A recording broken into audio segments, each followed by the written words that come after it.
welcome to those of you who are with us today.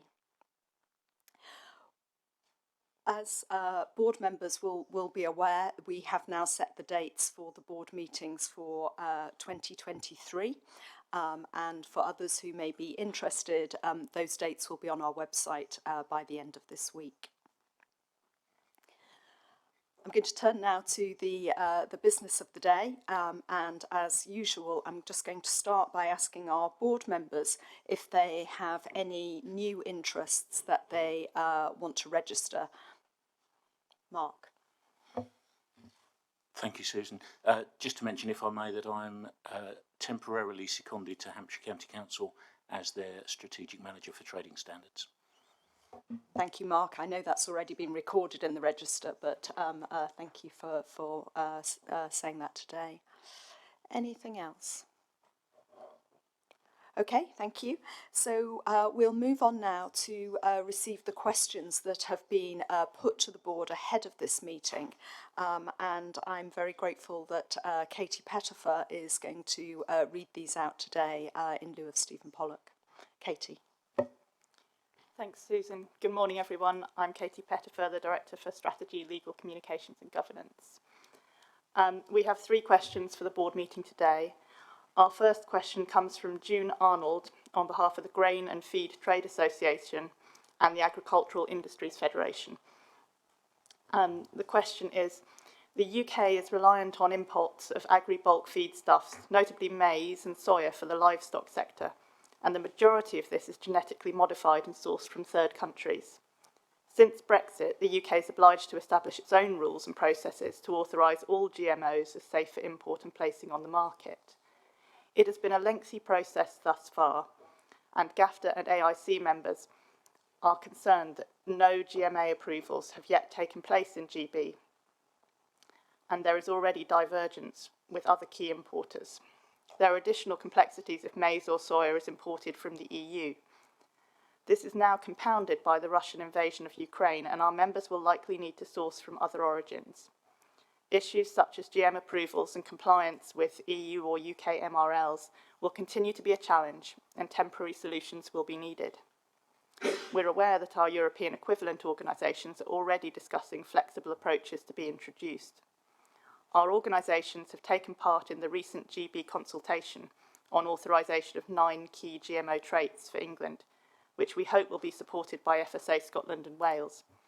We would like to ask FSA for its support in urging parliamentary officials to approve these GMO traits quickly and to treat this as a priority to ensure more alignment of policy approaches. Without full authorisation, importers can no longer import these commodities into the UK nor place on the market. That's the first question. The second question comes from Dr. Helen Ferrier, who is the Chief Science and Regulatory Affairs Advisor at the National Farmers Union. Dr. Ferrier says, in relation to the government process for regulated products, what analysis has the board asked for on the impact of British farmed animal businesses and products of animal origin supply chains, of delays in authorising key GMO feed ingredients for import, and what strategies are in place to improve the timeliness of the process to ensure synchronicity with the rest of the world?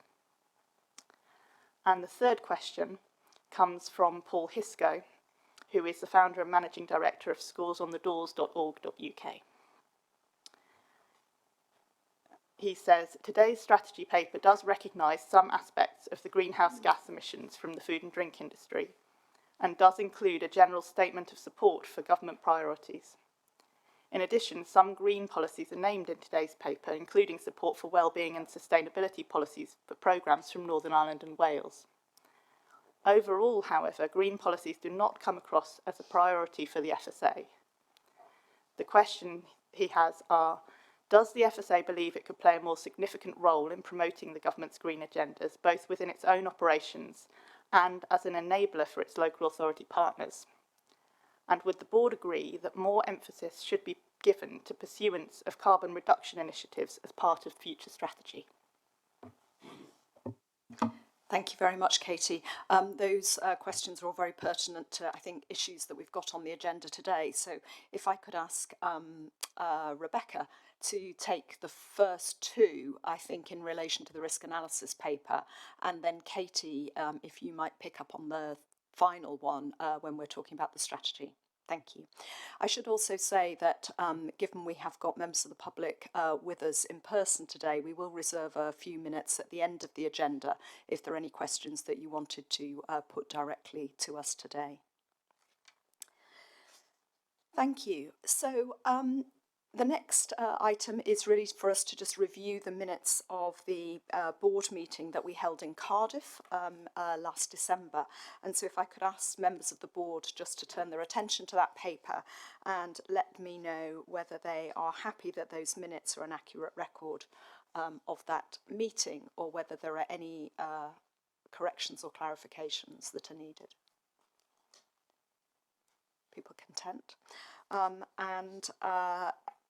Are there any of the actions arising which you feel you want further discussion or clarification of, that are not going to appear on our agenda today?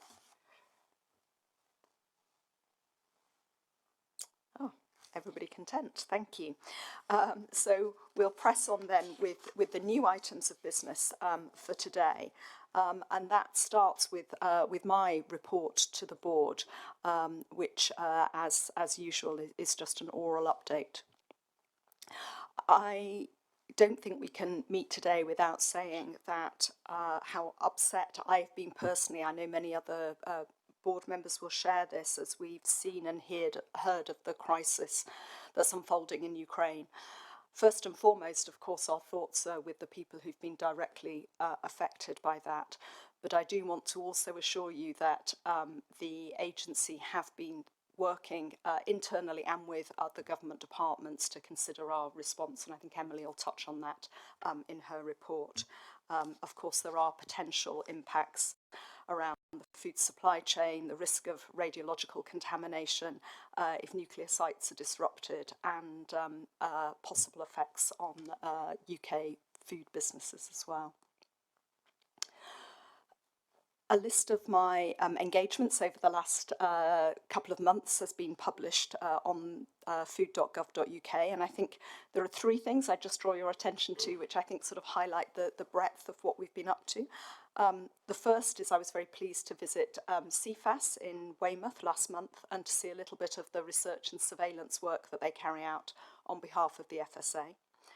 I also attended the NFU conference, in fact, here in Birmingham a couple of weeks ago, which was excellent and was a real opportunity to meet both with primary producers, but also with a wide range of other stakeholders across the food chain.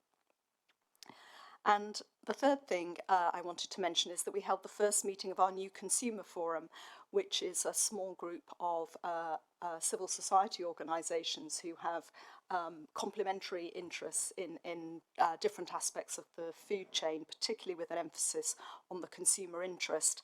And I hope that that group will really be an opportunity for us to deepen the work that we do and to understand how we can better work with other organisations to ensure that we're reflecting the consumer interest as fully as we possibly can in our work.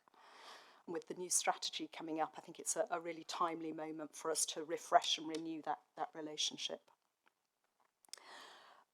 That leads me on to saying that much of my time over the last couple of months has been working with the executive to develop our new strategy, and you'll hear more of that later. I'm really excited by that. I think it's an important moment for the FSA and its evolution. And I've been talking with colleagues across government as we develop those proposals, and that fits very nicely with the discussions about our role in the forthcoming food white paper. I've also been working with the executive on our annual report on food standards, which will be published, I hope, this summer jointly with Food Standards Scotland. And then the third government issue, which I know will be of interest to board members, is I'm pleased to say that, in fact, just last night we received a commission from the Department for International Trade to contribute to the Section 42 reports on the Australia Free Trade Agreement. And so that will be something that we'll be working on very hard over the next couple of weeks.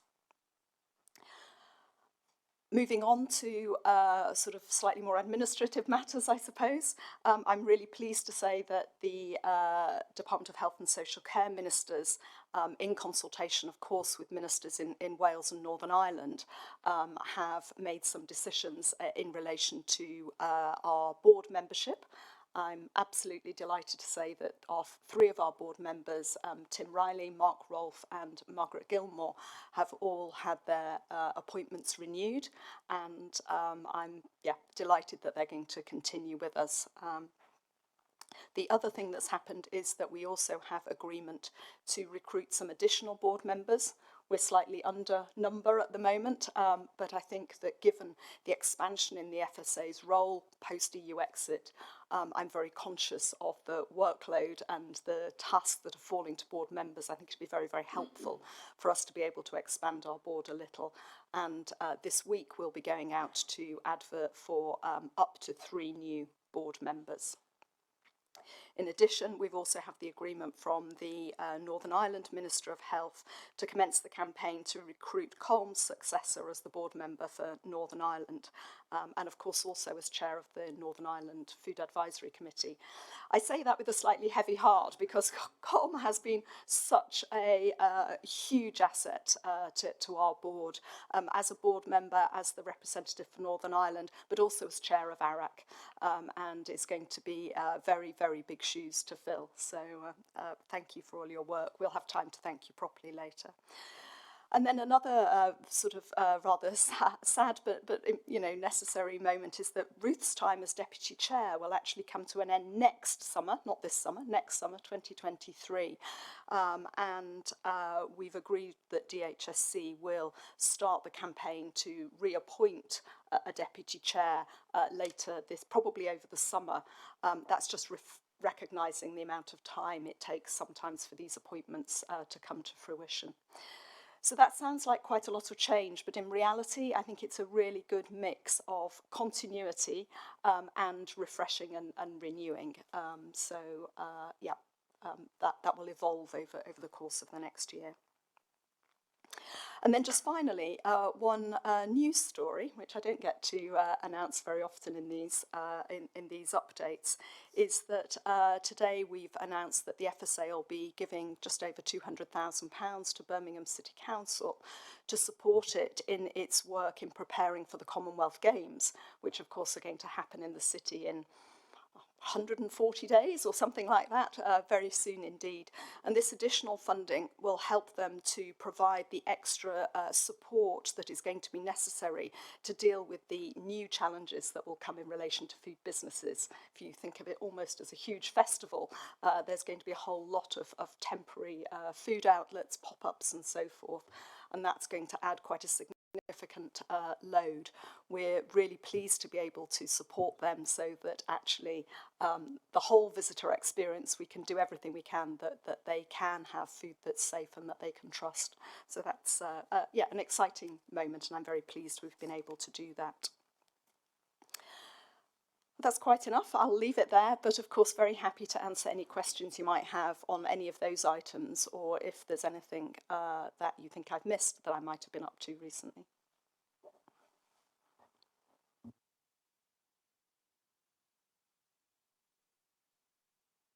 Gosh, I thought I might manage to get some questions today, but many of these things we've picked up in various forms elsewhere on the agenda. So I think without further ado, I am going to hand over to Emily, and Emily's report, as usual, has been published, and she'll just give us some highlights from that. Thank you, Emily. Thank you, Susan. Good morning, everyone. I'm sure you're saving all your questions for me and the executive. So you have my report. It was published on Monday, and I'll just highlight a few things in that. First of all, on Ukraine, as Susan said, the agency has been coordinating with other government departments to prepare potential responses to what could happen, but also to look at the effects of what is happening. And there may be impacts on the food supply chain, which in turn may have knock-on impacts for food safety, for food prices, and there may be other risks too. So we're coordinating that effort under an incident management framework, which we have tried and tested several times now in the last couple of years. Although at the moment there isn't a huge amount of pressure on us with that work, we expect potentially that to increase over the coming weeks. Secondly, I wanted to highlight that today we're taking the new strategy document as a proposal, which we'll discuss later, and it suggests that the FSA should start to work on food that is healthier and more sustainable. And we have two examples where we've already started doing that. The first is on the school food standards pilot, where we're joining up with the Department for Education to look at whether the role of the environmental health officer can be in assistance of ensuring that school food standards are followed in school. So we're going to be testing that with them. And then secondly, we have agreed to a review of our novel foods regulatory framework, particularly with innovators in mind. And that was as a consequence of thinking about the future of alternative proteins. So there we have both health and sustainability featuring in our workload in the coming year.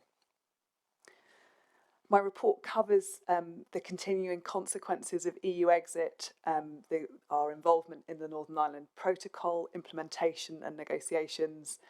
As Susan just mentioned, we've just received the commission from the Secretary of State for Trade for the Food Standards Agency to report on issues relating to our statutory remit, particularly on food safety for the Australia trade deal, where we will be giving advice to the Secretary of State on the implications of that deal for consumer interests in food relating to food safety particularly. And in January, pre-notifications started.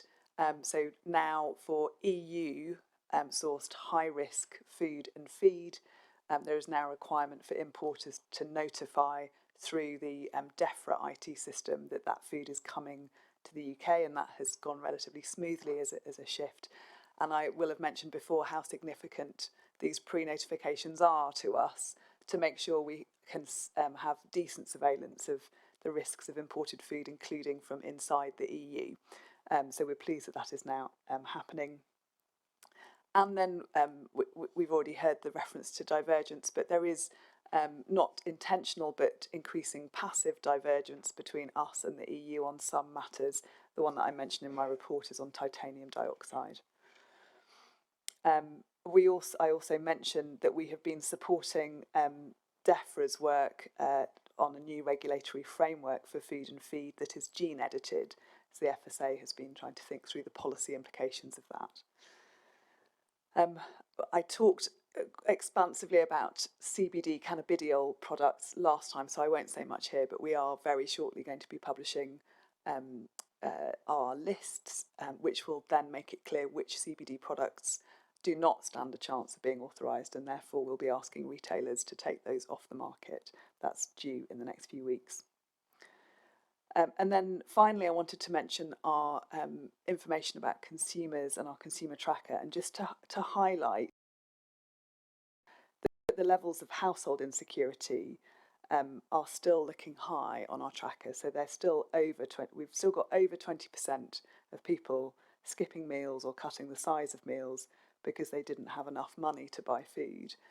Last night, we're in Birmingham today. Last night we had dinner, which included speakers who were telling us about household food insecurity in this city. And I just wanted to mention that we are using this information to inform other government departments, particularly the Department of Health, their work on health disparities. Thank you. Great, thank you very much, Emily. And great that the CBD work has progressed sort of smoothly and you know on time, you know, along our timeline. I think that is very important.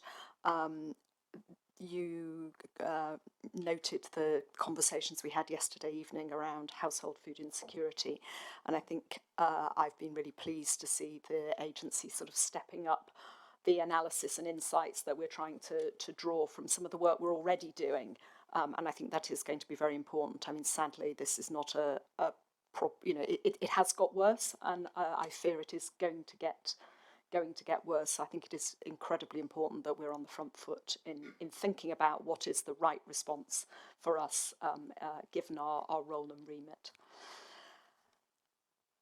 Also, thanks on the school food, actually. Good that that's progressing. I think it's a really good example, actually, of how we're beginning to get better join up and better engagement with other government departments. And I think the discussions that have been ongoing in relation to food policy more generally have been very helpful in that regard. And I think publishing our strategy is our opportunity to sort of set out, you know, our case and what we believe the FSA can bring to wider government action, and that's going to be an important moment. But school food is a good exemplar of what we can do. Comments from other board members? Ruth. Thank you, Chair. I just want to follow up on the food insecurity issue. You know, the tracker's giving us a really bleak picture. You know, 1 in 5 reporting that they have at times not been able to buy food. If I, you know, looking at the media reports of the cost of living predictions that we're facing, it seems to me that we need to probably both use our data very robustly. I recall from work some years ago, there was a difference in the age groups affected. So again, you know, can we really get the messages home as to who needs help? And I am concerned that this is going to be quite a challenge over the next few months. And listening to the speakers last night, I wondered whether there were practical things the FSA could do to help those businesses, community enterprises, charities who are trying to fill a space here, and whether we are helping them to navigate the regulatory processes as effectively as possible and ensuring that people are getting the right quality food at the right time. So just perhaps to think really quite actively about this over the next few weeks, because I think it does appear from the commentary that this is going to get worse.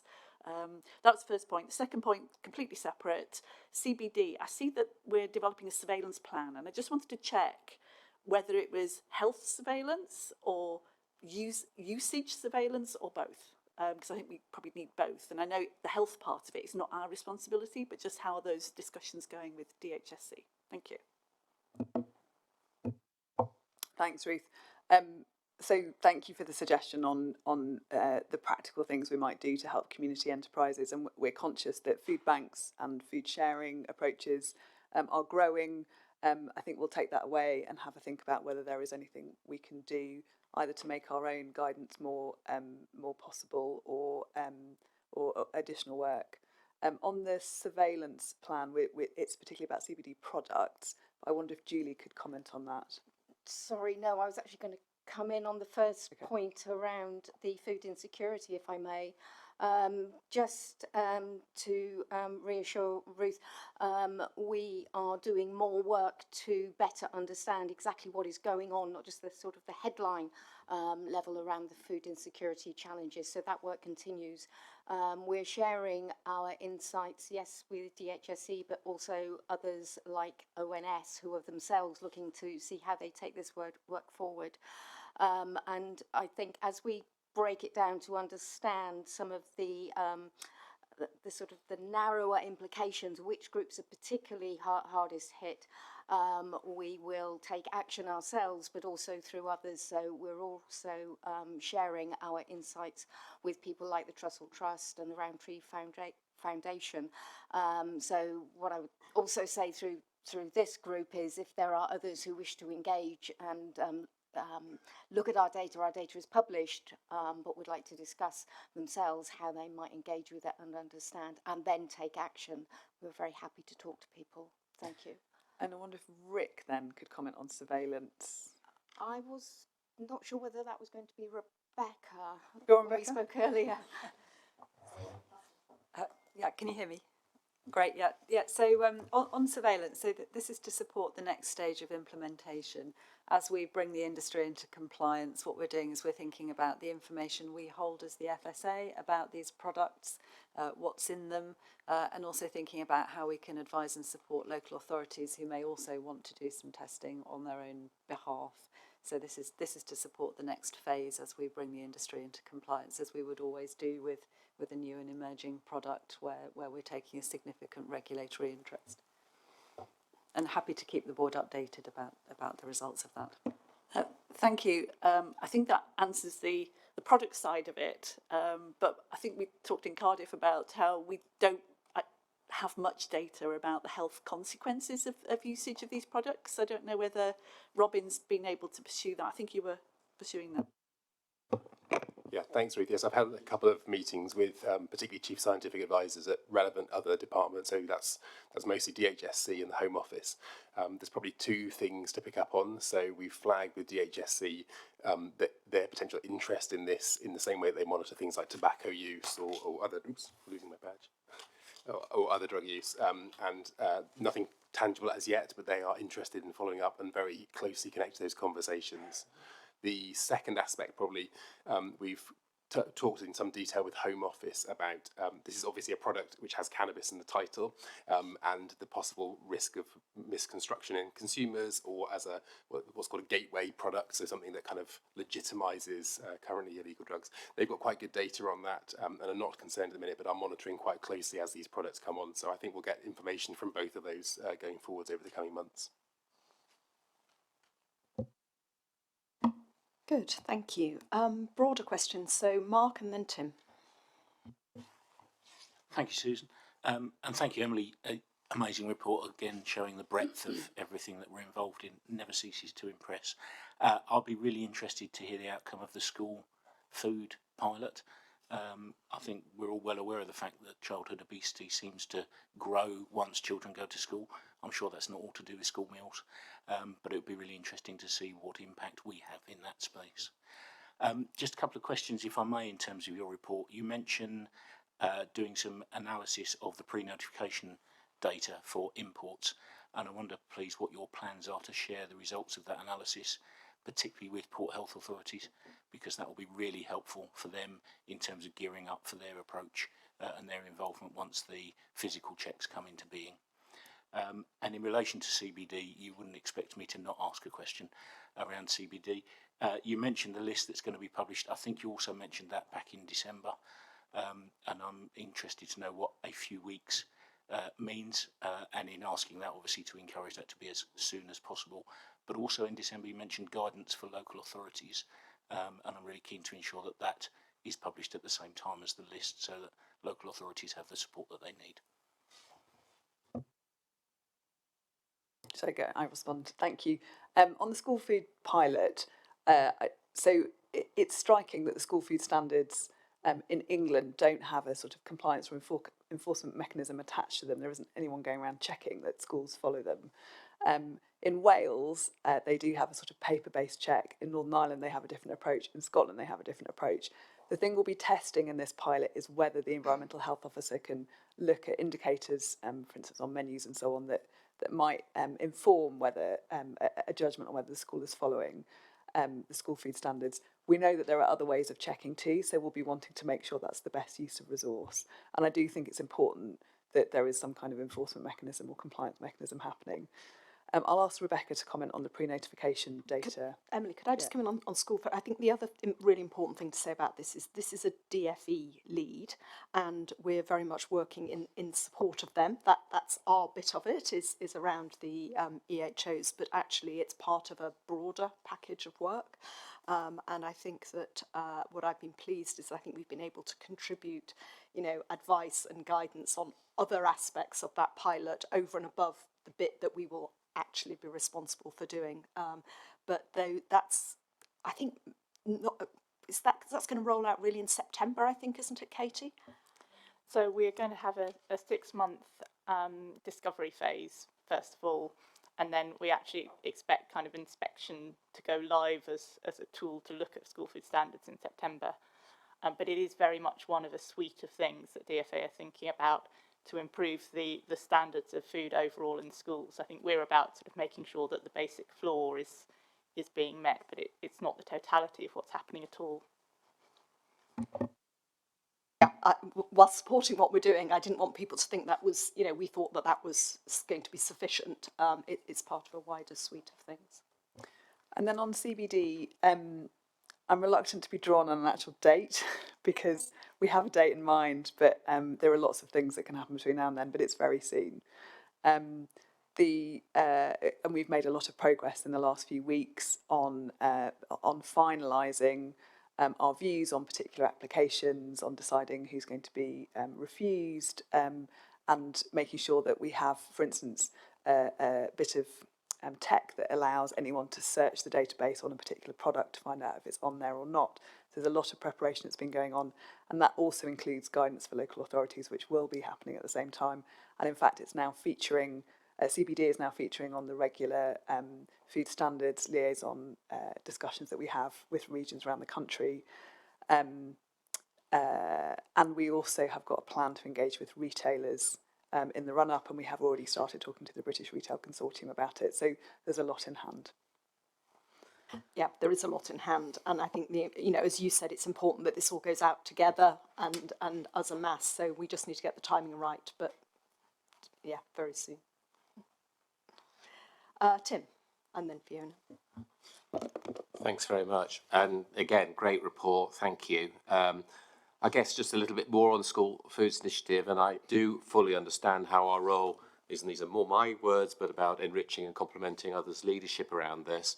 I think it'd be reassuring to know that that's a rolling approach that we have, because obviously as we start to develop our sustainability ideas, we want to be able to dovetail those in a way that is both productive but not encroaching, but rather complementing on where others are working. So I'm very excited about that.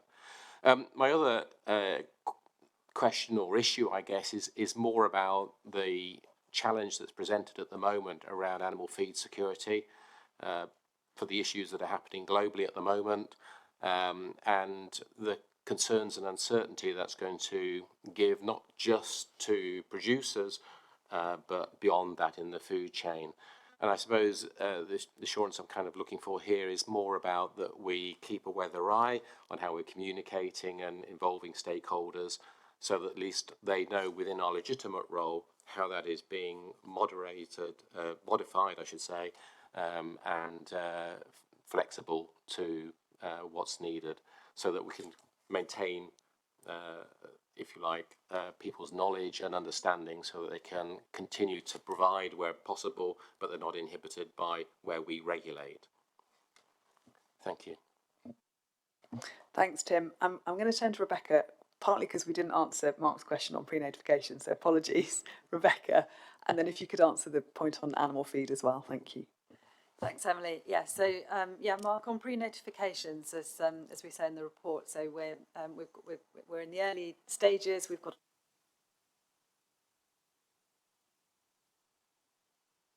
as before, as we analyse the data, we'll be able to use it to understand the strategic flows of goods and the things that we need to keep an eye on. And yes, of course, we'll use that to make sure that the enforcement authorities at borders work effectively together and can make use of some of that intelligence. So and again, we'll be able to keep you informed.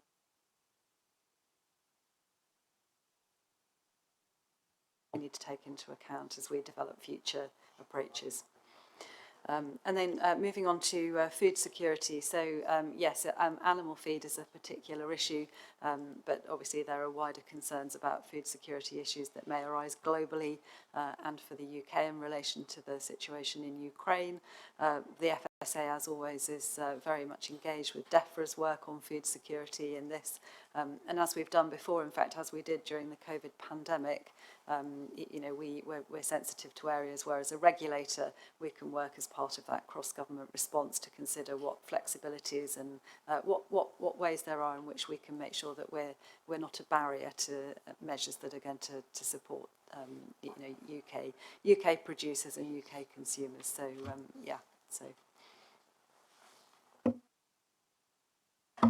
Fiona. Thank you, Chair. I wanted to come back to school food again. I think it's a potentially big topic for the organisation if we get involved beyond pilots.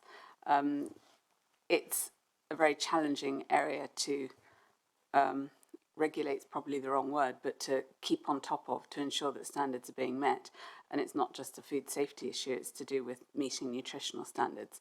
And I think one of the critical things to be looking at through the pilot, if we can, is to understand how we can contribute with guidance and advice to support the local authority teams if they're going to be getting involved in doing this longer term.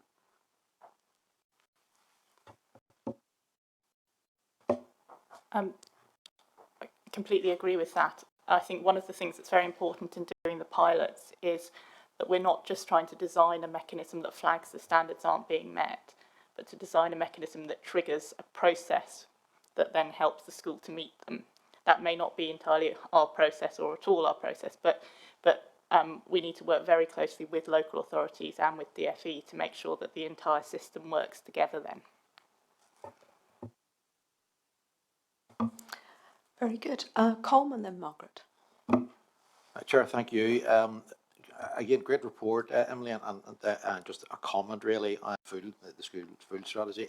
It's really important because it's a good example of us being able to provide that support and guidance to the Department of Education on a really important area for us, and it actually resonates a lot with what we do in Northern Ireland. As you know, Northern Ireland has a broader remit, but having said that, we have a broader remit, we still have to deliver through others, so our relationship with the Public Health Agency and the Department of Health are really important, and so there's really good learning there. So hopefully as we develop this, there'll be really good input from Maria and the team in Belfast as to how we do those things. But my specific question is really more around paragraph 13 on the E171. And not specifically on that, but it does show another little bit of divergence. And I just wonder, do we have any line of sight on a pipeline, as it were? So how quick do we get? This is obviously will be an issue in Northern Ireland because it will not apply. But I don't imagine it'll be a huge issue. We'll talk about Fukushima later on. Again, not a huge issue. But as these issues mount, some of them will become more relevant. So I'm just wondering, do we have any sort of a line of sight or a pipeline as to what might be coming down the tracks? So just for clarity, paragraph 13 is around the titanium dioxide issue. Emily, do you want to respond to that now, or will we actually just pick that up in the risk analysis paper later? I'll respond to it now, and it will come up later too. So titanium dioxide is a food colouring, as you said, E171. It's used a lot in various different foodstuffs, and the EU has decided to ban it and has given notice that should happen from the summer. Our own risk assessors have looked at titanium dioxide and do not consider that it needs to be treated in that way. So at the moment we're sticking with it, but we have decided we need to do a fuller risk assessment. So just for background, in terms of the pipeline of things that the EU, and particularly the EU Food Safety Authority, might be choosing to change its view on, we have set up a function that sits under Rebecca, which is keeping a track of what the FSA is doing. That is doing its best, but I would say that since the UK left the EU, we just don't have the same informal contacts across the Commission and EFSA that we used to. And because of the negotiations on the Northern Ireland Protocol, our relationship with the EU is being quite tightly managed by the Cabinet Office, which is, I think, fair enough, but it does mean that we've had a slight degrading in our forewarning of some of these things. But we do have people whose entire job it is to keep an eye on what they're doing, and we liaise very closely with others, including the Northern Ireland Executive, who are trying to do the same thing. Perhaps also worth noting, at the next board meeting, we'll have a discussion on the FSA's sort of international engagement and so forth. And I think it's relevant to that because, of course, it's not only EFSA who might change its mind, but some other agencies around the world may also do. And I think, we need to think hard about how we plan our own pipeline for what we're going to look at. No, and I think, sorry, Chair, the importance really is as much advance notice as possible. We can't stop these things having an impact, but at least we can plan better for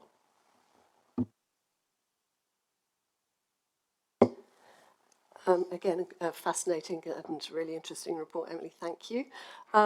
A couple of things.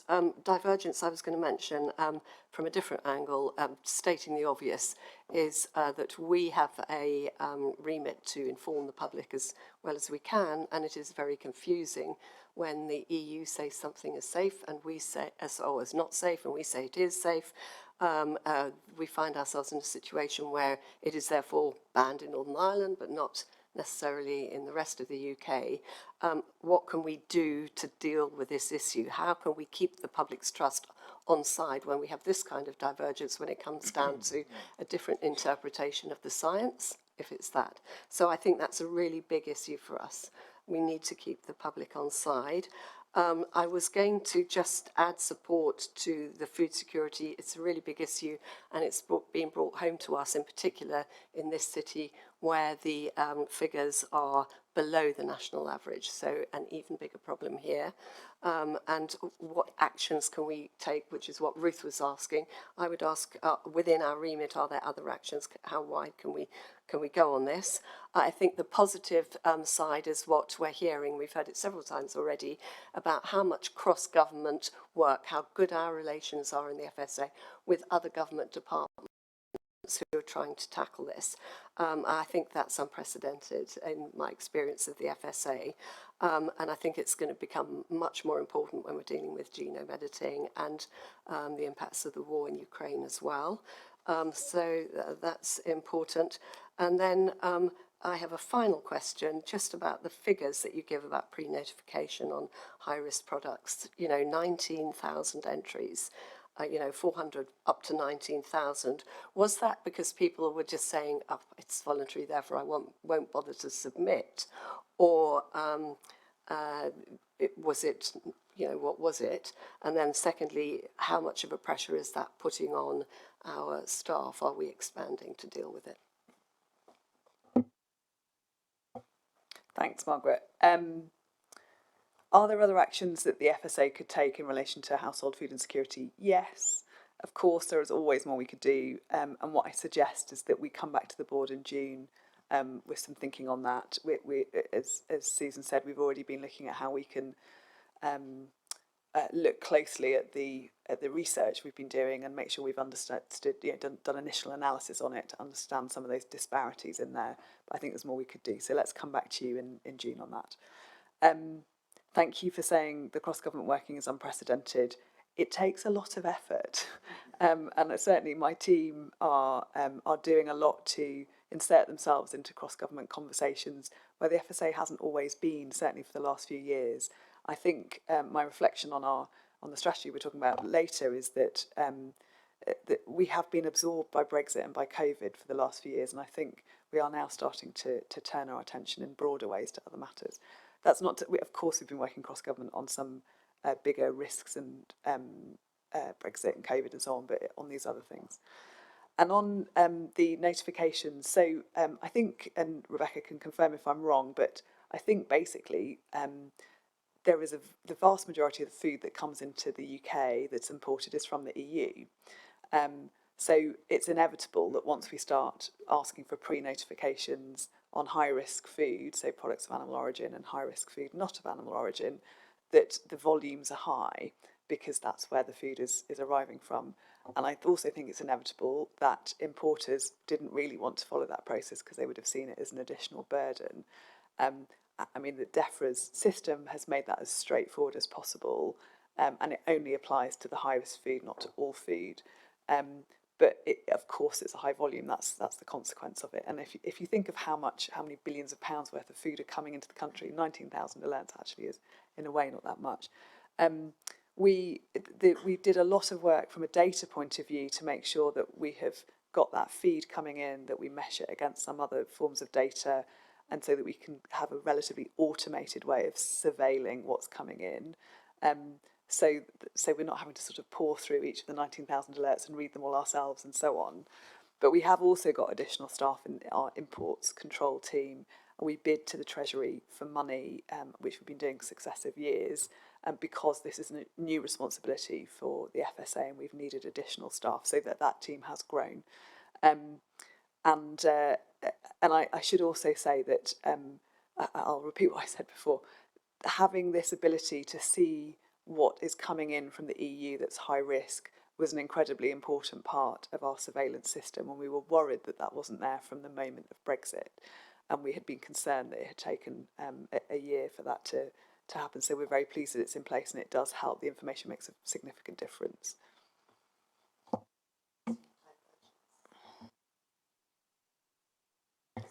remind me, Margaret, sorry, divergence.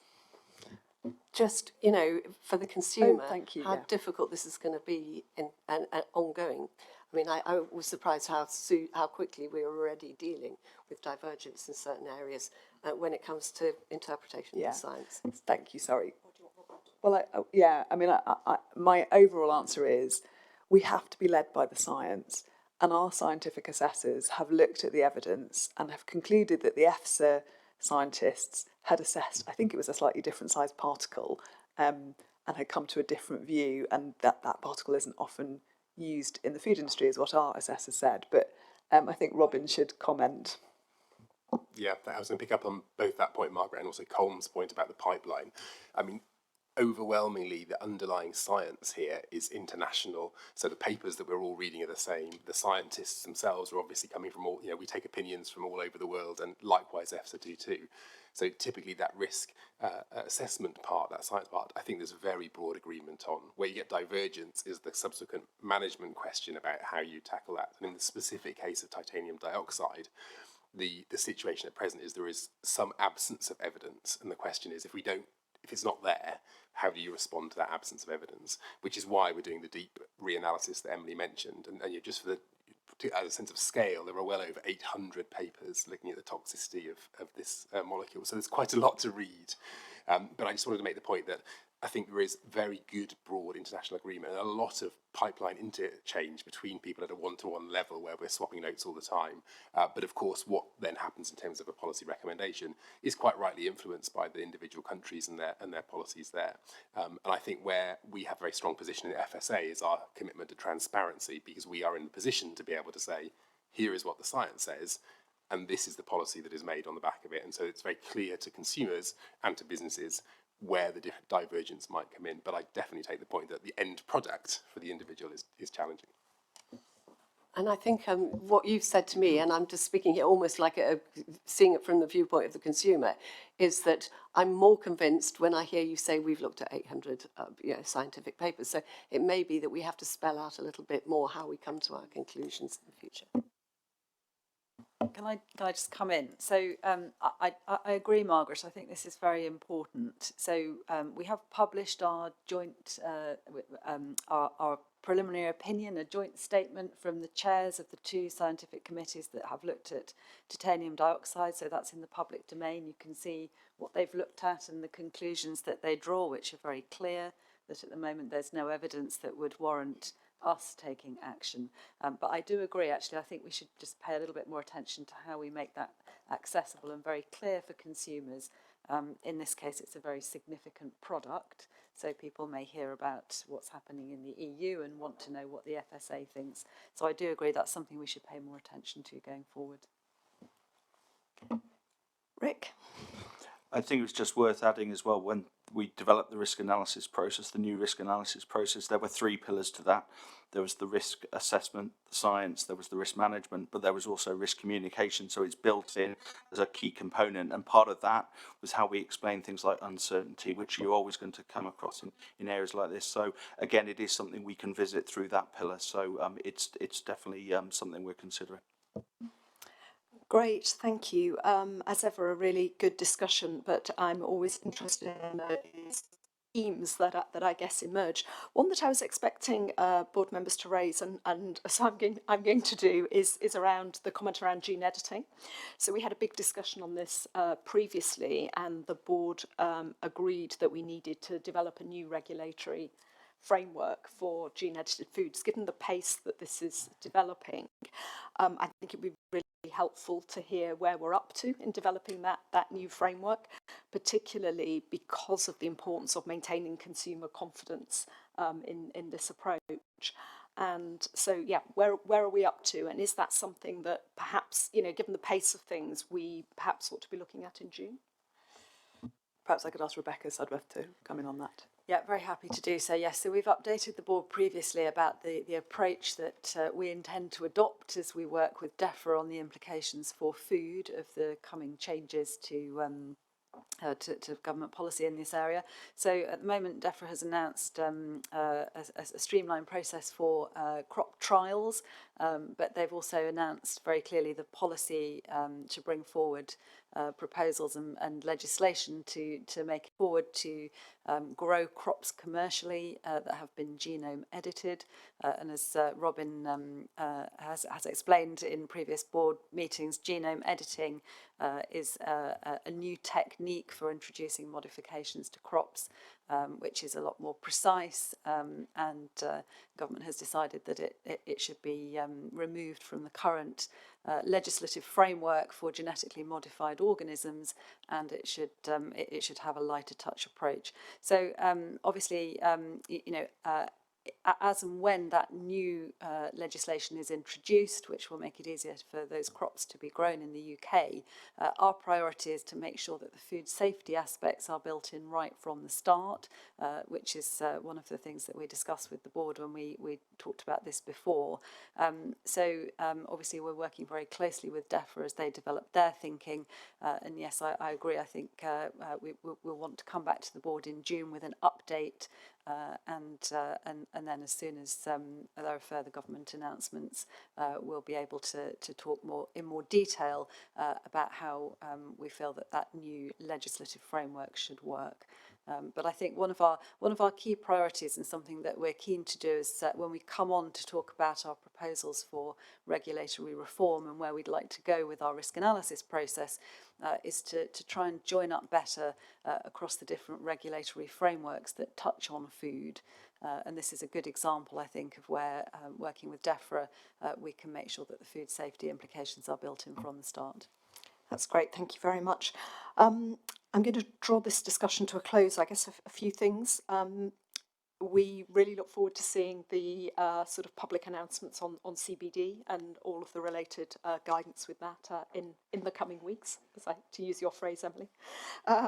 So that would be good. The second is it's clear the amount of interest there is in the board in relation to the work on school food, and it will be good to be kept updated of that.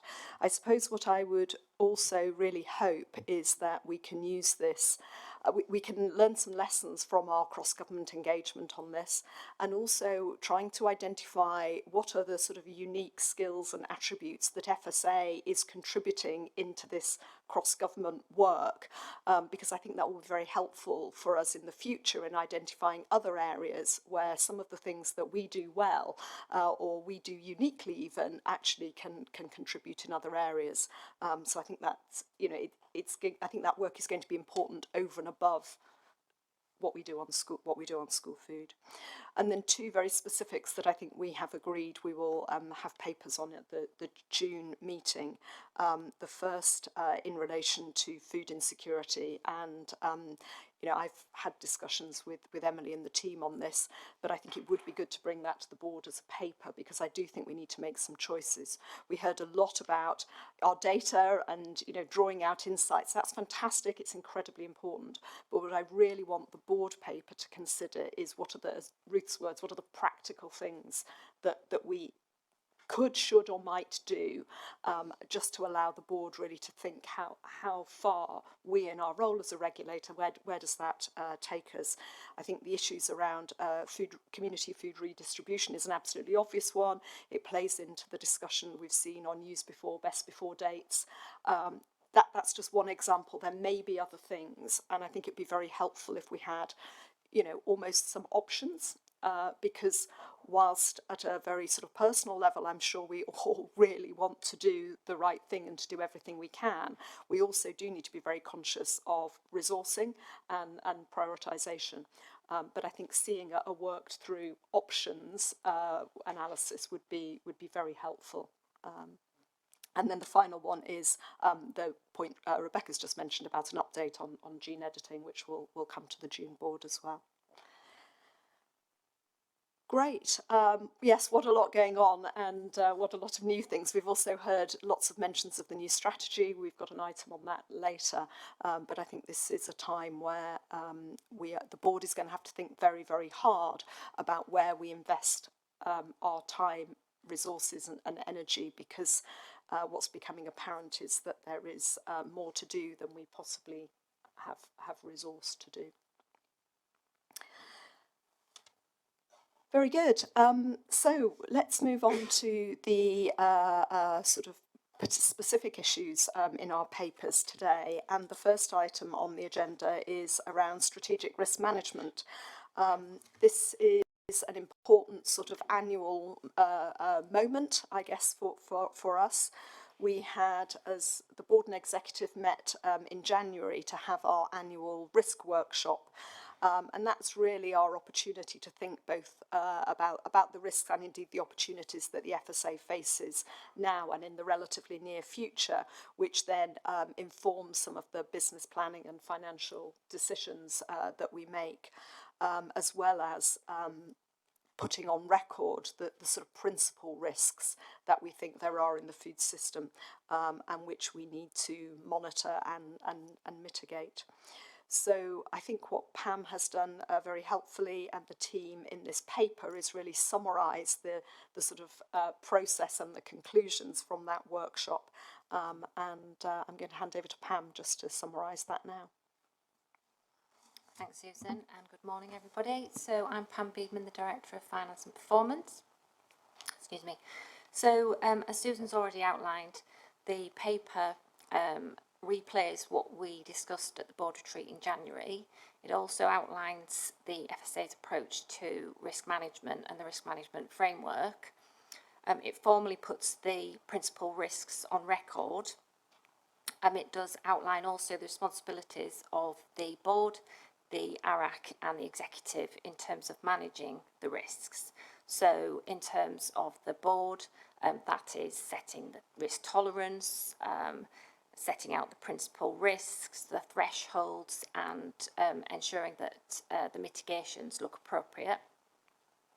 The board delegates the assurance of the risk management framework to the ARAC, and the executive has the operational oversight of the risk management process. So the directors, each risk is owned by directors or director, and the mitigating actions are also owned by specific owners and directors. So the paper outlines that, summarises the results. The food system is, as we know, very complex, so it is a continuous process. It does also reflect the new strategy. So at the board retreat we had a draft strategy, so we were able to play that in as well. If priorities change, the exec have to keep that in mind constantly, part of the decision-making processes, so that the risks mitigations would change and adapt accordingly. So the board is asked to endorse our risk management framework, to agree or comment on the principal risks that we've outlined here, the 8 principal risks, and to note that the ongoing assurance for the risk management process will be delegated to the Audit and Risk Committee. So just opening it up for questions or comments.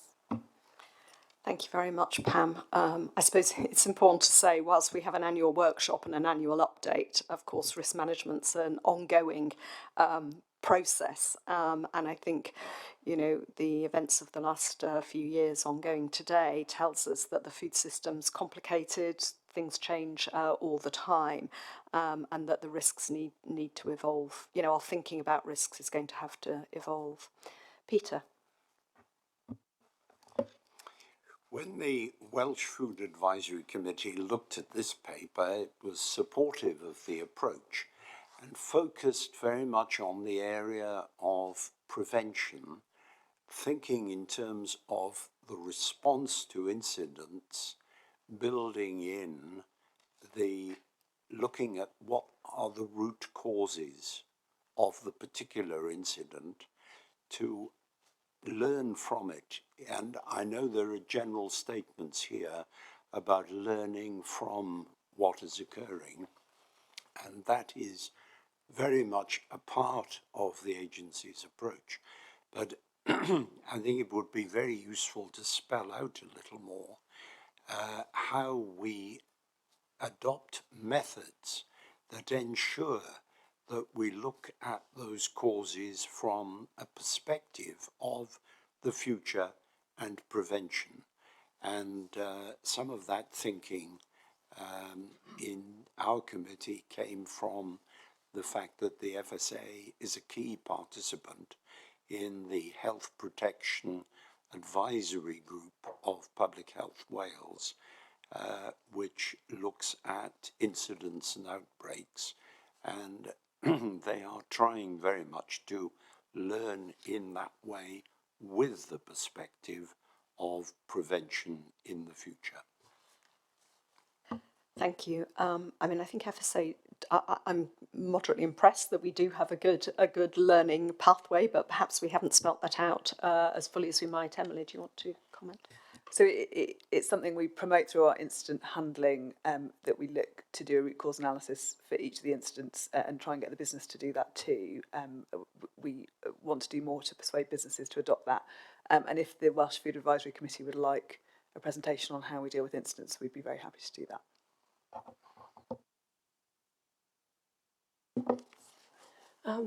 Thanks, Pam. I'm going to preface what I'm going to say by saying that I think with COVID, we dealt with it pretty well because my understanding is we had a really good plan of worst case scenario EU exit issues, and were able to bring some of them over. In other words, the FSA had really looked at a lot of wider risks than we were facing at the time. So given that we've now lived since then through this hugely unpredictable time, we've had COVID exit, now we've got the war in Ukraine, are we flexible enough to deal with future unpredictable crises? That's an impossible answer, but I just want to hear your sort of reassurance on that. And I think it's a good place to put it in this forum. I mean, imagine if COVID, for example, had been spread through food. You know, that would have been a very different scenario for us. And I say that given that some of our risks are going to be compounded by the fact that we do have to rely on mitigation by a variety of different service delivery partners. Are we doing enough to keep oversight of these to mitigate against those risks within these systems?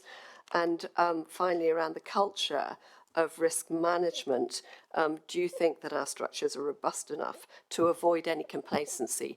Are we good enough to know that when we ask for an assurance from the executive that we're not going to get the answer we might want to hear, or a yes, when actually, you know, it's sometimes yes and it's sometimes no. Now, having said all of that and asked you for those assurances, absolutely happy to agree the risk assessments here. I think it's very good. And personally, I think we're doing quite well, but I'd love to hear your assurances and views on that in as open a way as possible. Margaret, I might just butt in and add that when I was at the NFU meeting, the title of the panel was "Is Uncertainty the New Normal?"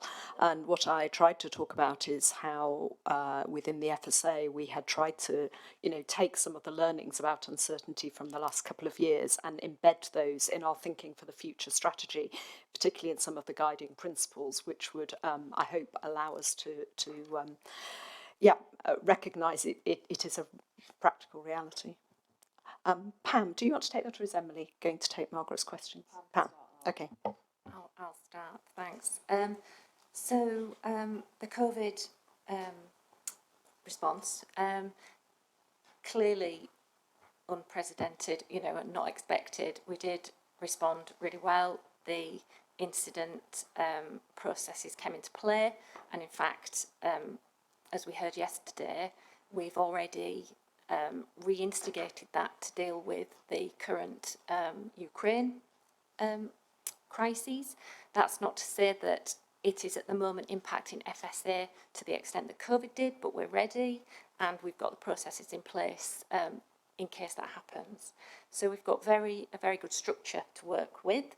We also feed into the National Risk Register, of course, and we, with others, you know, play our part in that for catastrophic, you know, risks that would affect Food Standards Agency.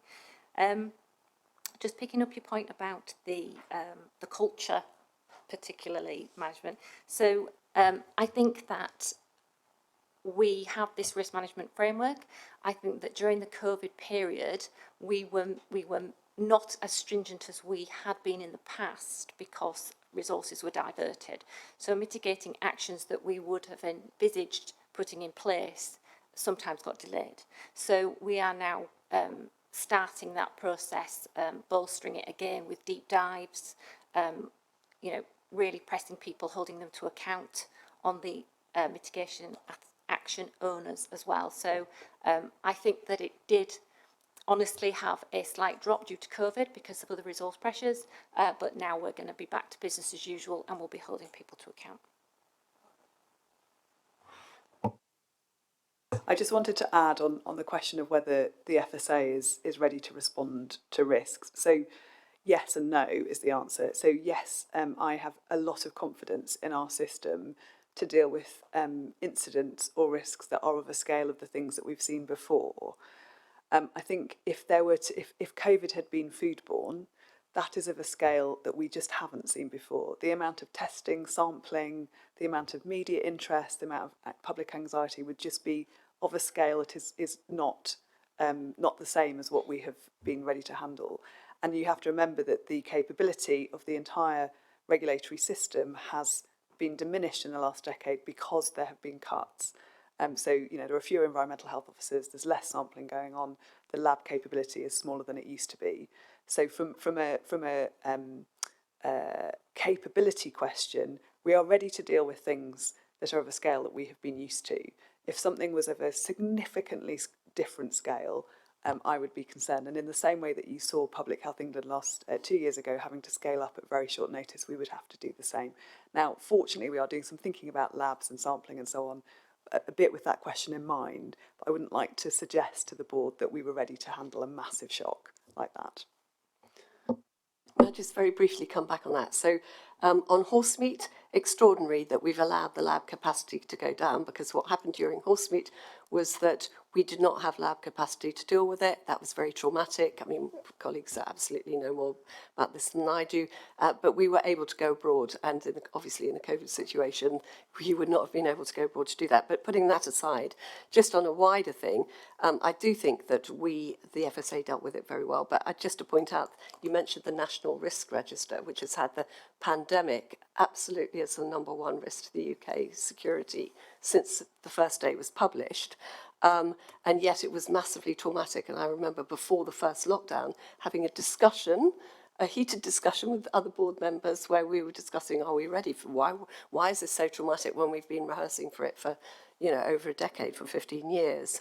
And I think, you know, the fact is that we missed the UK missed the fact that, well, it was rehearsing for a flu pandemic and not a COVID.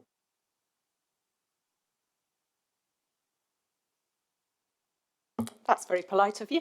David, over to you, then Com, and then I'm going to let Robin say something about lab capacity, but I'm also very conscious of time, so let's keep them brief, please. Thank you, Chair, and I apologise if we've got this in the system already and I haven't seen it, but I like to see our strategic risks set out in an Excel spreadsheet where we list, I think it's 7 risks we've got down the side, and then we've got a description of the risk, we've got the list of the officials in charge of handling and mitigating the risk, and then we've got a red, amber, green columns to show the current status of the risk, possibly with arrows up to show that it's increasing, or down that it's decreasing, or sideways that it's static. And it helps my simple mind to get round the whole range of risks we have if we can see it in a spreadsheet like that, in addition to the description in this Word document we've got today. That's the only point I wanted to raise. It helps understanding. David, yes, we have got that. I can absolutely reassure you that it's not in these public papers, but I'm very happy to take you through that. Could we therefore make it public, Chair, if it's not anything too sensitive?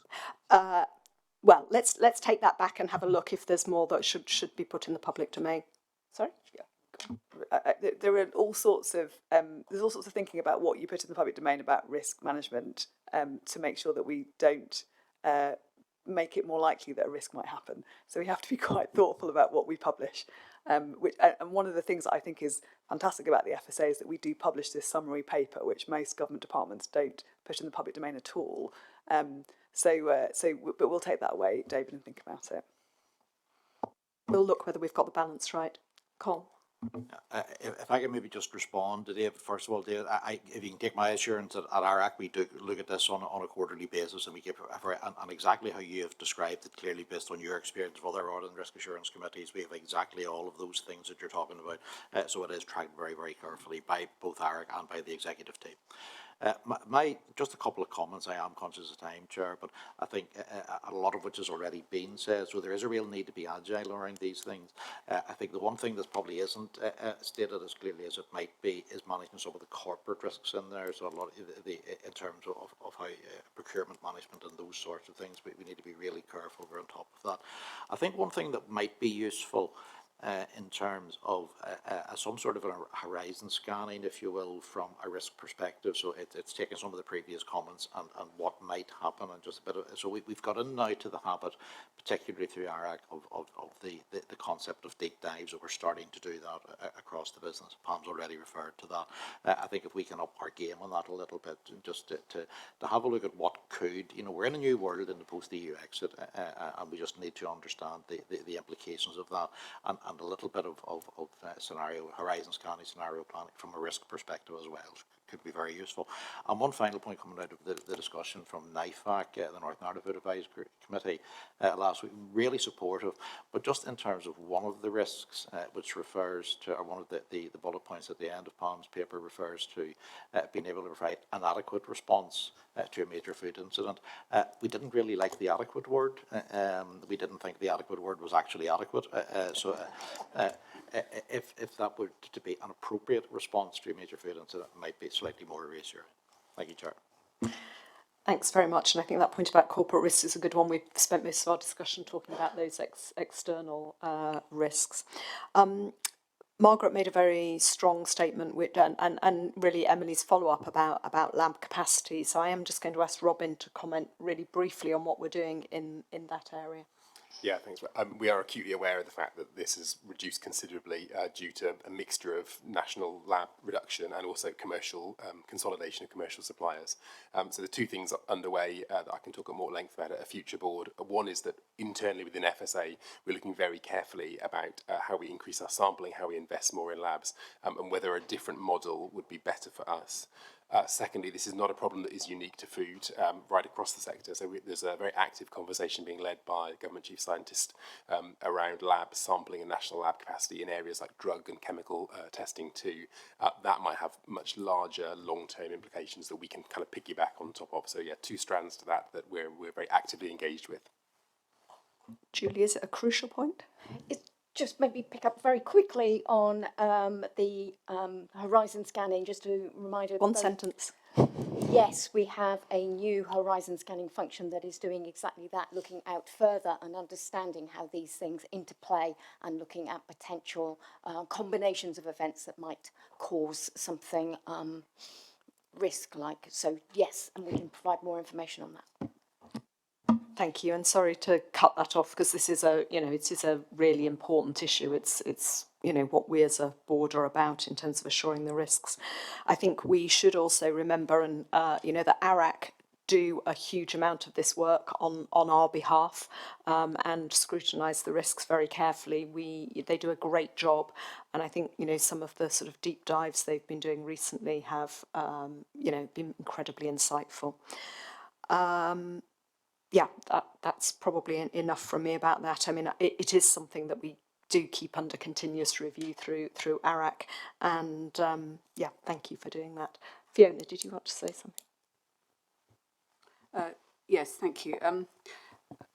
I think before we close this paper, I'd like to just ask about the risk that we talk about frequently to do with the pipeline of a skilled workforce for delivery through our delivery partners, and that's not really reflected, I think, clearly enough in this paper.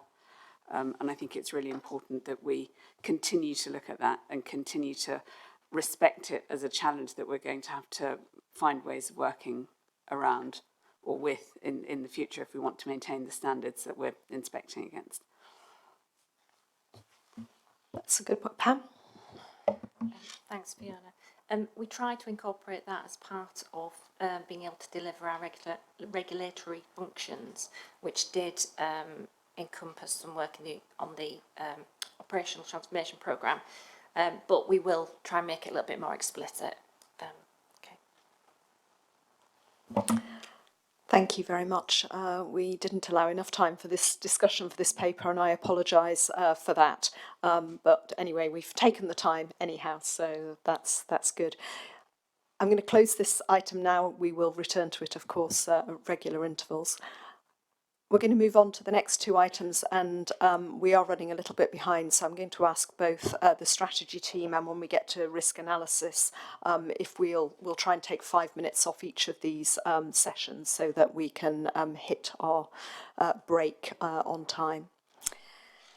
So I feel like we've been sort of trailing bits of news about the strategy, sort of, in the sort of hour we've had already. So it's a real pleasure to welcome Sam Faulkner, who's the head of the strategy unit, to join us. And Sam, together with Katie, have really been leading the team developing this. The board have been engaged at multiple points along the way. And certainly I would say it's probably been the thing that I have spent more of my time doing than anything else since I became chair of the agency 8 months ago now. So exciting moment, and without further ado, I'm going to hand over to Katie to really introduce this item. Thanks, Susan. We're delighted to bring this much trailed paper to the board. Actually, given the time, I'm going to hand straight over to Sam to do the brief introduction. Thank you, Katie. I'm here today to talk to us about the next FSA strategy for the next 5 years. The paper in front of you explains our new mission and our vision and asks the board to agree and note the items in 1.2 and 1.3. Our previous strategy covered the period 2015 to 2020. As the board may recall, in January 2020 it was agreed that we would take a shorter term approach to strategy given the underlying uncertainty that the FSA was facing at that point. We now think that this is the right time to set a longer term strategy for the organisation. Section 4 outlines our new strategy. We reaffirm our commitment to the mission of food that you can trust. This has served us well and remains core for our purpose. We also recommit to two of our existing parts of our vision, namely food that is safe and what it says it is. This also includes our wider role in the production and supply of food, for example in animal feed, that will retain really important to our role as we go forward. We must not underestimate the scale of challenge in dealing with some of these things, given the scale of change and pace of change across the food system at the moment. The third part of our vision is newer to the FSA. It outlines our ambition to do more in the space for food that is healthier and more sustainable. We aren't proposing that the FSA takes on policy responsibility for these things, but instead we're actively looking for ways that we can do more to support on this. So in answer to the question we had this morning, yes, we think there is more we can do on sustainability, but we need to do that alongside our partners, not just in local authorities, but across the three governments and indeed with food businesses themselves. Underpinning our mission and vision are two other important parts of our strategy. Our guiding principles describe how the organisation will work that will reflect our current strengths and also where we need to do things differently. We see these principles as really driving the changes in the way that we work over the next 5 years. In addition, we explain 5 roles that show the different ways the FSA can work across the food system, and these are covered in more detail in paragraphs 4.7 and 4.8. Later on today in the Business Committee, the board will discuss the FSA's priorities and budget for 22-23, and you'll start to see how we can embed this strategy into our priorities for the coming year. Looking further ahead, this summer, we will develop a multi-year business plan building on the financial security of our 3-year funding settlement. This will again show how we will fully look to deliver on our ambition in this strategy in the coming years. We'll continue to build on our existing performance reporting to develop measures that help us understand how we are doing in the healthier, more sustainable space, as well as continuing to evidence how we are doing and how our performance is in relation to food that is safe and what it says it is. So in closing, I think this strategy sets a clear direction for us and our future and will help us continue to protect consumers over the next 5 years and beyond. Sam, thank you very much, and huge thanks, as I say, to you and your team. I know how much work's gone into this. I've been talking to other government departments and to stakeholders as we've been thinking about these plans, and I think they are, broadly welcomed. We're closing in on the final version, just to remind board members this is a high-level strategic vision, and obviously it will be complemented by sort of more detailed action plans later. But I'm hoping that we will be able to publish this pretty shortly, so that this is really the final opportunity, I guess, for board members to shape the vision. I'm really keen to hear your comments.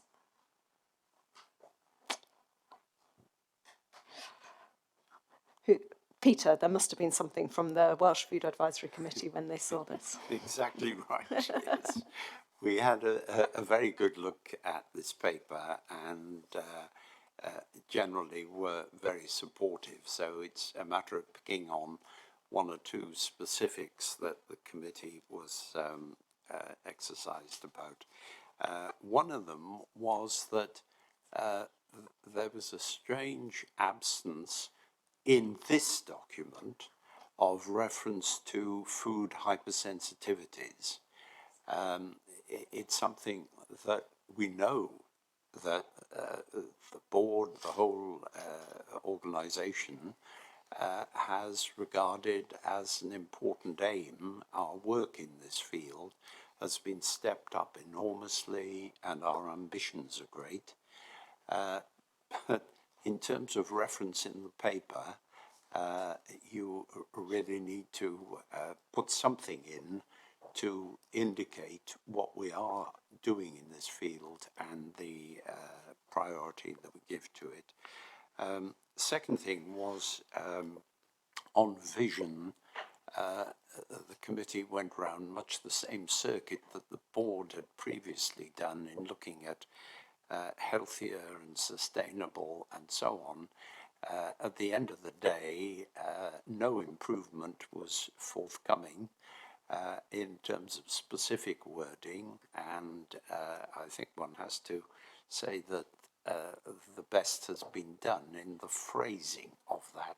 And the important thing is to get across that sort of sense of vision and ambition, and I think this document does that. And it's good that it refers to the work in Wales from the perspective of the Wellbeing of Future Generations Act, and the committee welcomed that reference. And lastly, in terms of measuring the successful delivery and the embedding of the lessons learned and so on, there was a very strong welcome for the emphasis in that area. And in the context of embedding, that one has to look at the fact that we're in a very changing environment and that it has to be a part of the way that we do that embedding. Thank you. Oh, Peter, thank you for raising the food hypersensitivities. I mean, first to say this is not the strategy document, and I think when there'll obviously be much more detail later. Food hypersensitivity has been an area that the board has focused on a lot over the last few years. I think done some really important work.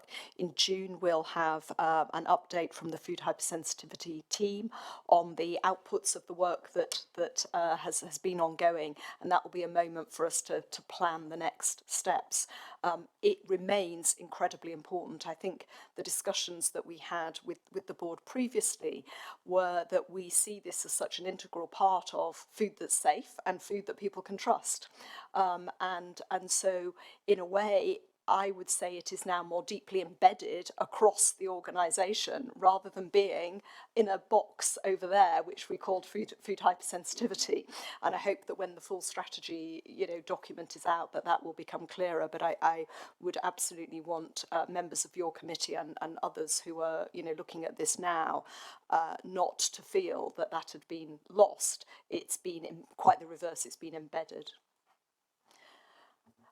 Let's take some other comments from the board and then I'll come back to the team. Tim.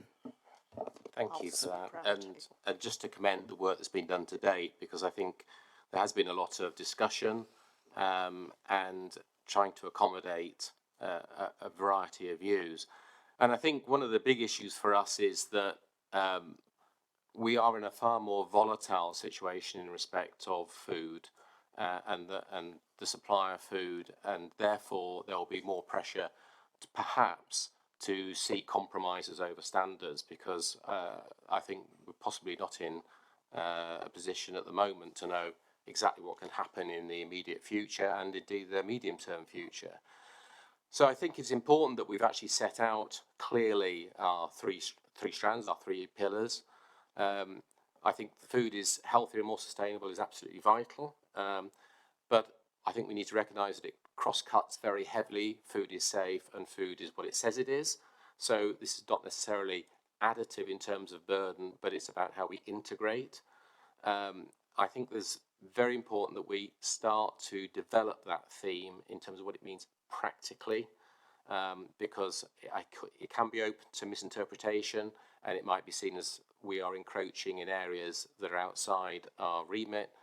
But I think it's certainly for us, as I said earlier, about enriching and complementing others' agenda.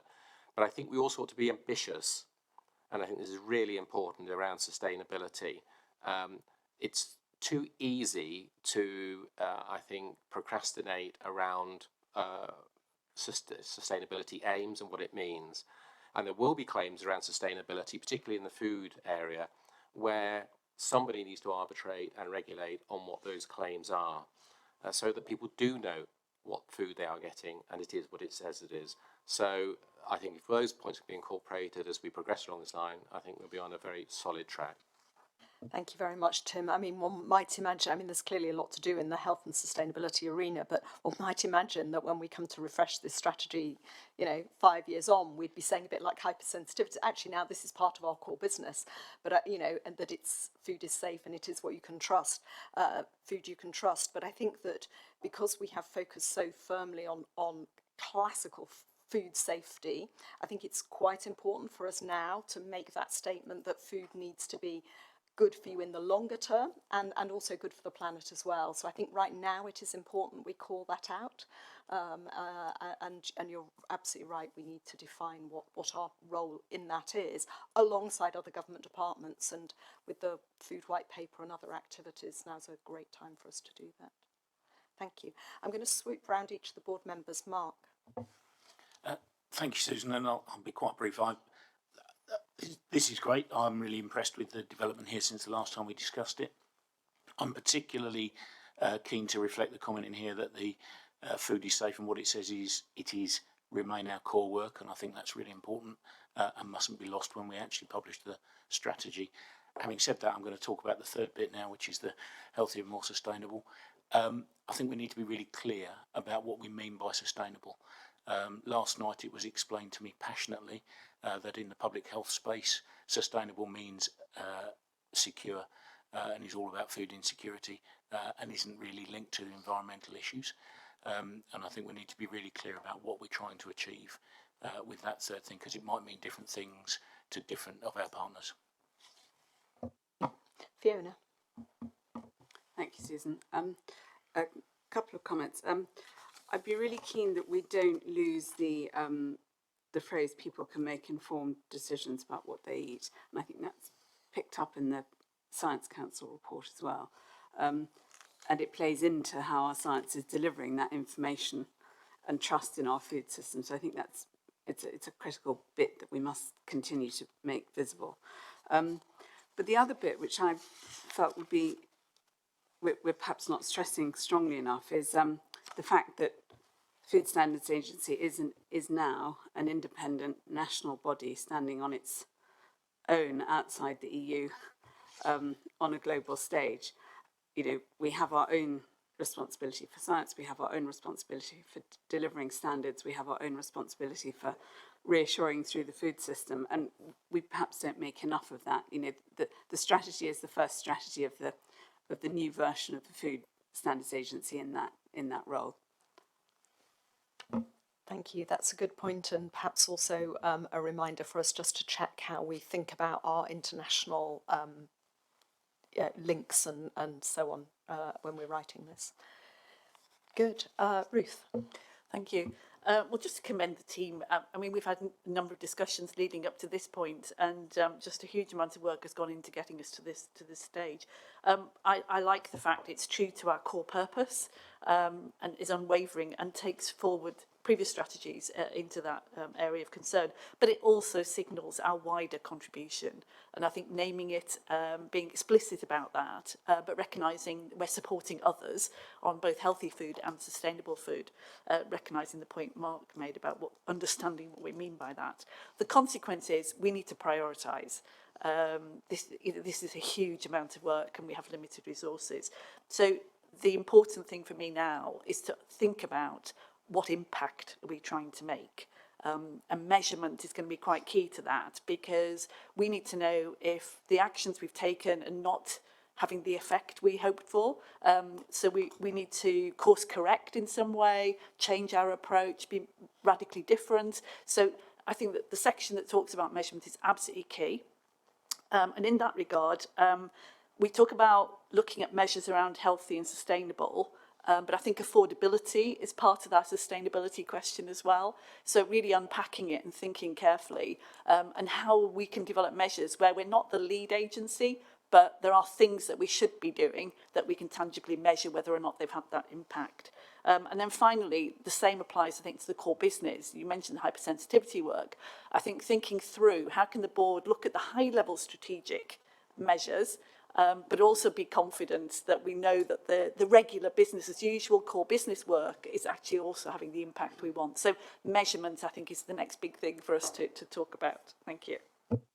Completely agree. Colin. Sure, thank you. And look, thank you to the team for tremendous work. We did discuss this last week at NIFAC, and a lot of the discussion had already taken place because Sam and the team made the time to come and talk to NIFAC back at the end of January, so they had a really good opportunity to input to this. One interesting sort of local concern around this was the fear of our precarious political situation in Northern Ireland and the risk of not having an executive beyond the election. Maria was able to assuage those fears by saying, well, we ran this place for 3 years without ministers, so if the worst comes to the worst, we'll be fine. We'll get on with it. But at a higher level, I think that what's really important is the strategy and maintaining our two core principles within the strategy. Food is safe, food of what it says it is really important. Absolutely important to add on the healthy and sustainability bit, and really good to see that as well, and a lot of support for that. But absolutely be consistent that we are not going to deliver that on our own. And I'm delighted to see the work that's already, and this is more of a tactic than a strategy, but it's the tactic of working across government in a way that we haven't been doing previously, but we're starting to make real strides in that, and that's going to be so important to deliver that third leg on the stool. But it's understanding the role we play, understanding we're not the lead in that, but understanding how us helping others to deliver that will add benefit to the delivery of this strategy. But congratulations to you all, and just look forward to implementation. Margaret. Thank you. Katie, Sam and team, yeah, I think this is a really good strategy, and it leaves us in a place where it's flexible enough to deal whatever the next 5 years bring, and that's going to be changes in the type of food we eat and food production, in the way it's delivered, and so on. Something just to reflect on, not to answer, which is, you mentioned the food white paper. Are we across what's in that? I know you're talking to DEFRA, but obviously we don't want to have any contradictions between our big vision and what might be in that. We don't want them to be putting anything in which might undermine our strategy. I'm not a great fan of nanny state, so there's a couple of places where I wonder if you'd just think a little bit more about tone. I mean, for example, page 5, we could soften here. Instead of telling the consumer what to do, we could encourage change in consumers and industry, that sort of thing. That's not for me to decide, but just an idea. And then in the final read-through, just, are we reflecting that we're putting the consumer first, that it's food that we can trust, that everything is science and evidence-based, and are we delivering a strategy that in 5 years' time will be able to deal with what could be one of the biggest threats, what probably will be one of the biggest threats we face, which will be the effects on food of climate change? Well, that's great. Thank you very much for those comments. I think what the team should take away from that is I hope you heard the very heartfelt thanks, and I really appreciate the way that you've engaged with the board in developing this. And what we haven't also acknowledged is the enormous amount of work you've been doing internally with all of the staff. And you know, it's been very helpful for us to hear their views, for us to just understand better how this might impact on the work that they do. And I'm really grateful actually for all of the staff within the agency that have contributed and shaped this as well. And you know, would like that thanks passed back to them. So I think we're in a good place. We've heard some very specific comments, which I think we need to pick up and make sure we're reflecting, particularly in relation to emphasising our core business. It's always tempting when one puts out a new strategy, people look for what's new. And, you know, the what's new is a relatively small part, and what's important, you know, the bigger part is that we're actually going to carry on doing all of those very important things that we do now.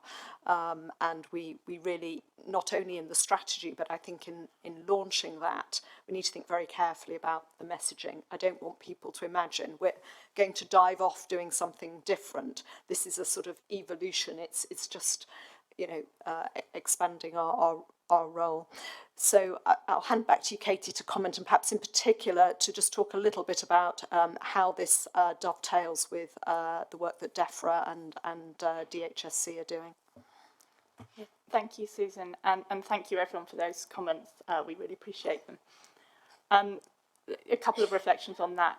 I think, as Fiona said, this is a really exciting moment for the FSA, being able to set this strategy at a time when people are talking about food in a way that I don't think they have been so much in the past. There is a huge amount of focus. We have taken on a bigger new role post-EU exit, and it feels to us that the how bits in the strategy are as important as the what, actually, because there is something very important for us about being able to step up and be a bolder leader, a more proactive organisation, to be able to really take a role in shaping the future here. And we are hopeful the strategy enables us to do that. I think this strategy publication is very much the start of a process. If we publish the strategy, hopefully later this month, there is then an extensive process of working with partners across the governments, with stakeholders, using it as a framework to then set our work plan. And you can begin to see that coming through in the corporate priorities that are going to the Business Committee this afternoon. But picking up on the point about DEFRA and DHSC's work on a potential food white paper and so on, it's really important now that we use this as a lens to develop our work programme with those other departments, particularly on the health and sustainability element, and we're doing that. And that's one of the reasons why the strategy is not going to set out a detailed list of all the things we will do, because we want to get the framework out there and be able to do the rest collaboratively. The third thing I think is that people have noted how much change there is still going on, how much uncertainty there still is. And part of the strategy for us is about enabling us to be really responsive to that change and the trends that come through. And we've talked a lot this morning about food insecurity, for example. That is something that is going to affect all three of those strands of the strategy, food being safe, what it says it is, and healthier and more sustainable for people. And we need to adapt and respond the way we work as a regulator and as a policymaker to deal with that. And finally, I think just on a sort of practical note, so what we've got in front of the board is not the strategy document, it's a summary for the board, and a lot of the points that people have made, and particularly Peter and Fiona's points, we can pick up in the wording of the document and get the emphasis right there, so that's very helpful. And I just wanted to add my thanks to Sam and Ben and the rest of the team who've worked incredibly hard on this. Thank you, that's great. So I think that there's no doubt that the board are keen to see this published. It would be great if we could do that this month. You know, there's a time when one should stop talking about it, get it out there and move on to the next phase. So I'd be keen to do that. And I hope that, given there haven't been any substantive suggestions for change, that the board will be content that I should just work with the team and sign this off. Is that people have. Great, excellent. I mean, so we've seen the mission, the vision, the guiding principles. I think those are really important. And I think the other thing that's helpful in there is that the roles we've identified that the FSA can play. And I think that, as Katie says, that does give us a very clear framework. And I hope actually it would be quite helpful for our partners across government when they're thinking, oh, perhaps FSA could do that, to think, well, does it fall within one of those roles that the FSA play?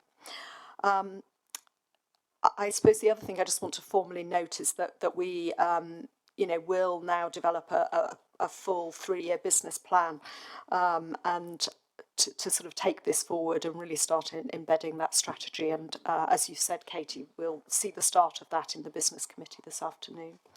Are there any other sort of governance processes that people feel we need to put in place around the strategy at this point, or is that are you content with where we are? Yep. Okay, thank you. Let's not quite press go, but let's get that teed up as soon as we can. Thank you again to all the team and to the staff across the agency. I should give Emily some credit here too, who's been sort of masterminding this. It really has been a real team effort, and I guess I just want to note, I think the way that the agency's gone about developing this has been very thoughtful, very collaborative, and I think a good example of trying to put some of our principles into action. So yeah, well done everyone. Great, thank you, Sam. So, and perfect, you gave me back 5 minutes. So we're now on to risk analysis, and as forementioned, I'm going to seize, I hope, 5 minutes off the end of this session. But really pleased that we have this annual review of our risk analysis process today, and really pleased to welcome Peter Quigley, who's the Head of Chemical Safety Policy, and Amy Adkin, who's the Head of the Risk Assessment Process.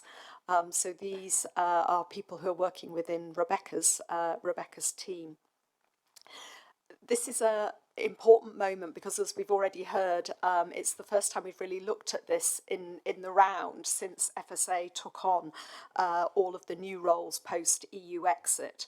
And I think we've now had a year, and we can reflect on how that process. Oh, excuse me. Oh, I was about to sneeze. We can reflect on how that process has gone. We have had a number of discussions, both formally and informally, as the year's gone on. But let's hear the. Well, we've got the paper, but Rebecca, are you going to introduce it? I will do, and I think also, Susan, this is a good point for me to address those 2 questions on genetically modified animal feed ingredients that we received at the start, and my answer will cover both questions. So just for a bit of context, we currently have 31 applications for GMOs going through the regulated products process, and all of these are in relation to GMO crops for import rather than cultivation in the UK. And as our questioners have pointed out, these are significant ingredients in animal feed. We do absolutely recognise the importance to supply chains of these crops and the potential impacts of any delay to authorisation. Last week, the FSA submitted recommendations regarding 9 GMOs to ministers in England and Wales, and FSS, Food Standards Scotland, have separately made recommendations to ministers in Scotland. If ministers decide to authorise those applications, this would come into force after Easter recess, and this is around 1 year after these applications were made to the FSA. And just to provide a bit more context and in comparison, many of these same applications remained in the EU pipeline for several years, and in one case at least for more than 4 years. And we have almost completed that process after about 12 months.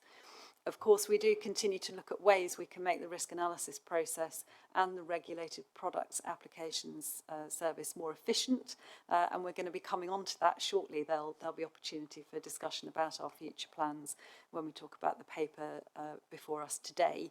But just as one reminder, we have put in place an expedited process, so applications that have a published FSA risk assessment can be reviewed by the FSA without need for a full new risk assessment, providing that we feel that it meets our quality standards and provides the information that we need. And finally, my team and I have been in very regular dialogue with industry stakeholders and representative bodies to ensure that applicants are kept informed about progress, and I would be very happy to discuss this further with the organisations and individuals who've submitted questions today. So I hope that covers off those. Turning now then to the paper in front of us, the annual review of risk analysis. This is the first combined paper which covers the full risk analysis process. The board received a paper last year focusing on risk assessment, so this is covered in a lighter touch way in this paper. Overall, we are showing good progress. Really pleased, and again, like to extend my thanks to the teams in both policy and science departments of the FSA. We have issues now coming forward for decision, and we will see a steady increase in those issues at risk management and decision stages in the coming months. I would very much welcome reflections on progress so far, but what we particularly want to focus the board on today are the plans for future reforms, and so I'm going to invite Peter and Amy to very briefly talk a little bit about that before inviting your comments. So Peter, over to you. Thanks, Rebecca. I'll now very briefly highlight a couple of points relating to our planned improvements and potential key performance indicators. We've learnt a lot in the past year, and some of this is drawn out in our case study on CBD in Annex B, and also covered through the rest of the paper. We want to support businesses as much as possible to improve the quality of applications to reduce delays, and so we intend to develop measures to assess the quality of initial applications to our service and track the time that applications spend in a stop-the-clock period while further evidence is provided by applicants. And this data will help us focus on where additional support is needed. To further support this, we're planning to develop application guidebooks to make the legal and other requirements as clear and accessible to industry as possible. There are a variety of other measures and interventions that we want to put into place, which are set out in the paper, and we welcome board comments on all of this. I'll now hand over to Amy to discuss the risk assessment elements of the paper in a bit more detail. Thank you very much, Peter, and good morning, everybody. So I represent one of the science areas, the risk assessment for the FSA, and as Rebecca said, we presented a board paper in June updating you. So it's only a very short update this morning of our progress since June 2021. We've had a continuation of our extensive training programme, which started in 2018, increasing our staff levels from 20 risk assessors up to now 90. Which, as you can imagine, has been a very ambitious target to meet. We've also made progress with risk assessments that have been commissioned and delivered post-transition. And finally, our continued efforts for the reconstitution of ACAF, which is our advisory committee on animal feeding stuffs, which, when reconstituted, will be our fourth and final pillar of our scientific advisory committee structure. Finally, we have continuous improvement exercises being carried out, some according to root cause analysis, to work out how we can make our systems more effective, particularly those that we've transposed directly over from FSA, such as the regulated products area. So I will leave it there and hand back to Rebecca. Thank you very much. So yeah, very happy to take questions and comments now from the board. Thank you. Great, thank you. Really good to see this shaping up, and thank you, Rebecca, for the sort of reminder. You know, it's easy to criticise things for not being quick enough, so it's helpful to you know, remind ourselves that it doesn't happen overnight anywhere in the world. But I think as we move towards seeing this as a sort of, you know, as a sort of service, we really need to look very hard at where we can make time efficiencies in what we're doing. So welcome those comments. Board members, anything you want to pick up on in this paper? Mark. Thank you, Susan, and again, this is very impressive, and Amy, you're putting into context there the scale of having to upscale, if you like, and the challenges that faced is perhaps something I hadn't thought about before. So, thank you for that. My comment really is around continuous improvement. I think it's really welcome to see, and this paper is the first one I'd seen a detailed lessons learned annex. I have seen that in other papers that we're going to see later today, and I think that's actually really important. That temptation must always be, when bringing papers to the board, to make it seem as if everything is rosy. And of course we know it's not. But actually to see that we are identifying lessons, and I hope going the next stage and actually making changes to learn from those lessons, I think is a really important and in fact a vital aspect of continuous improvement. And I would want to encourage that more widely if possible. I could be slightly mischievous and say, in relation to this annex about CBD, have we again flooded with illicit products and mopping up all of our resources in trying to corral the horses? I think, Emily, was your phrase last time. I don't expect an answer to that, but just wanted to encourage that lessons learned culture and to bring it here to the board so we can see that that's happening. So that definitely, that latter point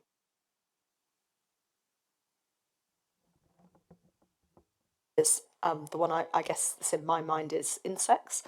And we really need to absolutely learn the lessons of CBD as we think about how we bring that market into compliance. I don't know if Rebecca wants to say more on that, but it's, I guess I want to assure you that is a work in progress.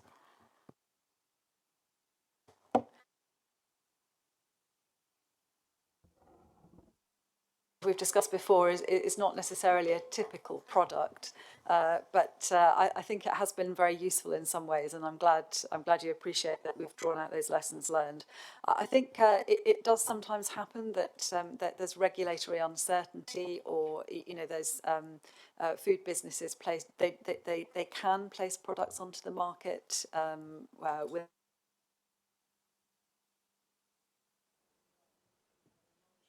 something that all regulators have to deal with, and in partnership with enforcement authorities, it's something clearly that we need to pay attention to, particularly during this period where, outside the European Union, we're still getting to grips with how that legislation that we've translated now into our domestic law should be implemented. And there are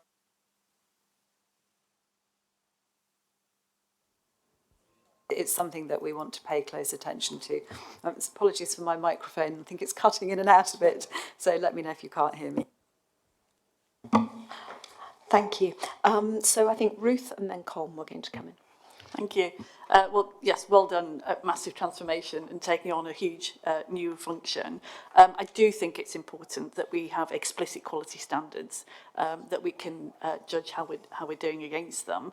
And I do note, though, that the stop the clock measure is actually a reflection of business not being able to provide evidence.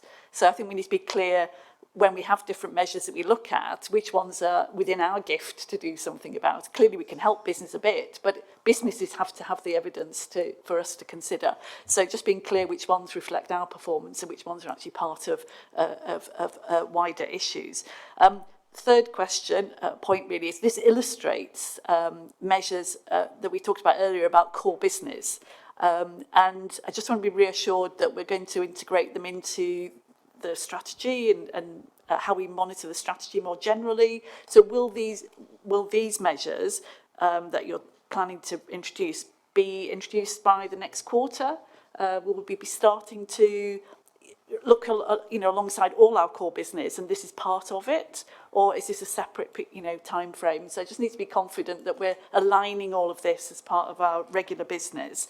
And then finally, just on the external review, what thoughts have you got about that? And are we going to look at not just food systems, but other industries who have these types of processes to get the best wide focus on how we might improve our approach? Thank you. All great points. Rebecca, do you want to just come back on those? Yeah, I can say a little bit more about the timing of this. So as we've discussed a little bit before, I think this is going to be an iterative process. So the other new thing that we've started doing from this board meeting is that we now have a separate full paper for the business committee that sets out in more detail the flow of products through the regulated products service, and starts to provide a lot more granular data and some graphical presentations there. So I think what we'll need to do is, so for the June board, I think we can develop that further and start to report perhaps against some slightly different things and begin to establish a baseline so that the board has a sense of where we're coming from and a better sense of how things are progressing through the system. We've mentioned in this paper our plans for an external review of the regulated products process, and that will also, I think, help us to design those more permanent measures as we go forward. And as you say, we'll need to pay close attention to making sure the measures tell us about our own performance and are meaningful and things that we can use to drive future improvements. So I think it's going to be an iterative process. And we can return to this point, I think, Ruth, about monitoring when we come to the business committee this afternoon, because I think that is the place where we will, we need to have these measures in place. This is kind of the principles, and the monitoring will come this afternoon. Colin. Sure, thank you, and Rebecca and team, thank you very much for that. You know, I think the progress that has been made in such a short space of time for this really critical piece of work is absolutely phenomenal. So well done on all of that. I have just a couple of very quick points on it. Rebecca, this is one of the areas that we've talked about at IRAC from a deep dive perspective. So I would be guided by you as to when you think it's an appropriate timing to do that. Then maybe just a little bit early, but be guided by you on that. It's important that we do look at this in some detail, and I do support the earlier comments about the use of benchmarking with other regulators as to what we can learn from others. The one thing that it probably didn't say a lot about for me in the paper is the third leg, and Rick touched on it this morning, that of risk communication and how we're actually going to approach that. So I'd just be interested on that particular point.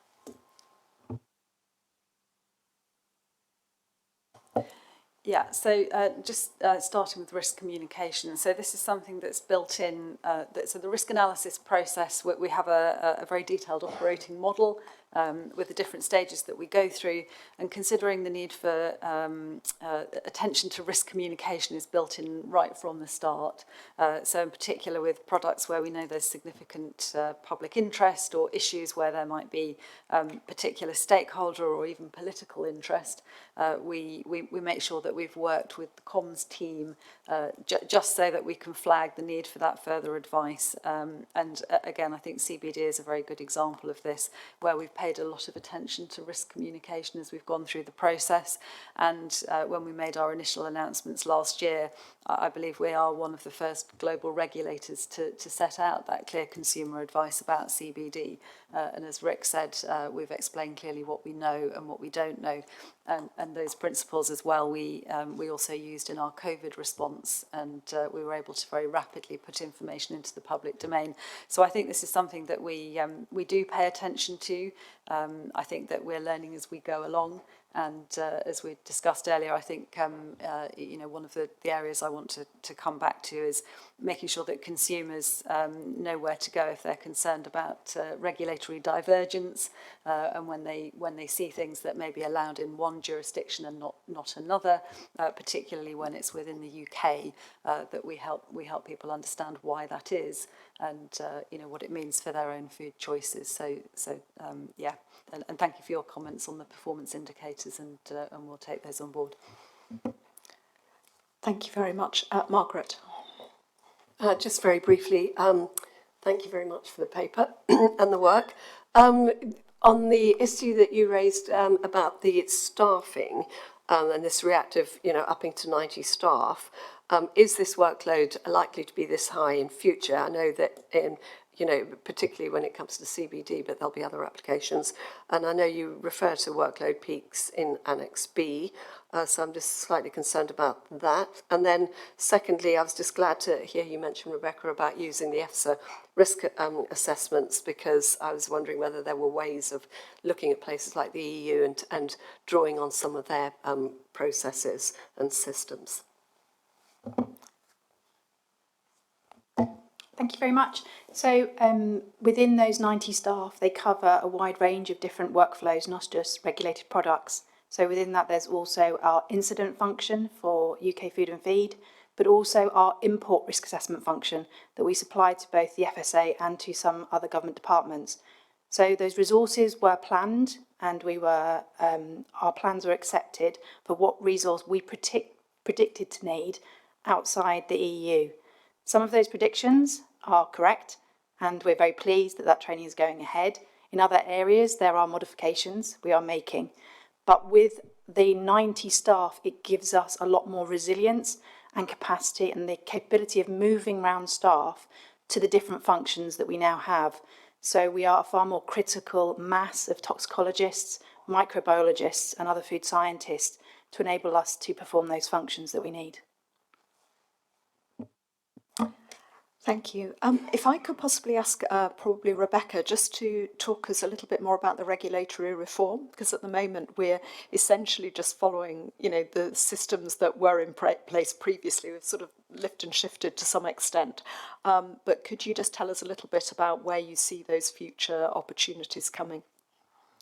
Yeah, of course, Susan. So I think there are two aspects to this. So I referred to the retained EU law, so the regulations that we've imported into our domestic regulations, because obviously there are differences in the administrative and governance structures between Europe and the UK.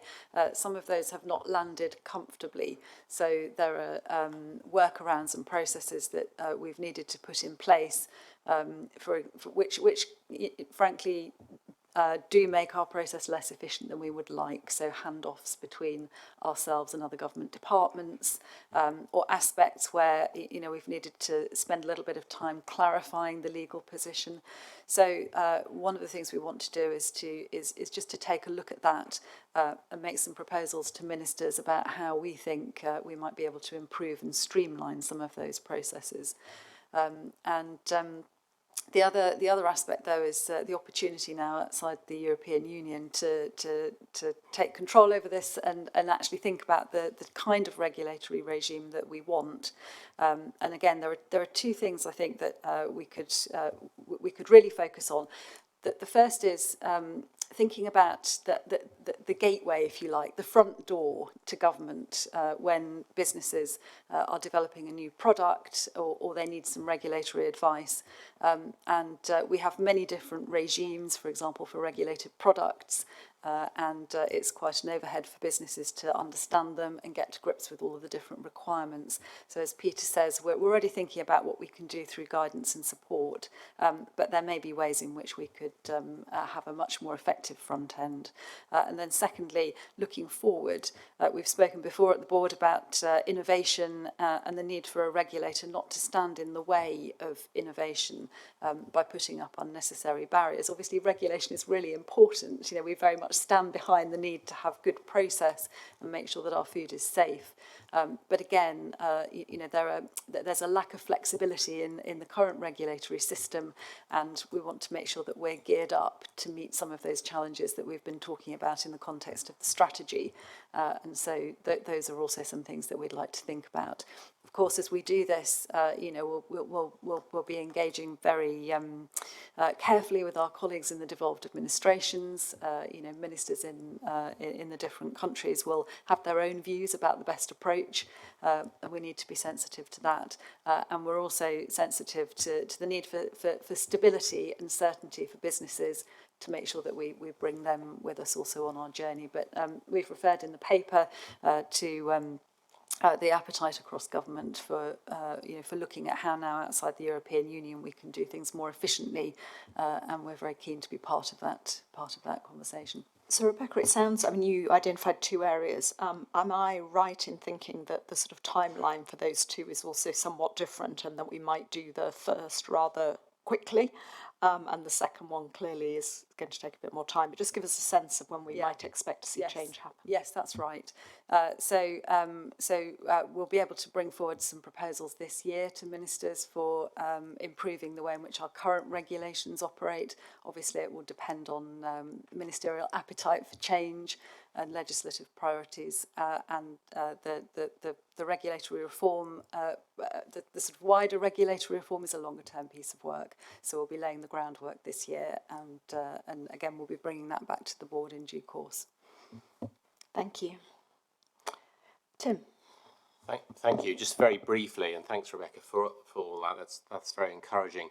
I guess one of the lessons perhaps from CBD is looking at how it looks from the manufacturer's point of view in terms of the relationship between us as a market authoriser and, say, MHRA as a market authoriser around therapeutics. And, of course, some of the ambiguity about CBD perhaps worked for different reasons to the benefit of some in trying to get their products to market. And I just wondered whether there's opportunities to explore whether issues, for example, like a common portal around dossier submission, around joint working as to explicit joint working and transparency about how a product is routed through the different market authorisations post-submission might be an opportunity to explore. Now, it may well be that's all happening. It'd be great to hear that, and maybe in the business meeting rather than necessarily now, but I think that's something that would be very, very helpful, just ease of access and greater clarity back to the consumer as well, so they know what's happened. Yes, I agree, Tim. And I spoke earlier about the work that we're doing with DEFRA to make sure that we're fully joined up in the thinking on any changes to the GMO regulations. And that's exactly what we want to achieve, to make sure that food safety regulation is considered at the start. So the definition of a food is very broad, as the board will know. And so essentially, you know, we can be the default regime. We always have a responsibility to look at whether things that people are eating are safe. And you're right, it's not always easy for consumers and businesses to understand how the different regulatory regimes work together. So again, we work very effectively across government on CBD. You'll remember there was a cross-government group chaired by Chris Whitty, who was then CSA at Department of Health, and you know, that was very helpful in making sure that the different regimes, medical, healthcare and drugs, aligned with food. But I agree there is more that we could do in this respect, and it's something we want to explore. Tim, if I perhaps could add to that, I have met with the chair of the MHRA, and we've agreed to have a follow-up meeting with chairs and chief execs with two particular issues in mind. One is to exactly the point you make about, if you like, borderline substances, or, you know, there's a rather official definition of that, but things that, you know, could be interpreted both ways, to think how we can best join up on that, with the aim that ensuring the consumer is best protected and that we are working as efficiently as possible, and enabling business to do the right thing. And then the second area that we identified is that we should try to learn from them about their regulatory approval processes. You know, during COVID, they've changed their systems quite considerably. They've also been faced with EU exit and so on. And so we felt it would be helpful to have a conversation with them to see whether there was any sort of mutual learning. So I totally agree with you. They're a useful organisation for us to work with. Great, thank you very much. I'm going to draw this discussion to a close now, because to some extent we will return to some of the details when we get into the business committee this afternoon. I think you know, you've heard the board really commend the progress that's been made in getting this system up and running. I also want to just reiterate, you know, one of the underlying principles, which is in the paper, which is embedded in everything we do, but perhaps so embedded we don't say it often enough, but which is the process we have for really looking at the risk assessment in a very independent, science-led way through CERD and the work that Rick and his team do. And then the risk management is done as a sort of separate entity. And I think it's helpful for us as a board to look end to end at the whole process. And we've talked a bit about the risk communication part too. But I think important for people to recognise, particularly given the history of the FSA, the really, you know, we have not lost sight of those important principles around separating risk assessment and risk management. And of course, in the end, we're making advice to ministers. So, but thank you for getting the process up and working as well as it is already. You've heard a lot of interest from the board around how we monitor this, the importance of the of the metrics, the quality standards, and we'll pick that up this afternoon. and I think general support for really embedding this continuous improvement process. It's interesting how these things come along in thematic areas. We've talked about it several times today, but I think, you know, you're taking the lead in this lessons learned from CBD, and very much look forward to seeing that continuing in the future. And we would welcome an update when you get a bit further down the line on the regulatory reform issue, that's something that's obviously very important to us. Thank you. Great. Well done, everybody. And we have arrived at coffee time. So we'll take a break now, pretty well on time, and we'll be back at 11:25. Thank you very much.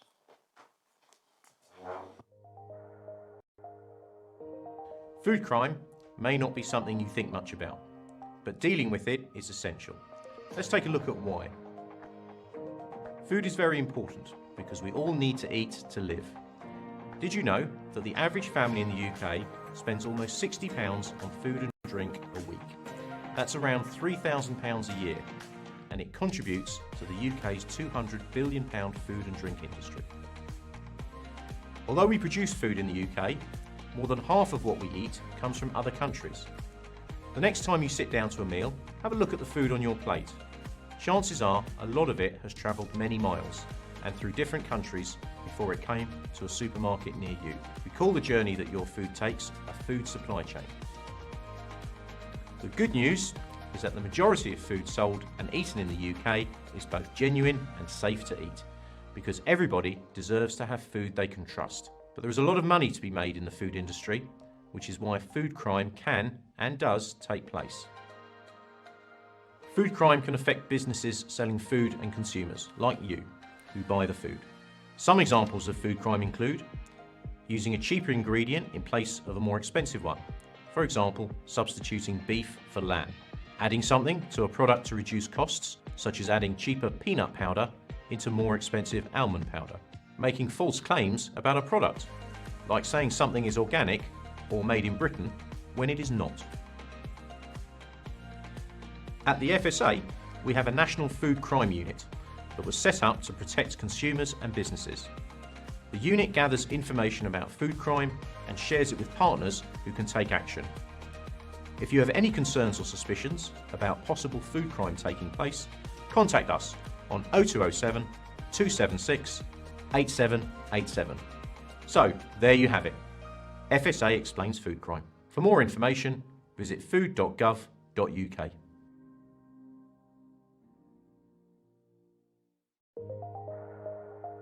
Have you ever suffered a reaction to something you've eaten? If you have, you probably have a condition called food hypersensitivity. Let's look into why this happens. There are different types of food hypersensitivity. Food allergy, celiac disease, and food intolerance are 3 examples. Food allergy is when your immune system, which helps your body fight infections, mistakes the proteins in food as a threat. Allergic reactions can range from mild to very serious, such as itchiness, hives, vomiting, swelling of the eyes, lips, and airways, which makes it difficult to breathe. The most severe allergic reaction is called anaphylaxis, which can even lead to death. You can be allergic to any food, but certain foods are responsible for most food allergies. In the UK, food businesses must tell you if they use any of the 14 key allergens in the food and drink they produce. The 14 include common allergens like nuts, peanuts, eggs and milk, as well as unusual ones such as lupin, celery, mustard and sulfites. Celiac disease is an autoimmune condition caused by a reaction to gluten found in grains such as wheat. The immune system attacks the small intestines and reduces its ability to absorb nutrients from food. Following a gluten-free diet can prevent long-term health problems. Food intolerance doesn't involve your immune system and is never life-threatening. The symptoms of a food intolerance can occur hours after eating the offending food. People with food intolerance tend to experience symptoms like diarrhea, skin rashes, or itching. So there you have it. The FSA explains food hypersensitivity. You can find out more information at food.gov.uk.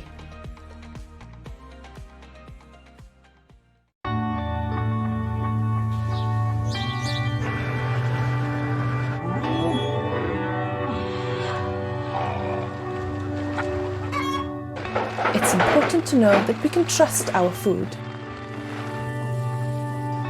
to know where it comes from and how it is produced, whether it's safe to eat, how it's packaged, stored and sold, what's in it, and that it is what it says it is.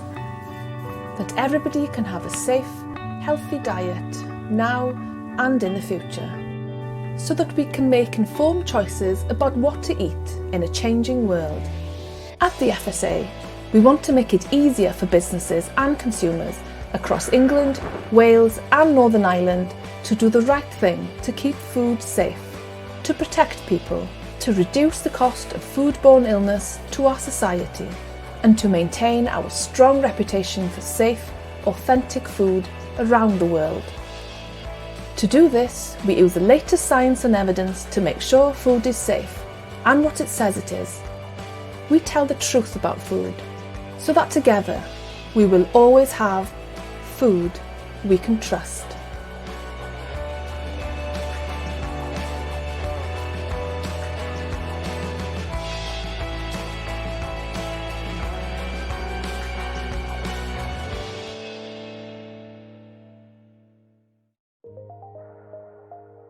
Have you ever been out for a meal, shopped for food or bought a takeaway and wondered if your food was safe or hygienically handled and prepared? The Food Standards Agency have set up the Food Hygiene Rating Scheme in partnership with local councils to help you find out. Any business providing food, such as restaurants, hotels, bars, shops and takeaways, is subject to hygiene inspections by food safety officers from the local council.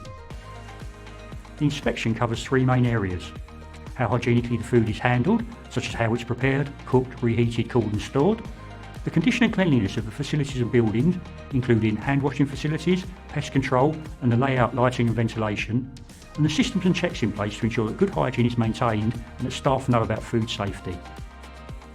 Once inspected, the food business is given a rating from 0, which means urgent improvement is required, to 5, which is very good. The business is given a sticker with their rating to display prominently, and all ratings can be found on the FSA website. How often the business is inspected will depend on the type of business and their standards of food hygiene. In England, businesses can choose to display their rating. If you don't see the sticker, you can always check our website or ask the business. So if you want to be sure you're buying food from businesses with good hygiene, always check and choose those with a high rating. So there you have it, the FSA explains the Food Hygiene Rating Scheme. To find out more and check the ratings, visit food.gov.uk.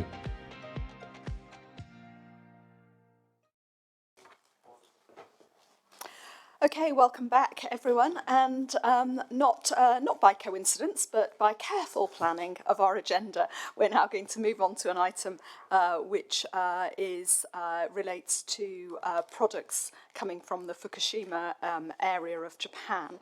The board will be aware that there were emergency controls which were put in place following the nuclear accident at Fukushima some time ago, and since then the evidence has been regularly sort of reviewed to see whether it was still appropriate to keep those controls in place. FSA was involved in that process, but as part of the EU decision making, and we've now reached a point where we now need to consider this for ourselves in the sort of post-EU exit world. So I'm really pleased to be joined by Chris Thomas, who's our Senior Policy Advisor for Radiological Matters. And thank you, Chris, for your paper, which was very clear. Am I going to hand straight to... Yeah, let me hand straight to you just to give us the headlines, and then I'll invite comments from the board. Thank you, Chair. Yes, I'm Chris Thomas. I work in Rebecca's Directorate in Food Policy and with the Policy Lead for Radiological. This paper has been prepared, though, with colleagues across the FSA, including colleagues in the Science Directorate who worked on the risk assessment, which has underpinned a lot of the evidence basis for our proposals. As was mentioned, these restrictions were put in place following Fukushima in 2011. And as emergency controls, they've been regularly reviewed.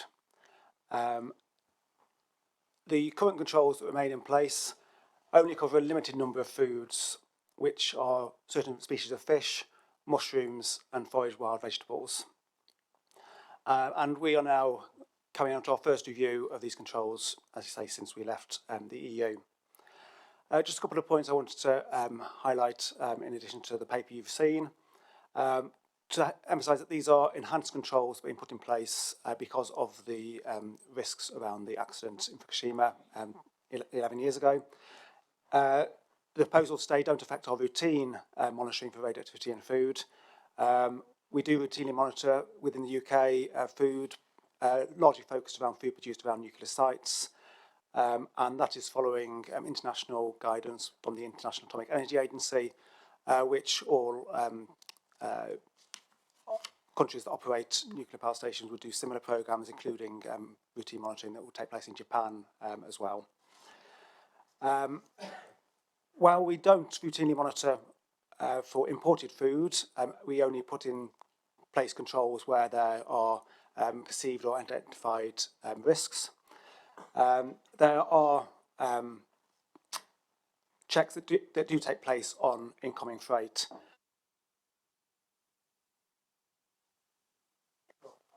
The radioactivity in food.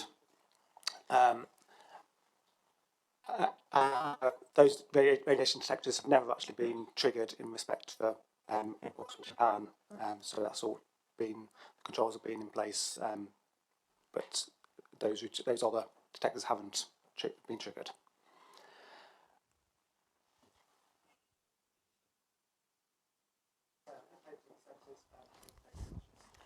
Great, thank you very much, Chris. And I really apologise both to people who are here and to those who are listening on the web that we're having a few sound issues. I think they're sort of connections or something, but we're working hard to fix that. So I think I just want to draw.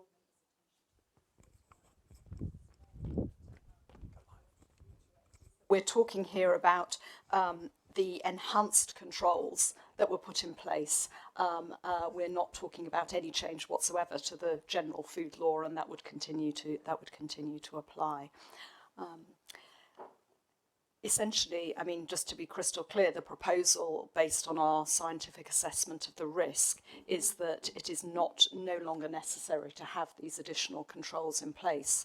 And the suggestion from the scientific teams is that it would be reasonable to now remove that. So I guess I'd invite the board to, do you agree with that conclusion? Or are there any further questions that you want to ask of the team in order to sort of stress test that proposal? Margaret? Just to repeat what I said earlier, which I think is important. I'm not sure that some members of the public won't like it, business will like it. It's only a very small number of products, as you've explained, and I suspect the people who use those products will, you know, continue to do so, and it won't affect that many. But I think the problem is, you know, that you know, 3/4 of the UK is saying we do this. Northern Ireland is going to be restricted still under EU law, and that is a confusion for the consumer. And we need to explain the science in detail, and I think that would be the advice to ministers. So, of course, I agree. I'm not going to disagree with our own research scientists. Totally agree, but it's slightly reluctantly because of this issue with the consumer being confused. And anyway, it's for the ministers to decide.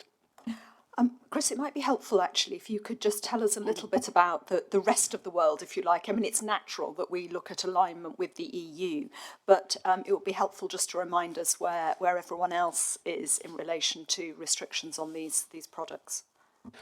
Yes, certainly. So a number of countries did put in place restrictions after the accident.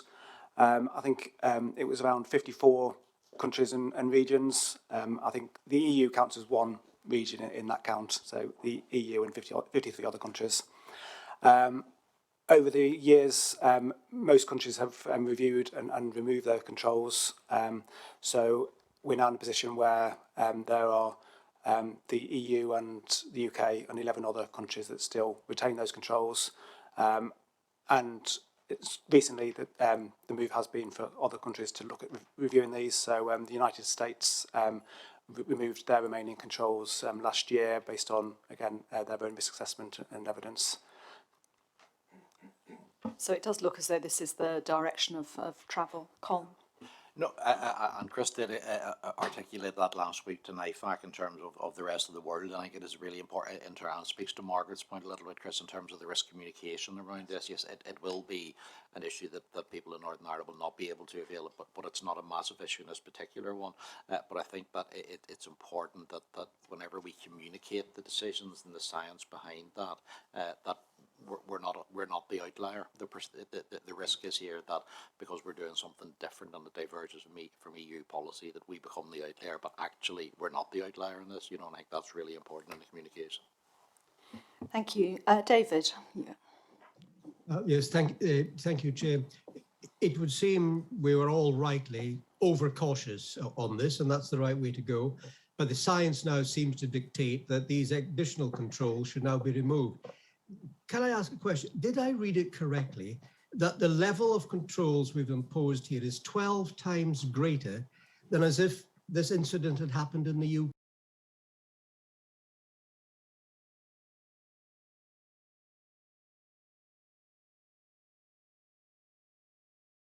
As far as Northern Ireland's concerned, there is no greater risk there. They're simply caught by the Northern Ireland Protocol. Thank you, Chair. So yes, you're correct, and that was mentioned in the paper that when the controls were initially put in place in 2011, the limits, which are predetermined maximum permitted levels set in EU legislation, which is now retained UK legislation, those levels initially applied to food from Japan, but internally within Japan, lower, more restrictive limits were applied, and they were further reduced a year after the accident in order to provide greater reassurance to members of the public in Japan on the food supply.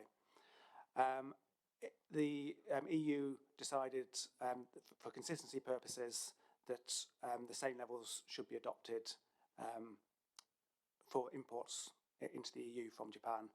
And that is why there's that difference between the levels that we have been applying for food from Japan and the levels that would apply in the event of a similar nuclear accident in the UK or the EU. Okay, but is it 12 times greater? Is that the correct figure? Yes, that's right. Good Lord. Okay, thank you. Just to note that with regard to the risks in Northern Ireland, our risk assessment was a UK-wide risk assessment. The conclusion applies across the UK that we don't feel these controls are no longer required. But obviously there is the regulatory divergence and difference there with the Northern Ireland. Yeah, and I just should remind board members that Food Standards Scotland will be considering this very same issue at their board meeting shortly, but it's based on this sort of common risk assessment. Peter, then Tim. And the Welsh Food Advisory Committee had a look at this, and beforehand I'd been just a little bit nervous that this could be a subject for divergence. The committee, in fact, unanimously accepted the conclusions of this paper, and all the signs are that the Welsh Government will accept that position, and therefore that so far as Wales and England are concerned, there will not be divergence. The science behind it is good. Thank you very much. I think the assurances are there. One of the things that perhaps I didn't pick up from the paper, and particularly around the earlier caution, was there is a difference between external source radiation and ingested source. And we don't make the distinction here because I understood, and Chris will know so much more about it than I ever would. I'd just like some clarification that we were actually relying on ingested source levels in terms of setting our risks. Yes, correct. It's a risk for ingestion. So yes, the levels that are set for radioactive compliance in relation to ingestion are far lower than they would be for external exposures because of the additional risks when you're obviously ingesting contaminants and the possibility for those contaminants to build up in for long-term consumption. So we do apply, noting that the levels in Japan are 12 times lower than they would be for similar accidents in the UK or EU. Even those levels in the UK that we would apply are still very cautious and restrictive in protecting public health. Thank you. Very clear paper and very clear exposition of the science. I just wanted to pick up one of the points in the consultation where a concern was raised about discharge of contaminated water and that we needed to be mindful of that for the future. Just so that we're absolutely explicit, I'm assuming there is a requirement for the authorities to notify us formally of any change in the monitoring of radiation as following that process. Can we be confident we would know and be notified of that? So the activities that are being carried out on the Fukushima site in relation to the ongoing recovery and remediation of the site, that's being done in close liaison with the International Atomic Energy Agency, who are regularly reporting on the activities that are being carried out there, and with a particular issue around the discharges of water which has been stored on site, but was used as part of the cooling, but has been treated to remove the majority of the radioactive material. That's been done again in collaboration with the IAA, and we would be able to have the information, or the information will be made publicly available as to what's happening with that to the IAA. Thank you all very much. So I think the message that I'm hearing is that we're all content that the FSA should advise ministers in England and Wales that these controls are no longer necessary. I can see broad agreement with that. And I think also that, we do think it's very important that you should continue to engage closely with Food Standards Scotland and with the devolved governments so that the communication of this is well coordinated, and this is perhaps a useful opportunity for us to practice some of those risk communication sort of strategies we've been talking about earlier this morning. I mean, it is a rather niche set of foods, but let's try and get it right this time for this small group, and then we'll be better prepared for our risk communication later. Great, but thank you. Thanks to the teams for all the work on this and for a genuinely very, very clear paper. Thank you. Okay. So we move on to our next item now, and it's a great pleasure to welcome Professor Sandy Thomas to this meeting. So Sandy has chaired the Science Council since it was set up, and this committee has become, I think, a very important source of expertise both for the executive and the board. And one of the things that they have done in particular, I think, is to help us to look ahead to some sort of new and emerging issues and really see how our science and evidence function can kind of support our core business. So this is the annual report from the committee, and we've seen the paper. Sandy, thank you to you and to all the members of your committee for their work. I've been on the other side of these committees, and I know how much time and effort goes into it, and we're very, very grateful that the members of your committee and their host institutions enable them to do that. Thank you. Well, thank you very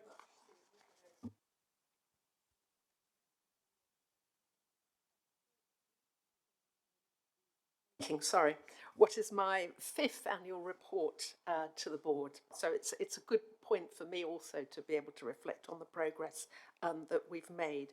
So before I start, I'd really like to thank the board for the continuing support of the Science Council, which, as we observed earlier, was formed 5 years ago, and the really constructive relationship that I think we've had with colleagues in the FSA, particularly with the chief scientists, 2 I've worked with now, and also the executive and the various teams that we've interacted with. So that support has been really important, and it's enabled us to really keep our focus well trained on serving the FSA's need.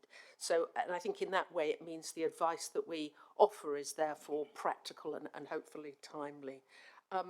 as Susan said, the report has been put before you as a paper, so I'm not going to go into too much detail, but obviously we'll be happy to take questions after. So just what, in terms of what we've been doing in that last year, which is set out in the paper, just a reminder that we do meet in open session. We've met twice in June and December. We were very pleased in December to have a face-to-face meeting after lots of Zoom meetings over the preceding 2 years. And we've also had a number of smaller closed meetings to monitor the progress of the programs that we're doing.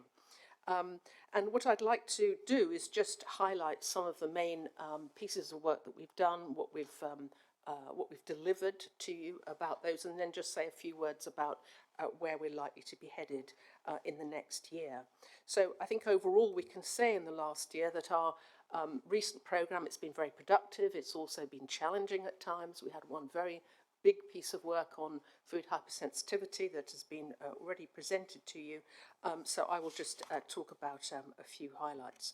So I'll turn first to the working group on food hypersensitivity. And we've already heard quite a bit about this topic today, and it's obviously one of the most important areas of responsibility for the FSA and very integral to the concept of what food is safe. So just to remind you what we were asked to do, to advise on future priorities and direction in respect to food hypersensitivity, but also to look back at how effective the research had been, to look at the processes by which choices were made, and the part that others had played in enhancing knowledge. So we split the review essentially into the retrospective segment and also into the prospective segment. Now, I'm not going to go into much detail here because the final report has already been presented to the board. We presented that in June to you last year, and that was by Paul Turner, and we're very fortunate to have a member of our Science Council who's an international expert on food hypersensitivity. And this final report built on the interim report that we presented in the preceding autumn. So it's been gratifying to see the implementation plan of that report from the FSA, and also to see how, particularly around research priorities, how those findings really meshed rather well with the emerging work from the FSA in its own area. So that was really quite important. And I think there have been some important lessons that have come to light about approaches to the FAIR programme in the past. So we've been talking to and working with Rick Munford to keep us aware of how that's being implemented. And I know that there have been also some application to other areas of interest in the Food Standards Agency. So, for example, the making of a toolkit using some of these ideas about how to take research forward. So that has been a very substantial piece of work, but I think we're very pleased, and we would just like to acknowledge here the huge effort made by Paul Turner, because he was also on the front line with allergies and COVID in the clinic. So that's why it was actually quite a challenging time. So the other piece of work I want to bring to your attention that formed a lot of our activity and focus last year was the critical review of third-party evidence. And this was important for two reasons. One, because there was quite an urgent need for this analysis to really help support the robustness of evidence that was submitted, will be submitted in the future too by non-commissioned third parties in an effort to change FSA policy. So this was done to help ensure that the evidence considered to inform the advice that the FSA would give is sufficiently robust, and everyone is really clear about what the principles of the evidence quality is. So we looked particularly at trust around the evidence, we looked at robustness, and we looked at quality. And we were very fortunate that Professor Peter Gregory led on this piece of work. We were also very lucky that we had excellent resource from the FSA to do this at speed, and I think we produced in a matter of months a piece of work that was in the form of a report. There were guidelines that have now been which have now been raised in terms of awareness around the FSA. So that has really helped, I think, the FSA be in a better position, a more explicit position about how it handles these kind of requests that are submitted. And I think it also demonstrated to us that we can do these rapid evidence reviews. So when circumstances change and we can see better ways of doing things, we're able to do that. Even though rapid, it still took 9 months, I must confess. So it's not, these sorts of things can't often be done in 3 months. And I should also say that we took care, because of the very outward facing nature of the FSA, we took care to have a consultation around these guidelines and principles. And we had some 11 responses, and they were really, really helpful, actually. So I think this is a very good example, I think, of the Science Council providing practical guidance for the FSA and to really help in its decision making. So I think we were pleased about that. Okay, so looking forward, I want to just turn our attention to a piece of work that we've started relatively recently and that we will be reporting to you over the coming months. And so this is a piece of work on net zero carbon and food safety. So I think we're quite ahead here in doing this piece of work, because obviously there's a great deal of thinking around the UK's legal commitment to reach net zero carbon, but not so many people are thinking about this in terms of food safety. So in thinking about this topic, because the way we grow, transport and process food is really changing and is going to particularly change over the next decade, we really need to think about how this is going to impact across the food system.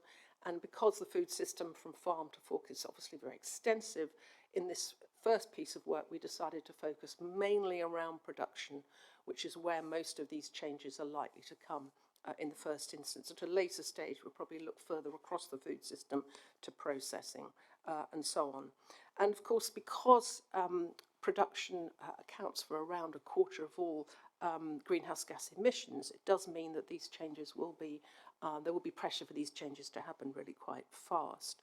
And so we've been looking at the kinds of changes that might have implications for food safety. We've held a workshop, we've consulted quite a lot of experts. This is a very multidisciplinary area, whether we're talking about farming seaweed in seawater to feed to cattle, or whether we're talking about new kinds of packaging materials that may present fresh kind of challenges, or whether we're eating new kinds of proteins. So this is the kind of thing that we're thinking about.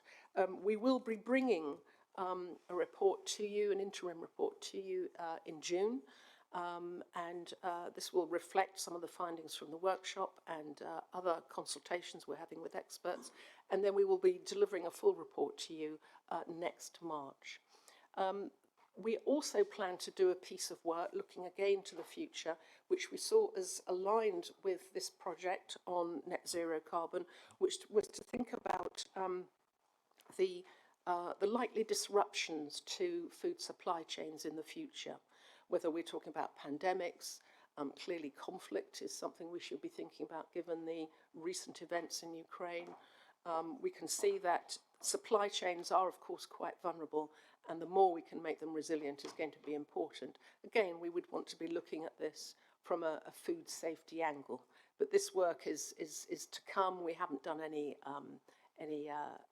real analysis of what the terms of reference might be, but that is on the horizon, because I wanted to try and give you a sense of where we're likely to be headed. Just in terms of the future direction and the opportunities that we might have, I wanted to mention how we've been pleased to be become acquainted with the Strategic Insights team. We can see very much how over the past 5 years the investment that's been made in the FSA and its strategy work in horizon scanning and insurance, and we're very pleased to see too how some of this has been strengthened by inputs from the Science Council. So we're talking to the Strategic Insights team to see how we can provide advice on some of the work that they do, and obviously we will be keen to draw on some of the resources that they themselves produce. The only other thing I really want to say is that we can see opportunities of essentially thinking ahead in the same sort of way. So while I think we'll be working with the Strategic Insights team, I think we can still see that there are opportunities to harvest the ideas of our council members. So we had quite an interesting session recently at our meeting in December, where we really pushed our members to tell us which are the areas they really think are important for development in the next 10 to 15 years, and what are these kind of areas that might have implications for the FSA and its remit. And so we got a few surprises. I mean, we're going to think about this some more. And this was very off the cuff, but I think it shows the resource that I think you have at your disposal. Finally, I just wanted to say, now that the Science Council is 5 years old, I think this is a good time to be reflecting, not so much on what we have done, because I think we've set that out before you, but what we can learn from what we've done and what our future direction looks like. There is, of course, the review coming up, the upcoming review of the SAC bodies, the advisory committees, and we'll be included in that. And I think, again, this is a good time to think about how we can all become more resilient in the way ahead. And I'll stop there, Susan. Thank you. Great, Sandy. Thank you very much indeed for that. I'm actually just going to turn to Robin to see whether, for his reflections, because Robin really has, far more contact with the Science Council. And perhaps also, Robin, it would just be helpful if you just reminded the board about the plans for the review of the SACs. Yeah, certainly, thanks. Just a few points from me. Firstly, to put on record my huge thanks, particularly to you, Sandy, but also to everybody else on the council. I really appreciate this is an enormous amount of work, far more than the official number of hours that everyone puts in, and we really appreciate that. To me, the big advantage here is your ability to kind of roam completely freely, and that I think has been proven particularly in this work that you just mentioned about net zero, moves towards net zero, where you mentioned that the workshop was very diverse. That is an understatement. I was in part of that workshop talking about poultry feed and sushi in the same sentence, which is quite impressive. So a couple of things, I guess, just for me. I think that on that particular piece of work, we discussed earlier this morning, clearly the new strategy for FSA. I think there's a great interface there. We've been working quite hard to discuss between Science Council, strategy team, insights team, to make sure that the work of your council informs that strategy and vice versa. So that's going to be really useful, I think, in looking at that. Two last points. I think one in terms of the review that Sandy mentioned. So we're being guided on the reviews by Central Government Office of Science. So this is a statutory review of all scientific advisory committees. It is overdue because of COVID. It has been delayed. There is kind of an overarching guidance that is coming out shortly about what Central Office would like us to look at in addition to what we would like to look at. Clearly for FSA, the function of Science Council is slightly different to our other SACs, where there is a clear, tight remit, for example, for risk assessment. And so we'll need to interpret that evidence. That will be happening over the summer. So we are looking forward to that. And then the last point I just wanted to mention that Sandy didn't yet pick up on is that we have some vacancies on Science Council. We're in the middle of a recruitment phase at the moment. I think we are delighted to have had a really, really strong field of applicants that we're in the process of. Interviews will be held very shortly. And I think it's worth also putting kind of our thanks on record to all those people who've taken the time to apply, because it's having a strong field, a strong science base is critical for the function that the council performs, and you can only do that if you have good applicants. So looking forward to having new members join shortly. Thank you. Right, thank you very much. Colleagues, any questions or comments for Sandy? Ruth? Well, echoing our appreciation, thanks. Comprehensive work that you do and the thorough consideration of all the issues is hugely appreciated. And, science is so important to us as an organisation. Just thinking about the review, though, I hear what you say, Robin, about some of it will be prescribed by central government. But I just wonder, given the reputation of the Food Standards Agency across the globe as a leader in many ways, I just wonder whether there's an opportunity to bring international experience and advice and support. I know academic colleagues will have lots of connections across the world, but in terms of reviewing how we move forward, is there learning we can bring from elsewhere as well to help inform that review? Or will it be so prescribed that we haven't got flexibility to do that? Yeah, so I think there will be a prescribed element which we'll have to comply with, but it's up to us to add on to that, I think. And I think that's a really useful idea, actually. Having that international oversight, both of the way the committee works, but also the kind of broader picture. Is it broad enough? Is it too broad? Will be really useful. And I think we can easily, Sandy and I can pick up offline to identify people internationally who might be really useful at that role. Thanks. Just a quick comment. Great report, Sandy, and thank you very much for that. And it's just to echo, I guess, Robin's reflections there, that we do enhance our national and international standing, because I think one of the great benefits of the Science Council is that it's got an ability to go back to the source research, and particularly around net zero and food safety, there's a lot of reports on reports and interpretations of research in very early days that wasn't necessarily stand up to the scrutiny that we now expect. So I think the role that the Science Council have in doing that is going to be extremely welcomed, and it may well be that we become a reference point through the Science Council in having an arbitrated view around the quality of the research and also what it could tell us collectively. So thank you. Margaret.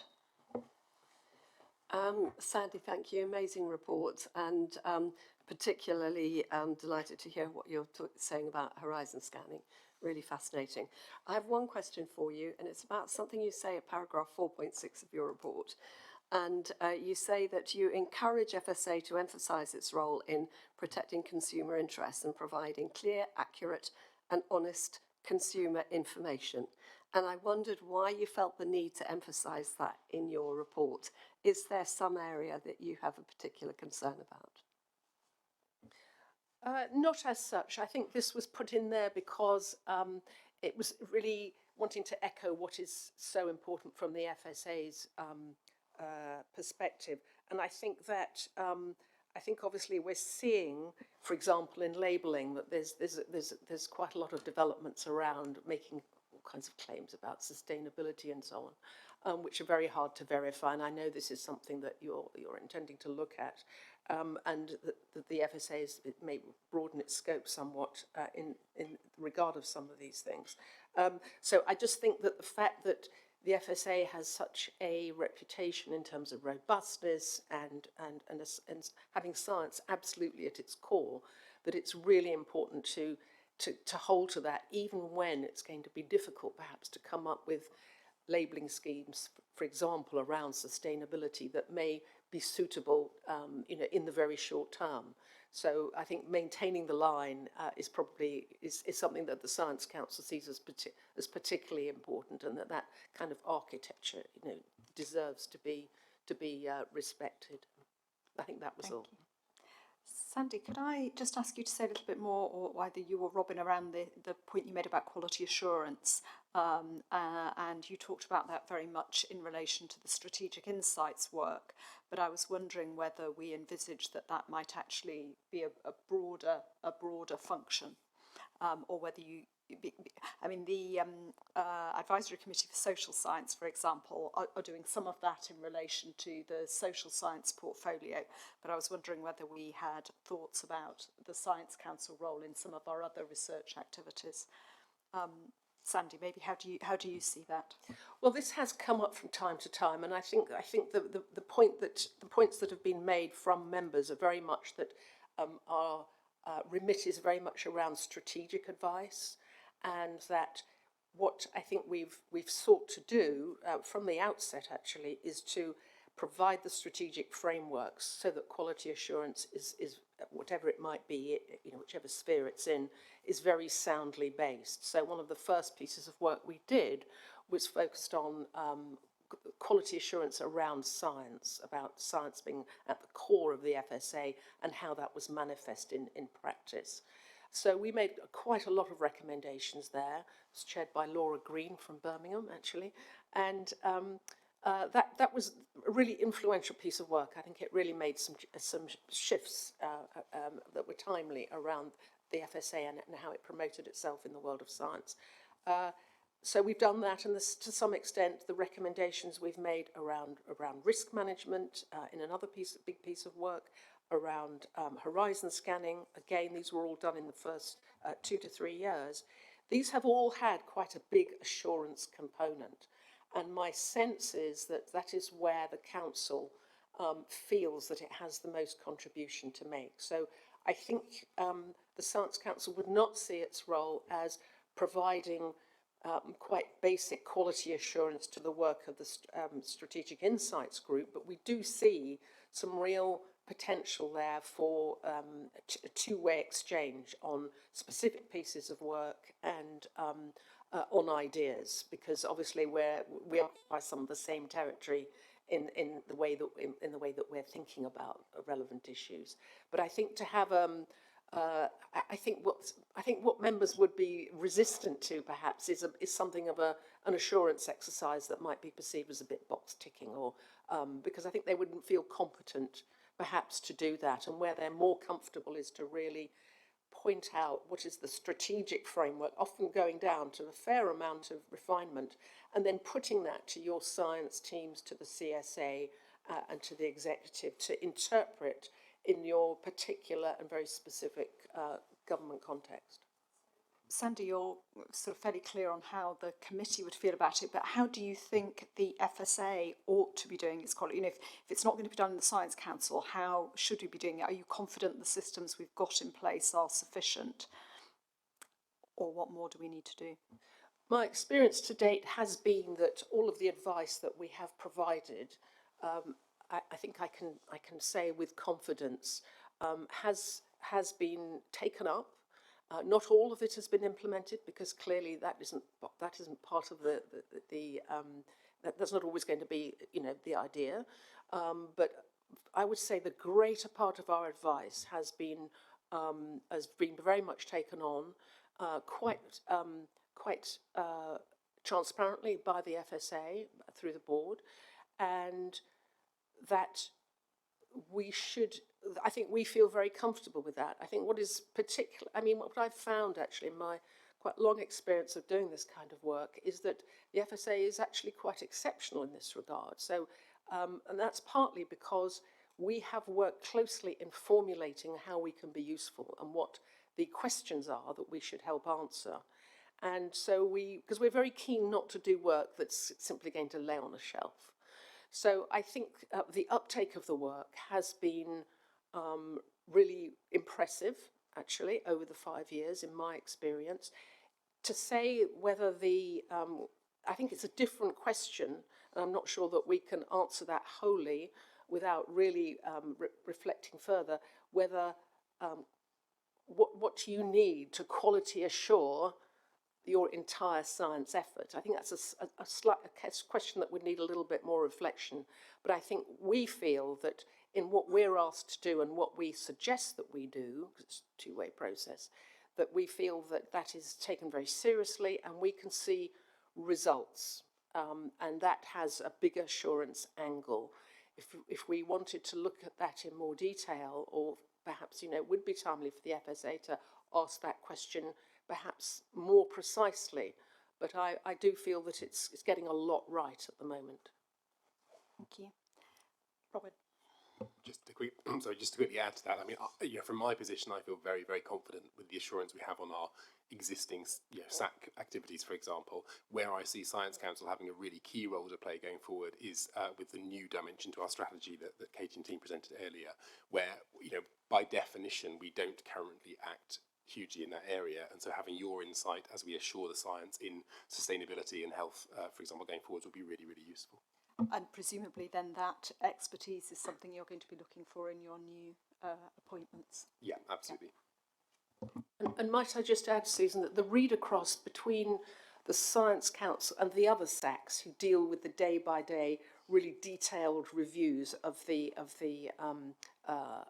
work that comes in for them to do, is rather good. So we have members observing on several of the SACs, and we also have other channels through which we're very aware of their assurance process. So I think that's why our members see our work as very complementary to the other advisory SACs. Thank you. Thank you. I suppose the other specific thing for board members were whether there were areas, I'm not suggesting we make decisions right now, but areas that Robin and Sandy might consider in terms of the forward look as to areas where we perhaps particularly feel there's a need. Clearly there'll be some topics, we've already started on the sustainability agenda, there may be topics in that new area. But if there was anything that members wanted to highlight, either now or obviously to Robin going forward, we can take those up. Fiona. Thank you, Susan. It was really just picking up the point in your paper, Sandy, that there may be some doubt that you'll continue the working group on net zero to cover the full food chain. And I would urge the agency to make sure that we do have the funding to do that, so that we've got a complete piece of work, but which also informs some of the sustainability stuff that we might do going forward, and industry itself in responsible use of that label, because it's widely used in marketing and underpins a lot of the ESG language that's being used now to actually support business growth and investment, as well as what happens with consumers. And I think it can be misleading, significantly misleading at worst, and it's really important that we perhaps can use some of these, start to bring some of these tools into the work that we do around sustainability understanding by the consumer.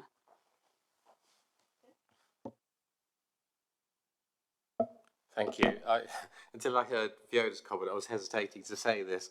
Only in the context of the sustainability agenda, that whether there's opportunity to also, within our methodology, include some of the economic values and benefits alongside the scientific benefits.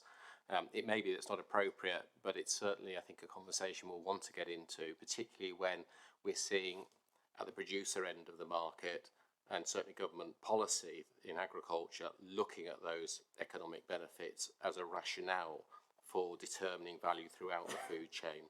So it's just an observation. Obviously, I think it'll be a debate that opens up, but if there is an opportunity to think about that in the context of the science, then that'd be hugely welcome. And that may be an interesting point where we can think about the interface between the Science Council and ACSS. Yeah, get all my C's and S's in the right order. Thank you. That's been a great discussion. Sandy, thank you again for all the work on this. And I was extremely sorry not to have my plans to come and join you at one of your meetings were thwarted by, thwarted, but very much hope to be able to join you at one of your meetings in the coming year. Thank you. Okay, so moving on to the next item on the agenda, and this is where we turn to ARAC, and I'm just going to ask Colm to give us an update from the latest meeting of ARAC. We've already referred to them a couple of times, do a huge amount of work in the background, and I'm always worried that we have a rather short slot, but tell us what you've been up to. No, Chair, thank you. And you've got a very short update from the last meeting of IRAC. The meeting was only last Tuesday, and therefore not a sufficient time to get the full minutes available. They will come forward by correspondence. Considered a number of important areas, the quarterly update on information security and the information security annual report to bring us up to date in a good place, but cybersecurity and cyber risk is ever present and with us across government. I think we're in a good place in FSA, and we will complete the annual return to Cabinet Office for May of this year. We considered the assurance mapping across the agency, and we're content as an Audit and Risk Committee that the reports are in place. We did consider with the National Audit Office the timetable around the annual report and accounts, and the sort of key dates for us going forward. Our next meeting on the 17th of May, whenever we consider the draft annual reports and accounts, and then the 7th of June, whenever we will hopefully approve them for sign-off by the accounting officer. That will allow us to lay the accounts for Northern Ireland and Wales by the end of June. And again, there'll be a delay for the Westminster and Consolidated accounts. We're hoping to lay about the 24th of November, and that's the London Pension Scheme, which has been causing an issue for some time now. our involvement in that particular scheme was very small, but it is unfortunately just delays the laying of the accounts. Still within statutory deadlines. We did consider the draft governance statement a very important part of the annual report and accounts, and we're broadly content, but members have got until this Friday, I think, to give any formal feedback into the finance team on that, and then beyond that, the accounts, as they go through that meeting on the 17th of May, and then the full board will get an opportunity before that 7th of June meeting to have their input to it as well. We considered a very long report from Ernst & Young, long in terms of how long it's taken us to get to the conclusions on it. But I think it was time well spent. We've got a good conclusion, so I think we're going to split out the audit activity between audit assurance and one of the other groups within the organisation, more aligned to performance management. The upshot of all of that, it'll give a much better and clearer audit trail in terms of managing the business. It was a long time coming, but I think that the executive team were right to take the time to get it right. It's better to get it right than get it written in some cases, and this is one of those. We considered the audit assurance report from the head of internal audit. I'm happy enough with that, and the audit plans which we had considered at our previous ARAC meeting back at the retreat time in January. So we're all in a good place on all of those. And our next meeting is, say, 17th of May and the 7th of June, both remote, to consider those two key pieces. Happy to take any questions. Gosh, that was a quick gamble through, but it sounds like you're feeling like that things are in good shape, and I am hugely grateful. I mean, the scrutiny and challenge that ARAC provide to the executive, I think, is just an incredibly important part of what we do as a board, and I really do think that it helps the whole FSA to do its job better. So thank you for that. I wonder if other members of ARAC wanted to add any points to that in the first instance. No, all content. Any other comments or questions from other board members? Yeah, one of the advantages we have as an ARAC is most of the members of the board are currently on ARAC, apart from which means that virtually everybody knows what happened in the discussion. But as the board expands, that will change a little. Yes, yeah, no, you're absolutely right. Good, thank you very much.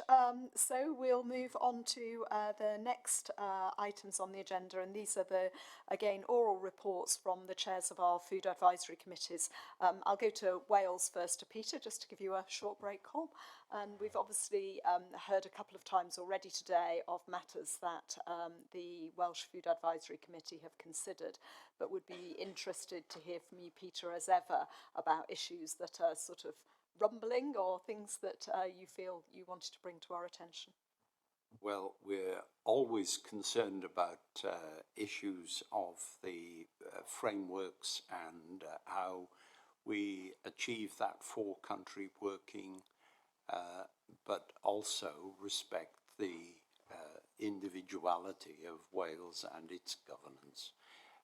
And that bubbles along in the background, as it were, as a constant aspect of our work. So far as meetings are concerned, we have our regular meeting in the week before the board to consider the papers, and that enables me to feed back on behalf of the Welsh Food Advisory Committee its concerns, views, and so on. And then we have our themed meetings, as we call them, and the next one is going to be looking at genetic editing, and that is an attempt to look at something as it's developing, not leaving it too late, and to look at it very much with a Welsh perspective. So that's our next topic. Ahead, we're looking at food insecurity as a topic that we are likely to want to dwell on, with a number of aspects of that to cover. We're meeting nowadays the themed meetings in person and the meetings looking at the board papers online. Wales is, in relative terms, a large country, and we want to ensure that our theme meetings, where we meet in person, are going to resume being held in different parts of Wales, among other things, enabling us to see what's going on in different parts of Wales. So I think that basically sums up what we've been up to. Thank you. Thank you very much. Interesting to hear that you're planning a themed meeting around food insecurity, and I think that that will fit very well with the decision we made earlier this morning to have a paper at the June board meeting where we can start to think about what the options might be, and it will be great to then be able to have a conversation both with your advisory committee, Peter, and indeed in Northern Ireland as well, and really draw in those views from the devolved countries. So that will be helpful and very timely. Thank you. I'm imagining on the strategy you gave us some comments, but as we get into the again the more detailed planning for that would be an obvious time, I think, for us to test out some of the thinking about what we might do in those healthier and more sustainable areas. That probably is something that we should ask both of the advisory committees to take a more detailed look at, because we for sure, as we acknowledged this morning, will have to make some choices, and I want to ensure that those choices are really informed by, you know, feelings on the ground right across all the countries. Thank you. Any comments or questions from colleagues about the Welsh Advisory Committee? No, Peter, thank you for that.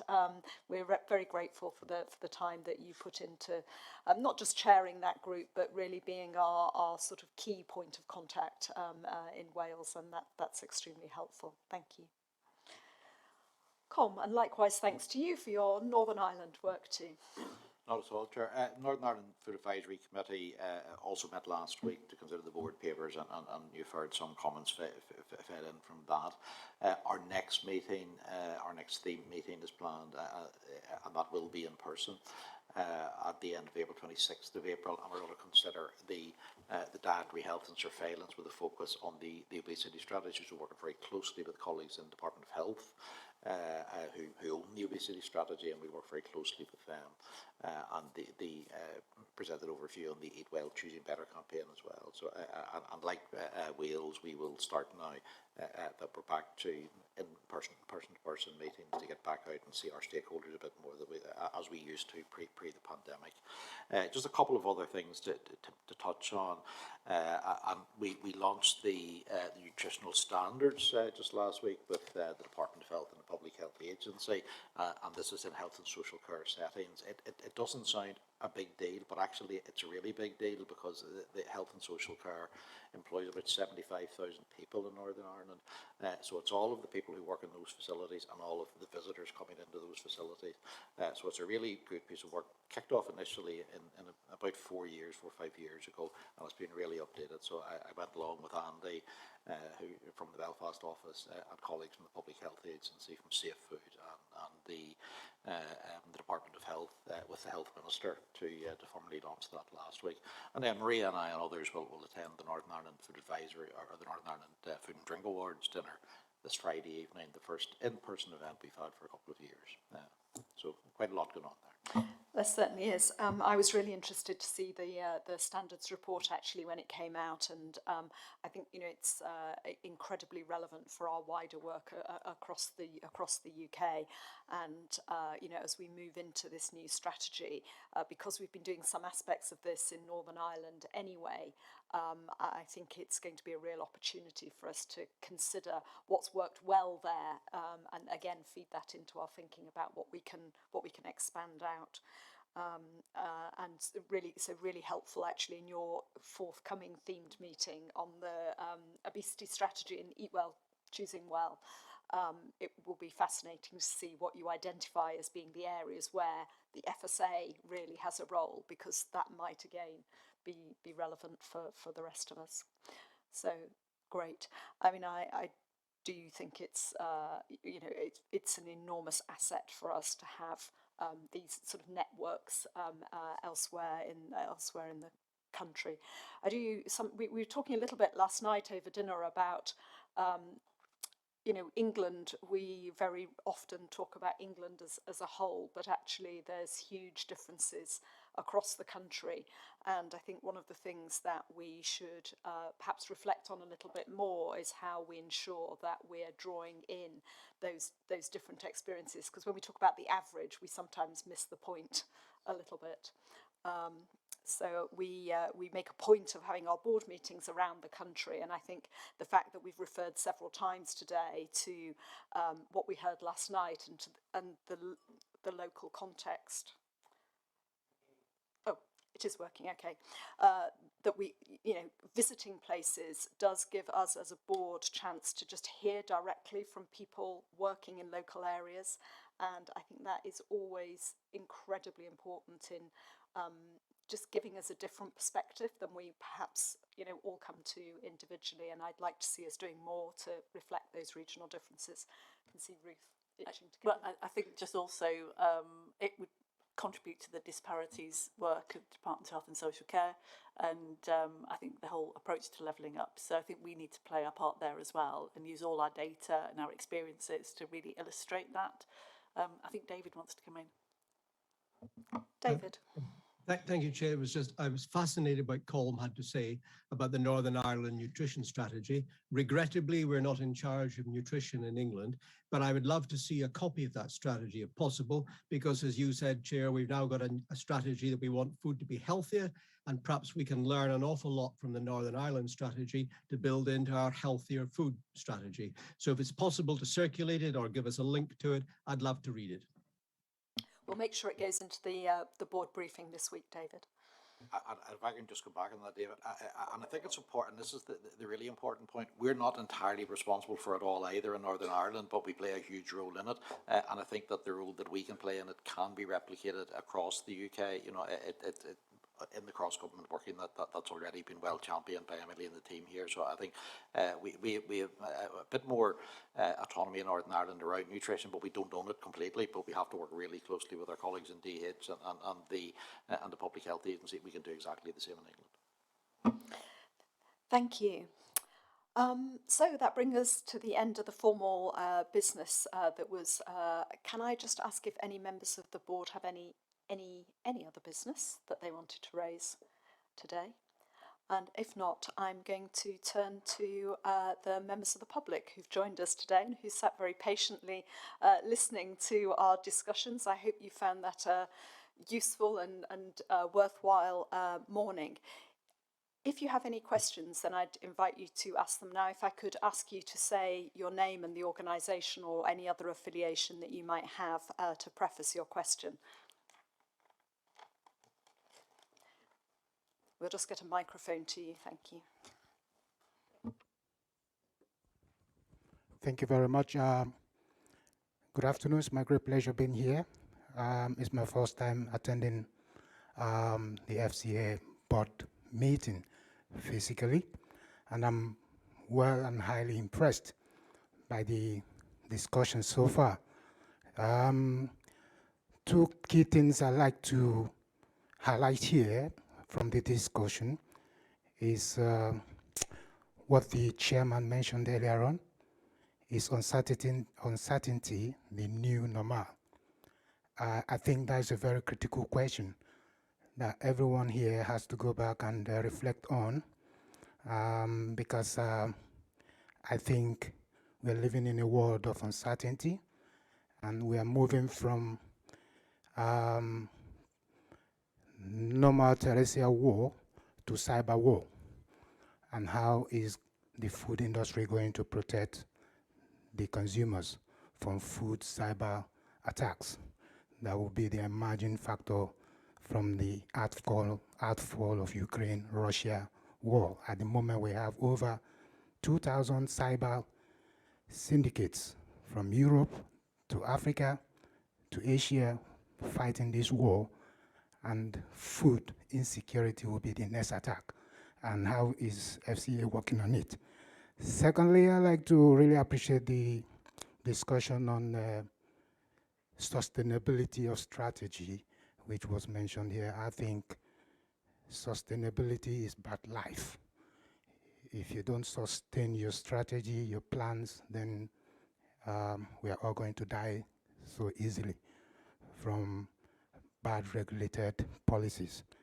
And I think it's very important that we begin to look at how we can manage the reassurance of consumers.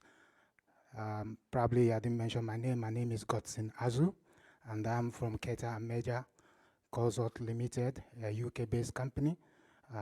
We're based in Peterborough, and we facilitate trade mission meetings between African countries and the UK. And also, I'm a leading member of the Nigerian British community here in UK, coordinating the affairs of Nigerians in the UK and businesses. And one area we're trying to look at is post-Brexit opportunities for produce import from some African countries, and how the FCA is going to be helping to ensure that the regulatory systems and standardization of certain produce that are going to be coming from Africa in alternative to those coming from Europe or Asia are giving enough opportunity to have an inroad to UK market. At the moment, we have over 200 open shops owned by Nigerians and Ghanaians all over the UK. And I think there's need for us to be able to be guided on this. Thank you very much. Thank you very much. So there were a few questions embedded in there.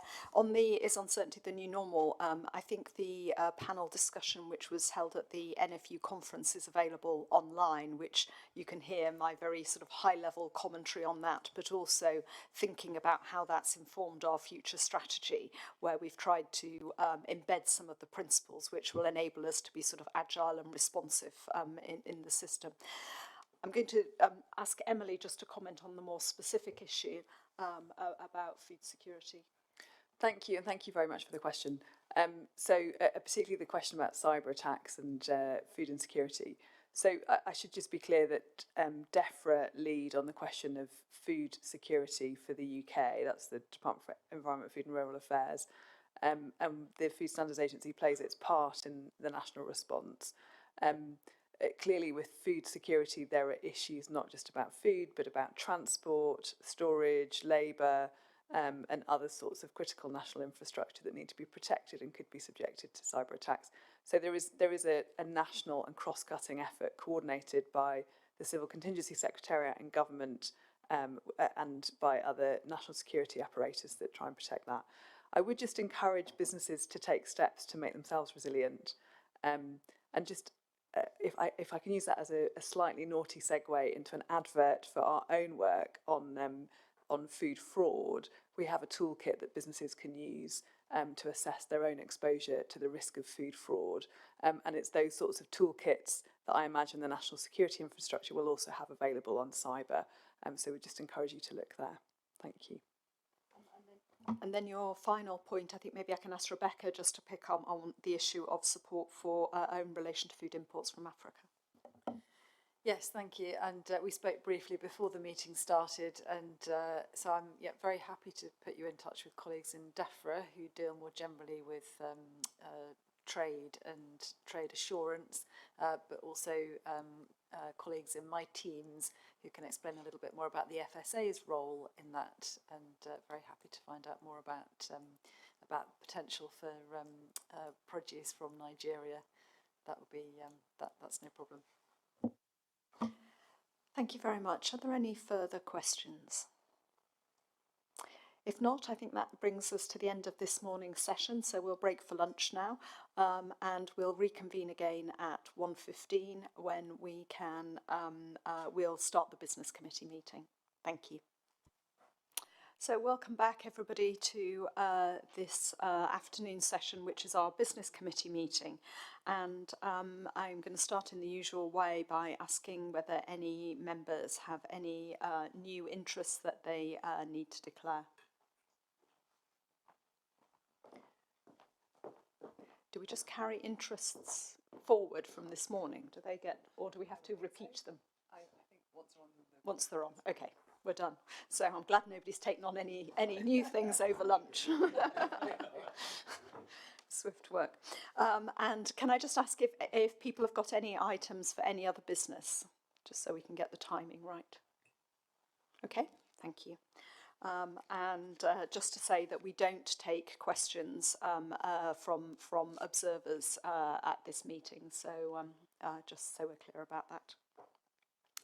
Fine, so if I can turn people's attention to the minutes from the December Business Committee and ask if people are content that these are an accurate record of our discussions. Whether there are there any matters arising that people wanted more detail on? No, all content. Thank you for taking those forward. There were several around the NFCU, which are all done. The local authority recovery plan, and we'll come to local authorities later in the agenda. Good, so I'm now going to turn to Emily for her to make her report to the Business Committee. Thank you, Susan. Good afternoon, everybody. So my report is before you. It mentions local authorities and the recovery plan. This topic also comes up under our performance and resources report, so you may want to take the content of that together. But just to say here, the Omicron effect on local authorities was not as bad as we feared it would be. And as far as we can see, the local authority recovery plan that we set out last summer is being followed. And we've been following up with local authorities where we have been worried about them struggling and have quite a clear process there. The report says quite a lot about our field operations. We were pleased that we were able to get through the winter without service interruptions. That had felt like quite a risk back in October, November time. And the resourcing picture for official vets and for meat hygiene inspectors has been improving. But as the report says, there has been a knock-on effect of moving some of our auditors off that audit work and onto frontline work. So we're now starting to see some issues that are being picked up through audits that we perhaps would have spotted before if we'd had that resource doing audit. The report also talks about our service delivery partner, Evelyn Jones, and the provision of vets. And just to say here, so the cost of providing vets is going up.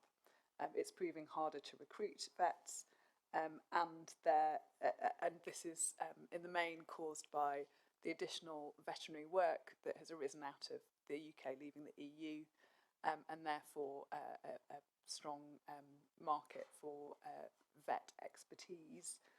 And this means that we are looking at having to make additional payments both now and next financial year for our to our service delivery partner, and we're just looking at that at the moment. It highlights a risk over the Royal College of Veterinary Surgeons' approach to the temporary registration of vets. We rely rather significantly on temporary vets. We're very conscious we need to bring an end to that situation, and if anyone wants to know more, we can say more. And then it also reports that we have decided, as a way of trying to mitigate some of these risks, to move towards more insourcing of vets. So we will be recruiting and appointing vets directly, not the whole service, but a proportion of the service at the start, and then we'll review that as we go. We also did do some work over the winter on our approach to charging, just to make sure that our charging approach was in keeping with our operational transformation programme. And we're not proposing much change to our approach, but the paper just sets out some principles that we'll be applying as we carry on through on charging. Other than that, my report covers the usual matters: incidents, National Food Crime Unit cases, and a little update on our progress in getting Police and Criminal Evidence Act powers for the National Food Crime Unit, prosecutions and legal cases, finance issues, which again we cover also in the Performance and Resources report, people matters, and then I just wanted to put on record at the end my thanks to Michael White, who has been a very, very long-serving member of the Food Standards Agency and who retires at the end of this month. He has done a huge amount in his career, but particularly over the last 20 years for us and for DEFRA making sure there's food you can trust. Great, thank you very much, Emily. So I guess it's really good to hear that the impact over the winter of Omicron was not as great as expected, but I don't think that should distract us from the fact that we were able to continue, because a huge number of people continued to go above and beyond in order to make things happen. And that's on the back of having been doing this now for 2 years. And, you know, I actually can't really begin to imagine the stress and strain that has put on them, and hugely grateful to staff within the agency who are sort of managing and coordinating that, but especially to the teams in field operations who are there on the front line doing it. And I just want to acknowledge that and send the thanks, I'm sure, from the whole of the board. I guess that also leads me to thinking about the quite a substantive item in your report around future models and veterinary resource and charging and so forth. And I think you know, those are really important decisions for the future of delivering this service and for its viability and sustainability. And I know the board will be keen to stay in close touch about how that thinking and those decisions evolve. Peter. On that point about vets, it's obviously a high-risk area, and the use of the temporary vets as a result of a waiver from the Royal College, which will be expiring unless renewed in May, that all relates to language ability. That's what's being waived, as I understand it. And that language ability takes time to acquire. Different individuals at different speeds. But to what extent are we monitoring the progress of people who are in that category, whether working for us or for Evelyn Jones? How fast are they able to fulfill that requirement on average? What are our expectations? And in terms of talking to the Royal College about how they might move forward, would it be possible to move to some kind of time-limited waiver, where somebody comes in and perhaps has 6 months to prove, or whatever period it might be, to prove that they have that language ability? That would give us, hopefully, the majority of them fulfilling within the time, if it is a reasonable time set.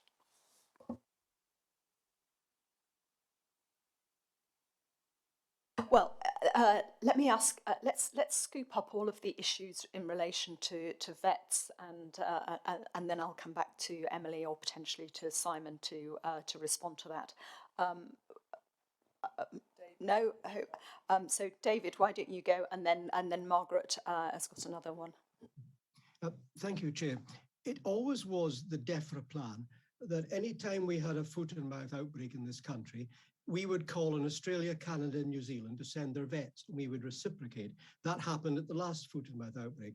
Now, I appreciate that those Commonwealth vets are real vets. They may not wish to come and inspect dead carcasses for the money they're being offered, but have we looked at possibly trying to recruit vets from those old Commonwealth countries or other English-speaking countries in the Commonwealth where we might not have these language difficulties? And that will be very relevant given the decision to do some insourcing of vets, so we'll be interested to hear comments on that. Margaret?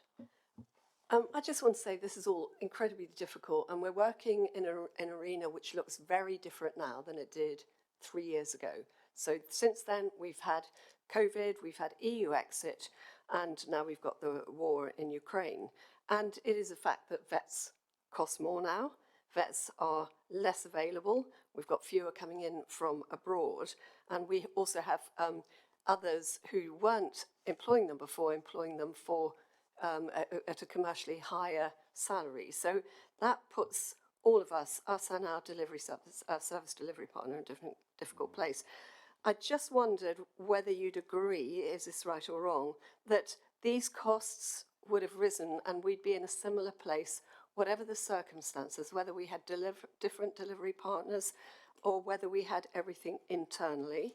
So that's my first vets one. And then just to go a little bit wider on what you said, I'm really sorry that morale remains low. We've discussed this before, and we've tried very hard to say how much we appreciate the people in field ops, and I know you've done some practical things on that front too, but you know, from the top down, the bottom up, everyone in that field ops unit are working so hard, and everybody who's out, whether they're working directly with us or through the service delivery partner, are doing a great job in difficult circumstances.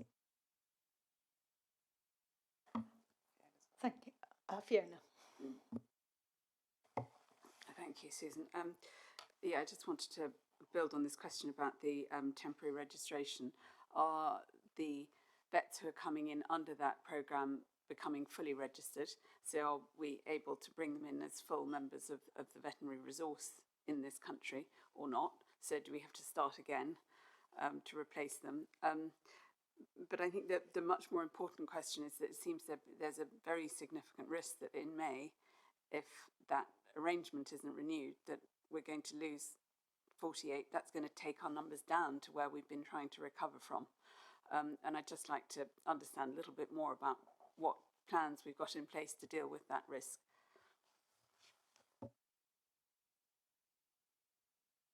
Okay, Simon. Emily's passing this collection to you. So I think what we've got is temporary vets, really some reflections around the charges and so forth. Yeah. Yeah, very happy to pick those up. Thank you, Susan. So absolutely right, temporary registration currently finishes in May. What that means is that up until May, vets can temporary register with the Royal College.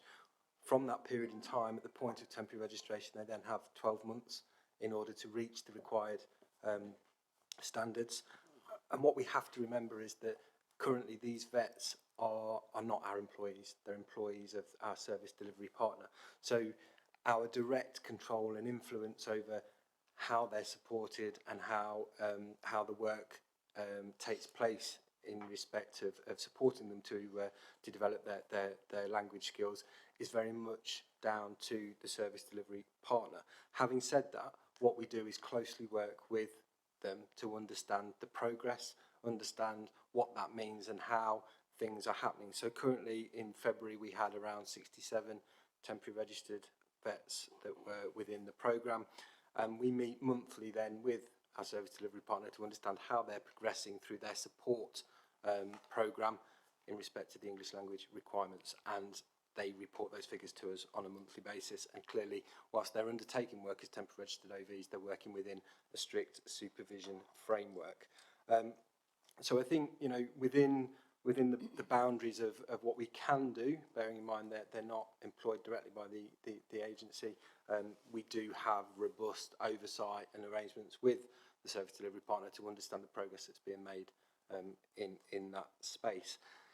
Clearly, just moving forward to pick up on some of the points around what the future looks like, we do have the issue around currently temporary registration is only available to us until May.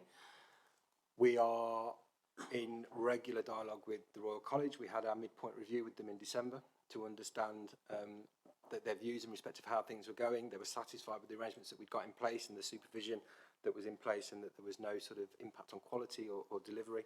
But they are keen to see an exit strategy in respect of this work, and that's the work that we're developing now. I think it's fair to say that our exit strategy is likely to seek a further extension of the temporary registration arrangement, but the Royal College have made it very clear to us that isn't something that we should be guaranteed. So in parallel to that work, we're looking at picking up on the points that were made around how we can work with our service delivery partner in respect of where they recruit vets from, the things that they've got in place to make sure that they're retaining and recruiting appropriately. But then we're also working across other government departments to just look at how we can think about making the veterinary public health role more attractive.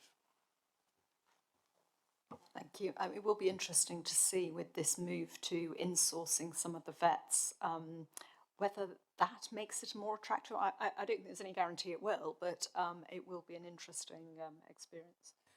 If I can just add a couple of points. So Jane Clark, our Chief Veterinary Officer, and her team have been doing quite a lot of conversations with British vet schools to look at that long-term question about how we can grow more of a Indigenous vet workforce in this space, and how we join up with other agencies like the Animal and Plant Health Agency to offer a really interesting career in public health veterinary work. On your question, Margaret, about whether these costs would have arisen with different delivery partners, the fact is that they would have, and they would have arisen if we had insourced as well. The cost of vets is going up if we're going to source them from externally. There are visa costs and so on. So these are inherent, and we're very clear about that. And you also mentioned field operations morale and how much we all admire and respect the work that's been going on there. It's been really it always it astonishes me how committed and how proud people are in field operations about the work that they do. I think it is extremely valuable.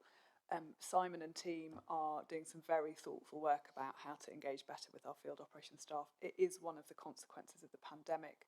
There's been less senior visibility, there have been fewer visits to plants by senior managers and so on, and we want to rectify that over the coming period. Thank you.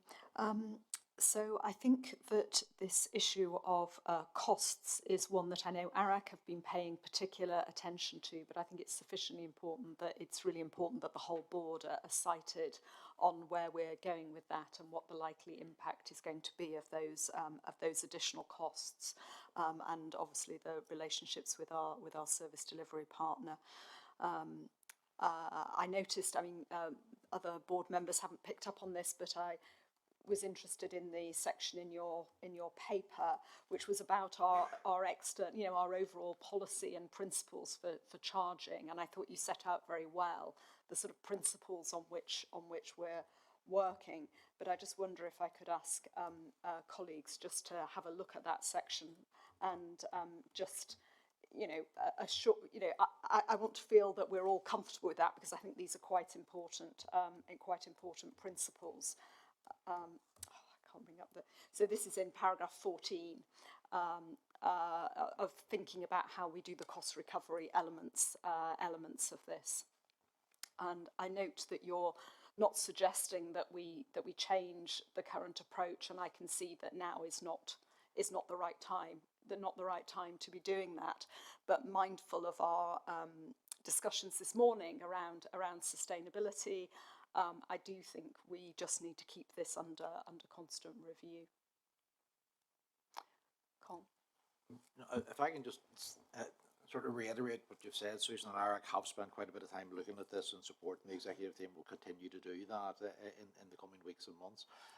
But it's important to point out, I completely agree with the list that's down there, paragraph 14 on that, but important that we're continuing, that there's nothing new in here. This is entirely consistent with how we've always approached cost recovery, and we're continuing to do that. I suppose the reality is costs are rising, costs have risen as a result of change in policy and all of the things we have rehearsed, but the actual approach that has been adopted and suggested by Emily here is exactly what we've been doing for the last number of years. Thank you. Just a brief comment. It may be worth making more explicit that we do try and optimise value for money within the contemporary market context as well, because that has been, as we've just heard, quite fluid, and we need to be able to respond to that. And I think a lot of the comments around the table all support that. So whether that's something we explicitly write and how we also promulgate that message is probably quite important.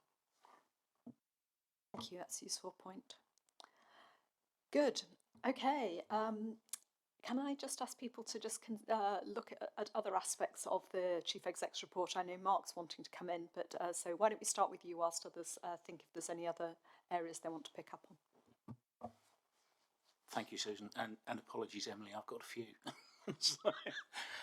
Mark, I should preempt it. I think if this is on local authorities, I'm going to suggest we hold that over to the local authority discussion later, but it's... Okay, it's I might raise a point now, but if you Okay, want to hold the all right. answer over to later, that's absolutely fine. If that's, and only one of them is on local authorities. So. And that point then I'll start with, which is that 112 local authorities expressing concern seems high. It feels high, and I'd just be interested to know whether there's any themes in the engagement that we've had with local authorities around that. But as I say, happy to take the answer to that later if that's convenient. Just picking up on a point Margaret made, there's a comment in here about low morale in the field ops team, and I notice it again in one of the later papers. There's comments there about doing some work around making the career more attractive and clear career paths and all that kind of work. Equally happy to take an answer to this one later as well. Just wanted some assurance that that's being done with the appropriate pace so that we can address some of these morale concerns sooner rather than later. And I know it's not the whole answer as well. In terms of cost recovery, that was something I looked at, and I do understand why we're following the procedure we are now, but just wanted to ask whether our long-term aspiration is still that actually we should be heading towards full cost recovery. There are not many sectors in the food business space that get the level of subsidy that the meat sector does, and it doesn't sit quite comfortably with me, but I do understand the current position. And finally, in relation to Operation Atlas, just wanted to reflect what an excellent piece of practice the proceeds of crime proceedings are in terms of confiscation. These crimes are committed for economic reasons, and actually using that legislation to remove the proceeds of those crimes is something that not only should we do, but we should, if successful, be really proactive in our publicity, because that is actually much more of a deterrent than a conviction and a fine, in my view. Thank you, Mark. So I suggest we definitely hold over the local authorities. I don't know if there's more you want to say on morale and...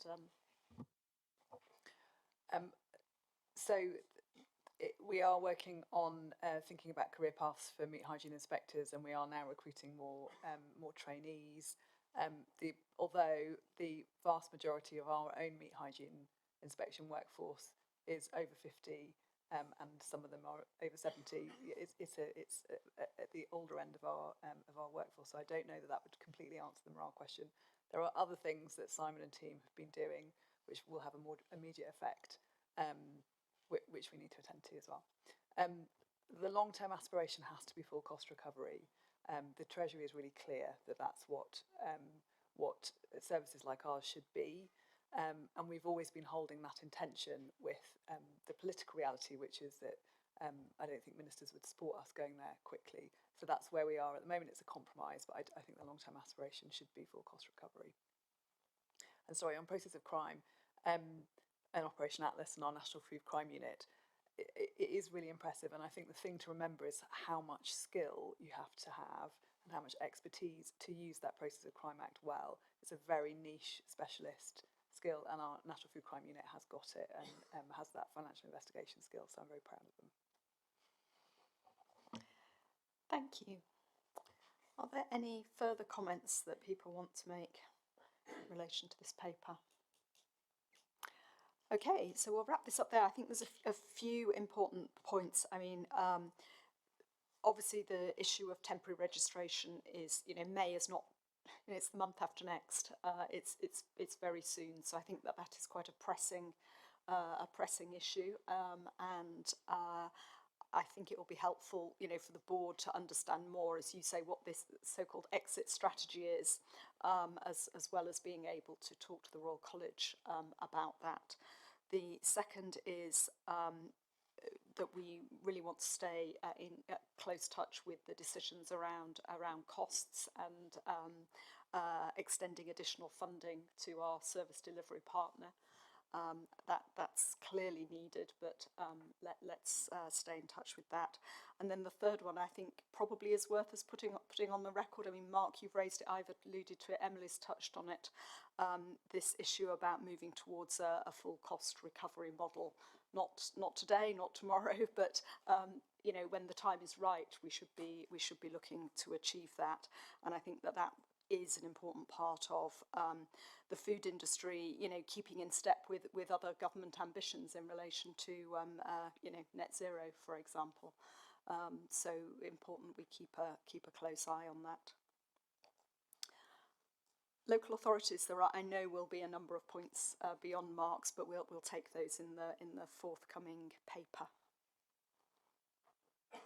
Okay, Emily, thank you again. Thanks to the whole team. I mean, this report summarises a vast amount of work, some of which is extremely complex, and we're very, very grateful for all that's going on. Okay, we're going to turn now to some of the operational papers. We're going to start with the Performance and Resources report, which in a way is a useful sort of headline summary of some of the work that's going on. And Pam, I think you're going to introduce this paper for us. Thank you. So this is the Q3 performance report, and a lot of it has been covered by Emily's report. However, you can see from the statistics that actually that backs up what Emily said in her Chief Executive report. So it's that we've seen a recovery in this quarter in a lot of the areas. However, some dips over December where Omicron started to emerge. Although we've also noted, you can't see it from this report, that it wasn't as bad as we envisaged. So you'll be able to see that in Q4. Particularly to note, the audit team in the meat food business operators have started to return to auditing. Food hygiene rating scheme has had notable success in dropping the businesses waiting for inspections.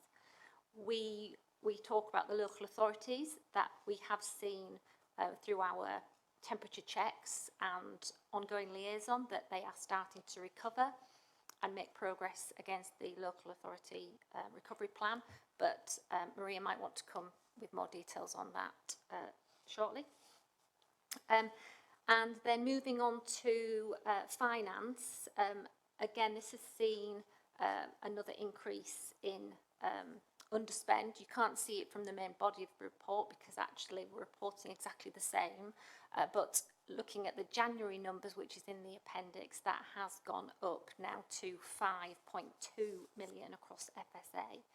So it reflects things that we'd already noted in terms of difficulty getting the right resource in, less T&S being spent, and that's continued through this quarter as well.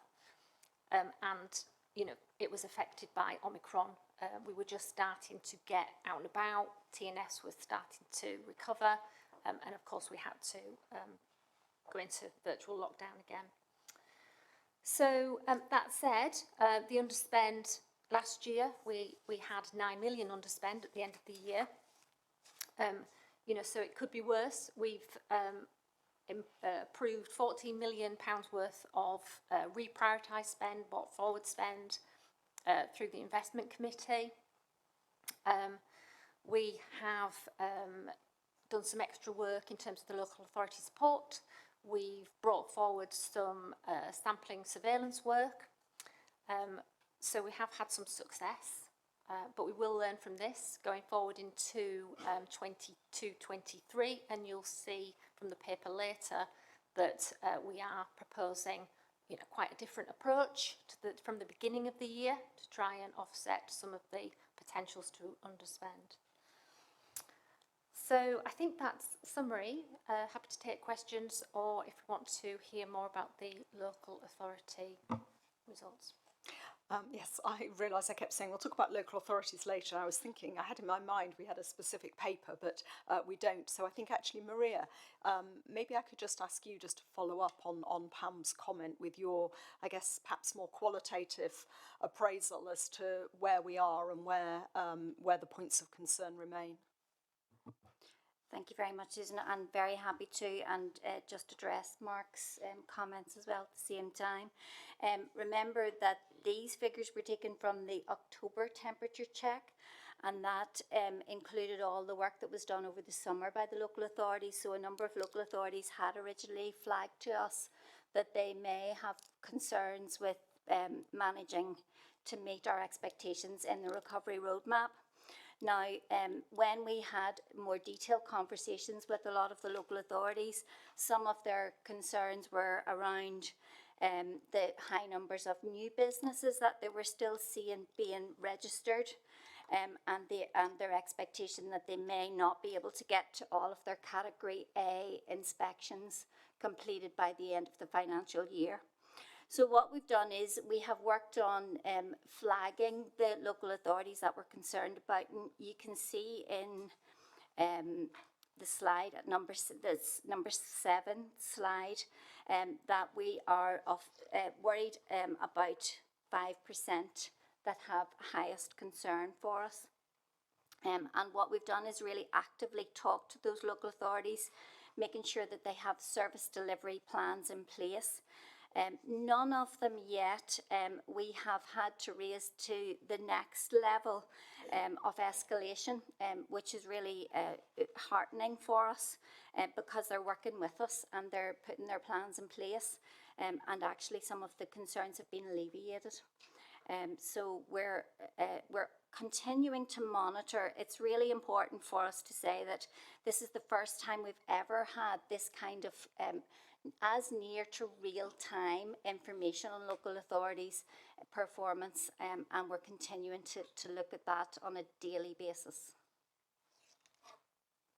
Thank you, Maria. So before we go on to the wider aspects in Pam's report, can I just ask members if there are any other outstanding issues they want to pick up on in relation to local authorities? Colin. Really just a very quick question, Maria. When we talk about 71% audit capacity, what exactly does that mean? On, well, that's meat audit, sorry, not a local authority. Let's come back to that. Mark? Thank you. Just one point in terms of, I think this is about local authorities, but the businesses awaiting inspection, firstly, really to commend our local authority partners in the work they've put in to bring that down, but it's still quite high. And I'm just interested in any thoughts there are on what the impact of that is on business. Particularly, we've heard, I know, in some of the ABC work around some of the aggregators looking for food hygiene ratings to go on their platforms. So I'm just trying to assess what the impact of that level of businesses awaiting inspection is on the businesses who are waiting. That's a useful segue into the general inspections, I guess. I'm happy to pick that up as well. Yes, this is an aspect of performance management that the board is very keen to make sure that we continue to keep an eye on, and that's why we brought this particular slide back to the board. It's very early days for us to report through month on month really drops in these numbers. But, you have to remember that we are pushing local authorities to deal with their most high-risk businesses for up until the end of this financial year. As we move into the next financial year, we would expect to see these numbers greatly decrease, and we would hope that local authorities are addressing these businesses. It does cause business difficulty because they don't get to go on to some of the platforms, or if they go onto the platforms, they will be shown as awaiting inspection. So there is business pressure on local authorities to get out and get those inspections carried out as well. But as you know, the local authorities are triaging and making sure that they're going to the most high-risk businesses first. Any wider comments now from colleagues on this report? Colin. If I can ask that question, just on the audit, on the meat, is what should that be at? I see at the end of the first quarter we were up near to 90%. Why are we down to 71%? And is that an issue for concern? Yeah, thank you. So that measure is really about the number of scheduled visits for the quarter versus the number of visits that were actually completed. So there are occasions, and there have been throughout the pandemic, and certainly we saw within Omicron, that where rescheduling of visits has been necessary due to absence, due to resource availability, both from an agency perspective, but also from the industry perspective. They've not been able to accommodate our visits. What we don't do is look to reschedule visits for premises that are in the urgent improvement necessary or improvement necessary category. We unless it's absolutely necessary due to a business closure or something significant, then we wouldn't move those out of the routine inspection regime. So Simon, is it fair for the board to expect we'll get back towards the 90% as we move through this year? We certainly expect it to increase as we move towards a more business as usual operation as we emerge from the pandemic. The number of occasions where we're looking to reschedule visits is going to decrease, definitely. Sorry, Chair, if I can, it's another, but it's around money, as you might expect at this. It's really just disappointing, obviously, that we have underspent, and the underspend has gone up a little bit at the end of the year. I suppose two questions. Number one, will we be allowed to carry any of that over by HMT into next year? And are we satisfied that, I think you did touch on this, Pam, through your report, but are we satisfied that we've got the right processes in place now to ensure that we avoid having underspends next year? Because the Treasury don't give us that much money, but it's important we spend it all whenever they do give it to us. Thanks, Colin. Will Treasury let us carry it forward? No, that I do know. But what we are doing is we are looking at a few things. So where we are aware that extra costs are hitting us in terms of the veterinary resource and that we have to provide extra support, and we are considering, we've not decided yet whether that has to run into 22-23. Where we can, we are going to try and bring forward some of those costs. Obviously, it has to be audited, but if there's flexibility, then we'll try and use some of the underspend this year to help us next year. So that's one thing. There are also we do actually have a pension liability at the moment. It's a significant liability that we know in due course could crystallise. We make extra payments already in respect of this pension scheme. Now we haven't, we're looking at a business case in terms of could we also actually reduce that liability to help us in a number of years' time. We need to consult with Treasury on that. So that's sort of the immediate steps for using the underspend. Also, going forward, then we've thought, and it does come out in the paper later, that clearly we're still in a volatile period. We had a volatile period this year, and it has impacted our ability to spend. So from 1st of April, we don't think the world's going to be all sorted. So we have taken that on board. We've taken on board the increased risk appetite generally from the board. We have taken on board that we haven't been able to get people in the door as quick as we'd like. We've assumed we assumed maybe 3 months. Well, we're going to change that assumption to 6 months going forward. So right from the onset, we're going to be forecasting, with less optimism bias effectively. But this enables us to over-program next year by, at the moment, 6.7. And actually that's before the extra costs that potentially we may have from the vet increases as well. And actually the extra work that we're doing in the risk analysis space, which again will add to that. So I think we're approaching it quite differently next year. So from the 1st of April, the organisation will have that extra money to, in theory, spend. Now, obviously, we can't overspend, so we need to be really careful on tight forecasting. And we have got a little bit of a balancing act here because Treasury actually states, and they put it in our spending review letter, that we should be keeping 5% back for contingency. So if we suddenly need to support the vets or etc., that we shouldn't go back to them for money, we should have this in our back pocket. So we will have to balance that out, that we'll have to show enough confidence to Treasury that we can prioritise as necessary, but, we don't want to be coming in a big underspend. So it's quite fluid. We need tight forecasts, quick reprioritisation, and some more realistic forecasting assumptions. So hopefully we should be in a better position next year. Thanks, Pam. That sounds a very sort of thoughtful approach to it. Thank you. Peter and then Fiona. Just one specific. I wonder, do you have a list of things which you will probably be budgeting for in the following year, which could be brought forward at relatively short notice, where you find late in the year that it's clear that the resource is going to be available this year?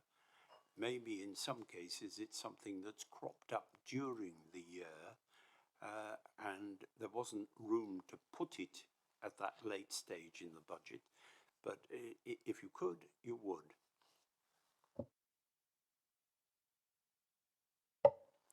So I've got to be careful on which years we're talking. So we've done that so far as much as we can for 21-22, and as a result we spent more on surveillance than we had envisaged, because we brought that forward and did extra work there. We will be looking to do that again next year, and we also over-programmed on science as well, and actually they've come in on forecast now because of the over-programming, and we will do that again next year, so that hopefully certain projects won't happen, but we'll have forecasted for more, and so we should land on target. So we will be looking at that constantly, because actually the surveillance space and the research is an area where we can have quite a bit of flexibility. So we'll be keeping a pipeline of projects in that space. Fiona. Thank you, Susan. It's a question on the animal welfare slides. I'm not really clear what the difference between 99.9% of animals being processed without an impact on their welfare and non-compliance, because it seems we have got non-compliance, but the processing is taking place without an impact on animal welfare. And I just wondered if someone could explain that, please. Simon, that's one for you, I think. So the 99.99% relates to the number of animals that are not slaughtered in compliance with the regulations. So they're scored as what we call as a severity 4, compared with the total number of animals slaughtered in compliance with the regulations. So I think on the slide it talks about 99.99% shown as a proportion of the throughput, and they're the animals that are slaughtered in those compliant ways. I'm not sure we're any clearer, Simon. Try that one more time. Or Emily, do you want to try and interpret? Simon can correct me if I get this wrong, but basically, of the 778.3 million animals that were slaughtered last year, 99.99% of them went through without us spotting any animal welfare issues. Now, if you look at the volume of poultry going through, which was 760.8 million, you can see that it's a huge number. What you're seeing in terms of the non-compliances in that graph on the left is of the 0.01% that didn't comply. That's then broken down into these non-compliances by species and so on. Is that right, Simon? That's right. So the 0.1% is the bit that's the non-compliant element.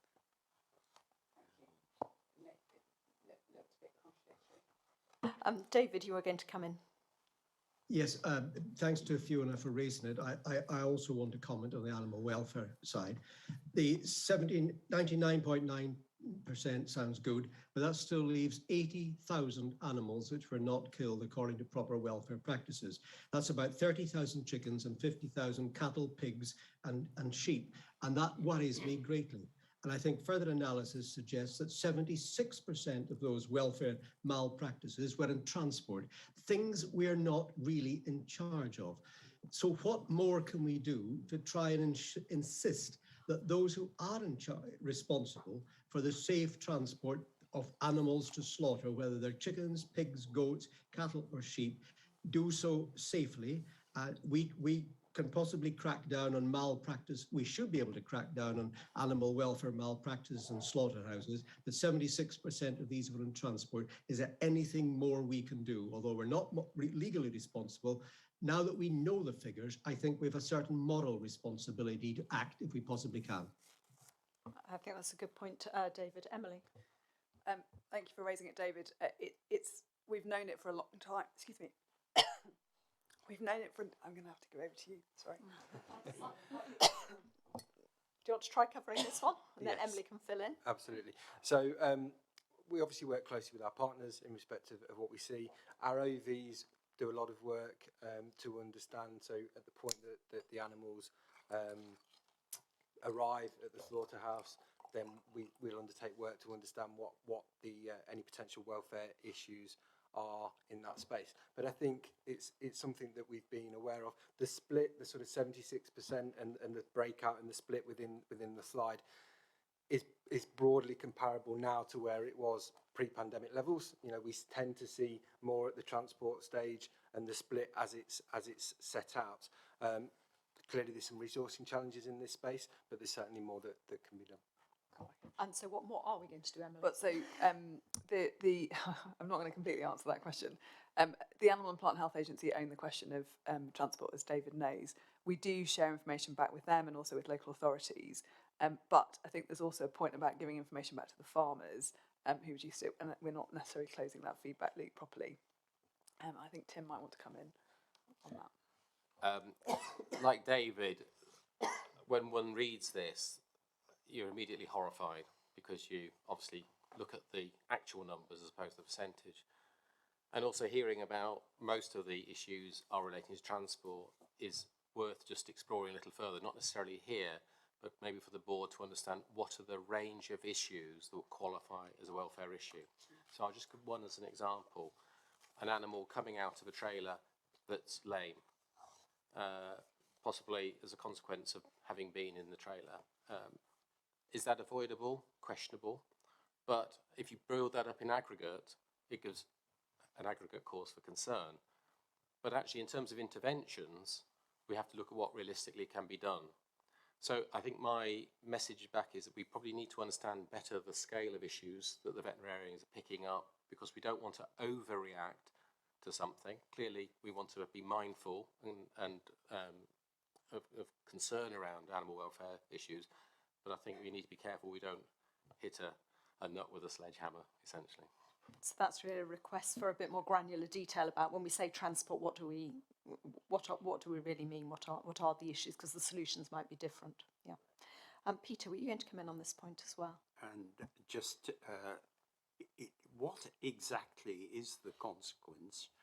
Are we talking simply of the animals being on board for a longer period than the statutory maximum, or are we talking about harm that we know has occurred to the animal beyond the awful experience of being such a long time in the transport?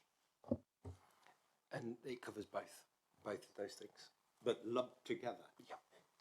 Yeah. Both of those things. So it looks at, as you say, on arrival, the condition of the animal, the welfare issues in relation to, but also all the compliance around the length of travel and everything else that goes with that. So it looks across all of those things. David, do you want to come in briefly before we wrap this session up? Very briefly, quick supplementary. When we visited a slaughterhouse in part of my induction, some of our people there said, on animal welfare problems, they could identify animals with welfare problems coming from the same farms over and over again. Clearly, some animals get injured in transport, but they could identify, pinpoint the farmers who were responsible for regular animal welfare problems. Now, we need to feed that back through enforcement officers or through training standards or the veterinary service, whatever. But that was a strong view that came from some of our experts on the ground at a major slaughterhouse. Yeah, and I think Emily picked up on that point in saying, let's close that feedback loop better. Mark? Yeah, thank you, Susan. Just very briefly, just to pick up on your point, Emily, that feedback to local authorities is the holy grail as far as they're concerned. That allows them to prioritise their farm visits. So anything that we can do to be really proactive in making sure that the kind of thing David's highlighted is fed back to those local authorities. It is stuff they will welcome with open arms.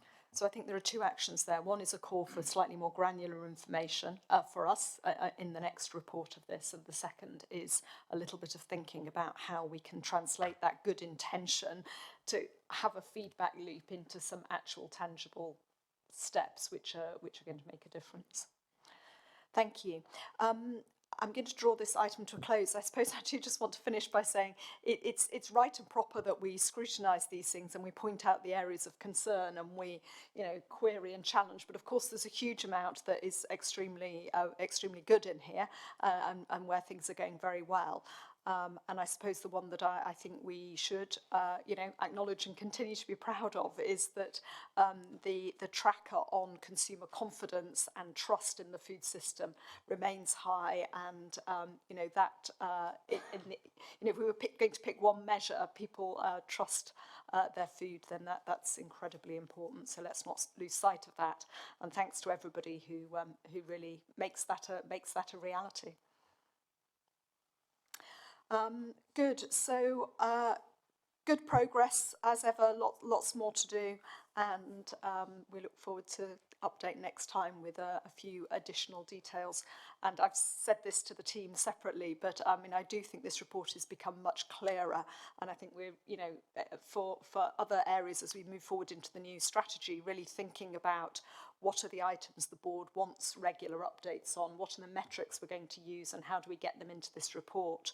I think that's going to be something we should really focus on going forward. Thank you.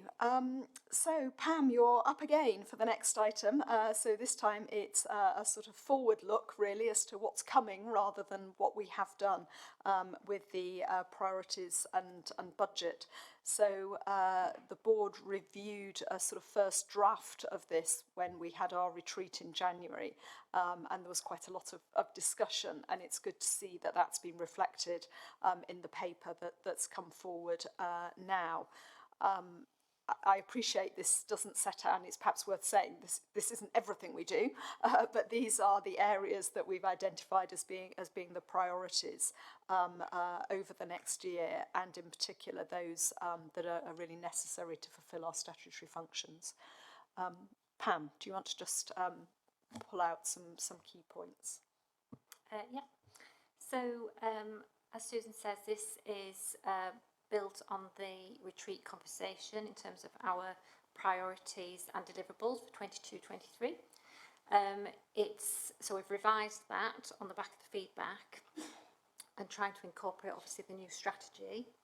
It is not a totality of everything we do, but this is the first corporate business plan for 22-23, and we'll also then be developing a 3-year business plan on the back of this. So this is just sort of what we're planning to deliver in this year, but you'll see that some things in the detail in the annex of actually key deliverables will not just, we're going to take longer to do that.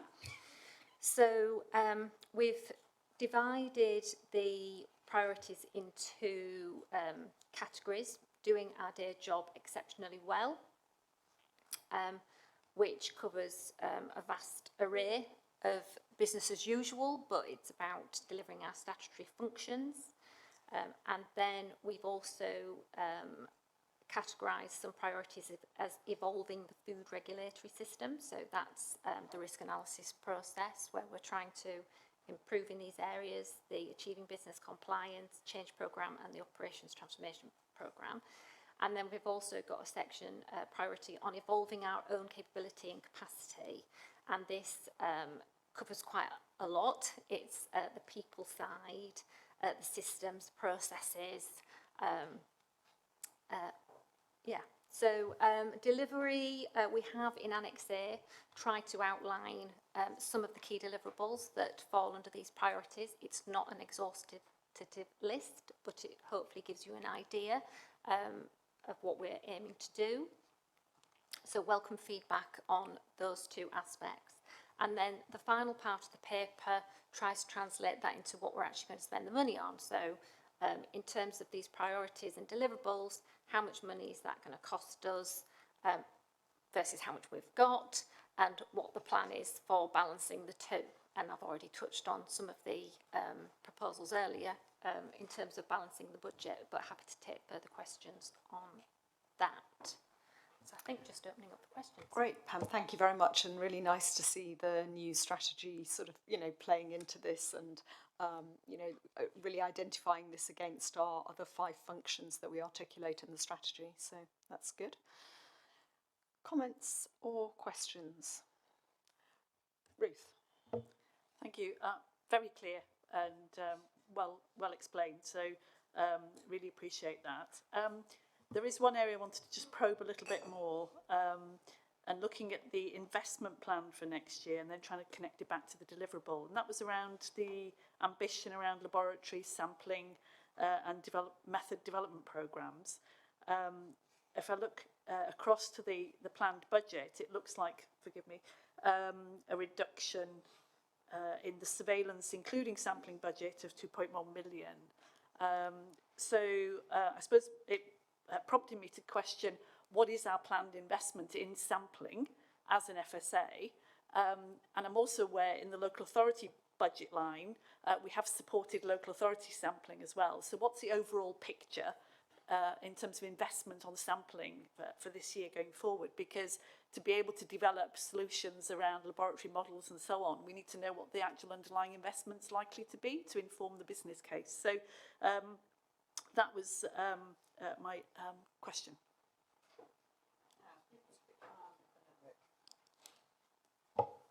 Thanks very much.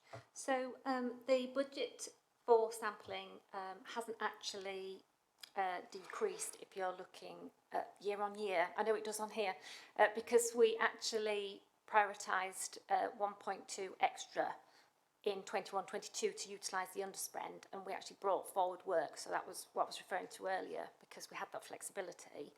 But actually the budget is going to be, so the baseline budget was 1.3 in 21-22, and it will be again about 1.3 in 22-23. What that's going to be spent on, Rick can probably expand. Yeah, so what Pam's talking about there is in terms of the sort of centralised sampling budgets is about 1.3. So that's the ongoing surveillance sampling programme that the FSA funds. There's the import sampling programme. There's some work that comes out of Wales as well, and there's also some work coming through RCD, which goes through to local authorities. So it is pretty much the same. The numbers are almost identical from this financial year to next financial year. On top of that, there are other surveillance budgets. So, for example, if you think about our antimicrobial resistance programme, there's ongoing surveillance in that. That's buried within research and evidence programme budgets as well. And then also on top of that, we then also have things like the PathSafe Shared Outcomes Fund programme as well, which is a significant investment into surveillance in terms of innovation and new methods. Chair, can I just come back and clarify? So the 1.3, does that include the 3 million that was invested this year? Is that where the local authority boosted investment lies? I'm just trying to get a sense of what our ambition is in terms of an ongoing recurrent investment in sampling, and then what our sort of surge need might be depending on particular programmes we might do. So are we saying the 1.3 is the sort of ongoing planned investment and the rest is all optional and variable? Yeah, I think as things currently stand, the 1.3 I would say is our ongoing programme. So the programme we started in a couple of years ago, and then we've built on, and is the ongoing sort of surveillance sampling programme.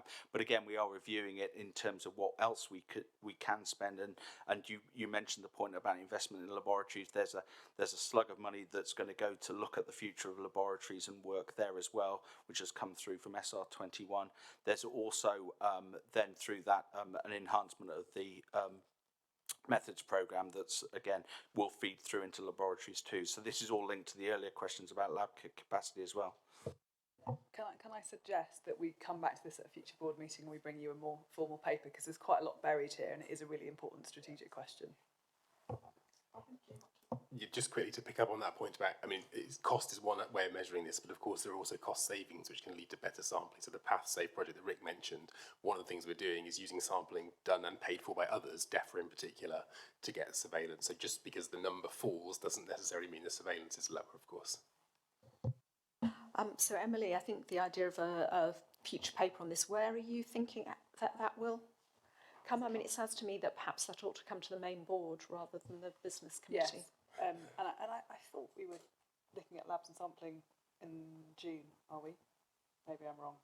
Well, let's take that away and work that out, but yeah. Okay, thank you. Colin. Sure, thank you. Just a couple of questions, Pam, on the paper. Great paper and very clear. But just, I mean, I think from earlier discussions today, we know that delivery of system controls has become more expensive, will continue to be more expensive in the coming year and the years to come. And to what extent is that factored into the plan? Second question, I mean, normally I'd be used to seeing a 3-year corporate plan, of which the 1-year business plan is year one. So it's a little back to front, but you know, so when will we see the 3-year corporate plan?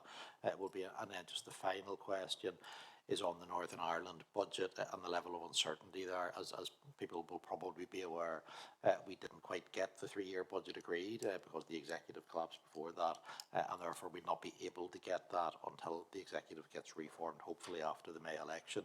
But in the absence of that, so when we start the 1st of April, that won't have happened. So what assumptions have we made? There is a formula there within both Northern Ireland Department of Finance and Treasury about how you address these things. I suppose, have we taken that formula into account in our expectation as to what will be available from Northern Ireland next year? Thanks, Colin. Excuse me. So the extra cost that we may have to cover on the OVs.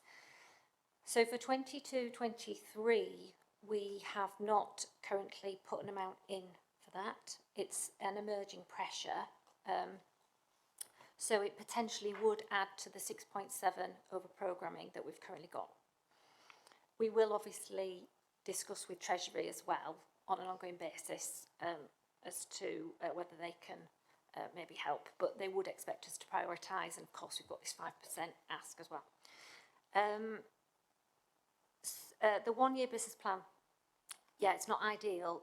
We had the SR, which has given us 3 years certainty, which is the first time we've had that for a long time.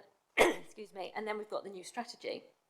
So it would have been great to have been able to present you with a 3-year plan now, but we will be doing that over the summer to, excuse me, build on what we've already got for the 22-23. Northern Ireland. So we have checked that as part of process that you go through actually in November is to get authority to spend a certain amount of your money, even if it's not formally voted. And we did that for Northern Ireland like we do for every country. It was based at 45% of the prior year. I have checked with the team and they are perfectly happy that that should be adequate. In fact, even if it goes on for longer than normal in terms of getting formal agreement. Sorry, Chair, just go back. And we don't do normal in Northern Ireland, so either old or new normal. But hopefully we will get a resolution sooner rather than later. And just to be absolutely clear, I really love the paper, and I, in case lest I sound a little critical, but it does, and I love the way it ties into the strategy. I think that's really important. High praise indeed, Pam. Maria, was there something you wanted to add? Would you mind just allowing me to come back on Colin's comments? There is uncertainty around the bid that we put into the Treasury through the Department of Finance for the ongoing work that we need to do to operationalise the Northern Ireland Protocol. That bid was received very warmly by Treasury, we have heard back, and there were no further questions asked about that bid, so we would like to think that we will hear in a few weeks about that one. And then, yes, we have authorisation to spend 45% of our budget by the end of July. It is very unlikely that we will do that. And at that stage, then 95% of the budget will be released for spend. So I think we'll be happy enough if that is the case. Great, thank you very much. Well, I think we've had a good look through that, and I think there's a general consensus that we're really pleased to see this and very happy with the way it's been set. We acknowledge the over programming and are happy to support that. Understand it's been developed in parallel with the strategy, which makes it a little bit tricky. And so I think incredibly important for us to, when we have the next update on this, really to look carefully as to how the strategy and the business planning are really coming together in a even more coherent way. We've also, just to really log for the actions, agreed that we'll work out when to have a paper to the board around sampling and lab capacity and so forth, and we'll take that away as an action. So yes, great work, and really look forward to seeing progress against these objectives. Thank you. That brings us to time for a very short break before we come back into the final session of the day. So we're just about on schedule. So I think if we come back again at 2:30, please, that would be great. Thank you. Okay, so welcome back, everybody. Final session of the day, and actually we're finishing with two really important items, actually, which are part of big sort of change programs, important substantive items. First one is about ops, and then we're going to talk about the regulated products service, which is going to be the first of our regular updates to this committee. But ops first, and over the last year we've had very regular updates from the team. But I want to just start this by saying huge thanks to Simon, who's been sort of interim Director of Operations for the last few months, and Simon, you've been doing a fantastic job with a huge amount of work on, and several board members have commented to me over the last couple of days what a great job you've done, and papers are in really good shape, so thank you from all of us. So today we're really going to hear about the next stages in OTP. We're kind of midway through this first year of delivery. We had discussion of the future delivery model proposals at the last board meeting, board meeting in September, I think. And this is really an update, and as you'll have seen in the papers, a discussion of some of the trickier things that the team are grappling with. Simon, over to you. Thanks, Susan, and I'm joined by Richard, who will also be available for any questions. Just a brief introduction to the paper. The board will know this year has been a really important year for ops transformation in really gaining some clarity in how we modernise the way we carry out our regulatory activities in meat, dairy and wine. We discussed the components and ambitions of the future delivery model in May and again in September following our public consultation exercise, and it was agreed that this framework was suitably broad to accommodate the range of views expressed by consumers, industry and other stakeholders. And what we've done is just continued with the pace and our work, and this is our real sort of first year of delivery with good progress being made. Just picking up on a couple of bits that we have progressed within the paper, but very briefly, risk segmentation, a critical enabler for the future delivery model. We're on track to begin using an initial proof of concept in Q1 22-23, which will provide us with some real learning to continue to develop the approach for use across broader official controls and the support the work that we're doing in respect of segmentation.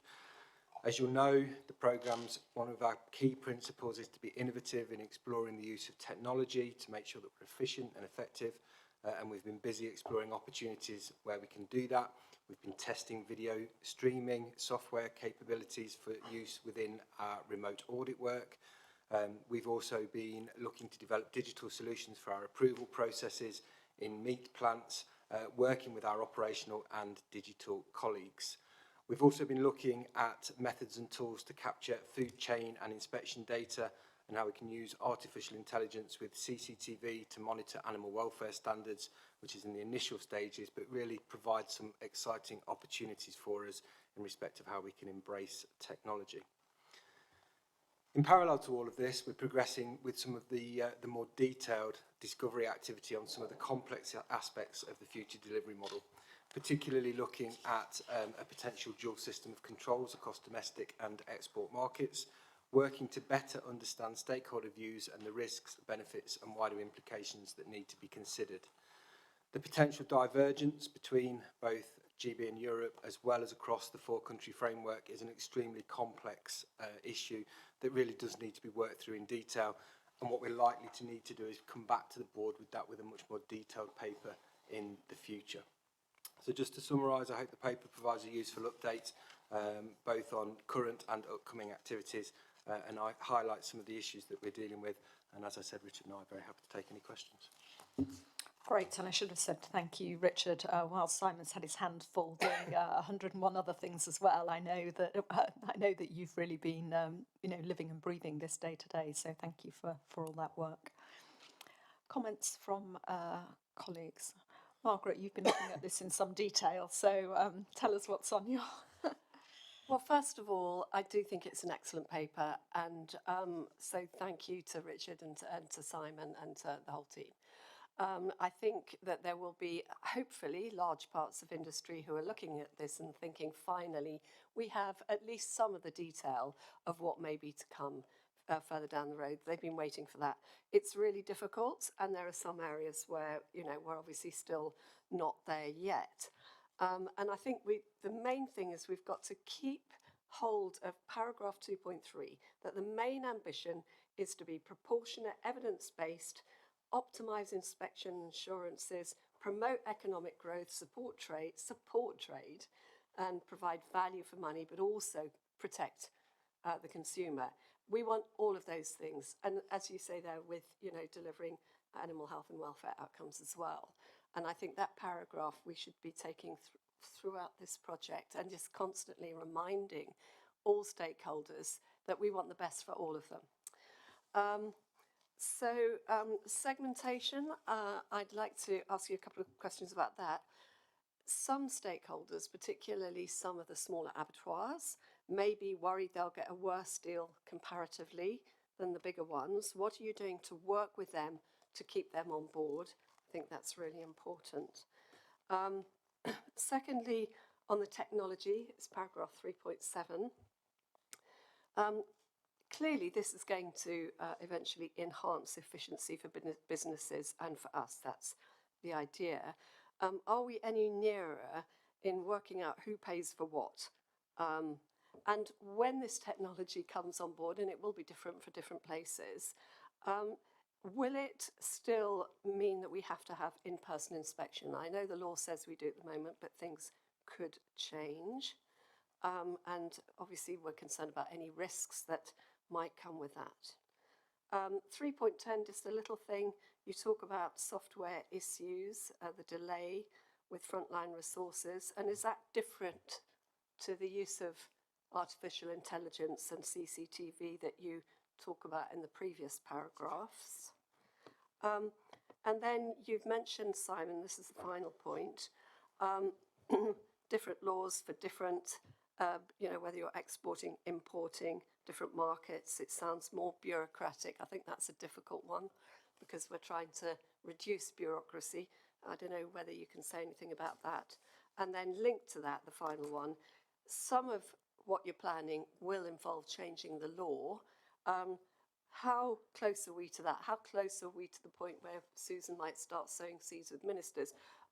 Or are we actually not at that point yet? Have you not quite got things in order before you start taking that to a more formal thing? Is there anything we as a board can do? Thank you.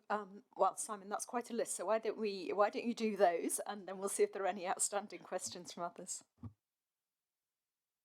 Thank you, Margaret, and Richard will pick up on some of those questions too. I think your point around working with industry, Margaret, on the segmentation specifically, we've held our first industry discussion around the segmentation model to really introduce it to them so that they understand what's involved, what the implications are. I think it's fair to say it's still very early days in that discussion, but I don't think it's unreasonable to say that they are broadly understanding and accepting of where we're going in respect of our segmentation approach. And clearly what we want to do is make sure that we're engaging with all of industry to understand the impact across the whole of the sector, but remembering that what we're talking about in the paper, for certainly the initial trial, is focused very much in our audit work. That's, you know, we want to test it in our audit work, understand what the impact is, and then we can learn from that and build that into our wider model around segmentation. So I think we've got a real opportunity to learn and understand in that space and see what the impact is, but we clearly definitely need to keep those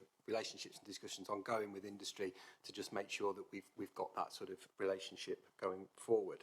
I think in respect of in-person inspections, as you quite rightly say, Margaret, you know, at the moment in-person inspections, the law requires a permanent presence in the majority of cases, and that's the position that we find ourselves in. What I don't think we anticipate, certainly in the work that we're proposing in this paper, is that we use technology or other things to completely take away the need for face-to-face inspections and face-to-face audits and all those kind of things. What we do see is an opportunity for a blended approach, where we can use our technology and the approaches that we're looking at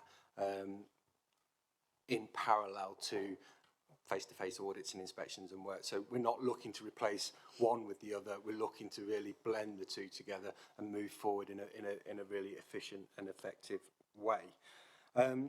Your point around, I think it was 3.10 in respect of resources, that is very much an internal system, and it's a system that we're looking for how we coordinate the availability of our resources internally. We've had a few issues in respect of our requirements and how we do that, so we're just working through that at the moment, but that's very much an internal system. Your final point, and I'll perhaps ask Richard to just come in on the dual regime elements, but your point in respect of the potential for legislative change, I think it's fair to say that we recognise the challenge that we have in that space and the work that's involved. Within Richard's team, we've recently undertaken some recruitment to make sure we've got the right people with the right skills to be supporting us with that work. And I think we absolutely will be at a point where we will be asking Susan to support us with those conversations with ministers and others.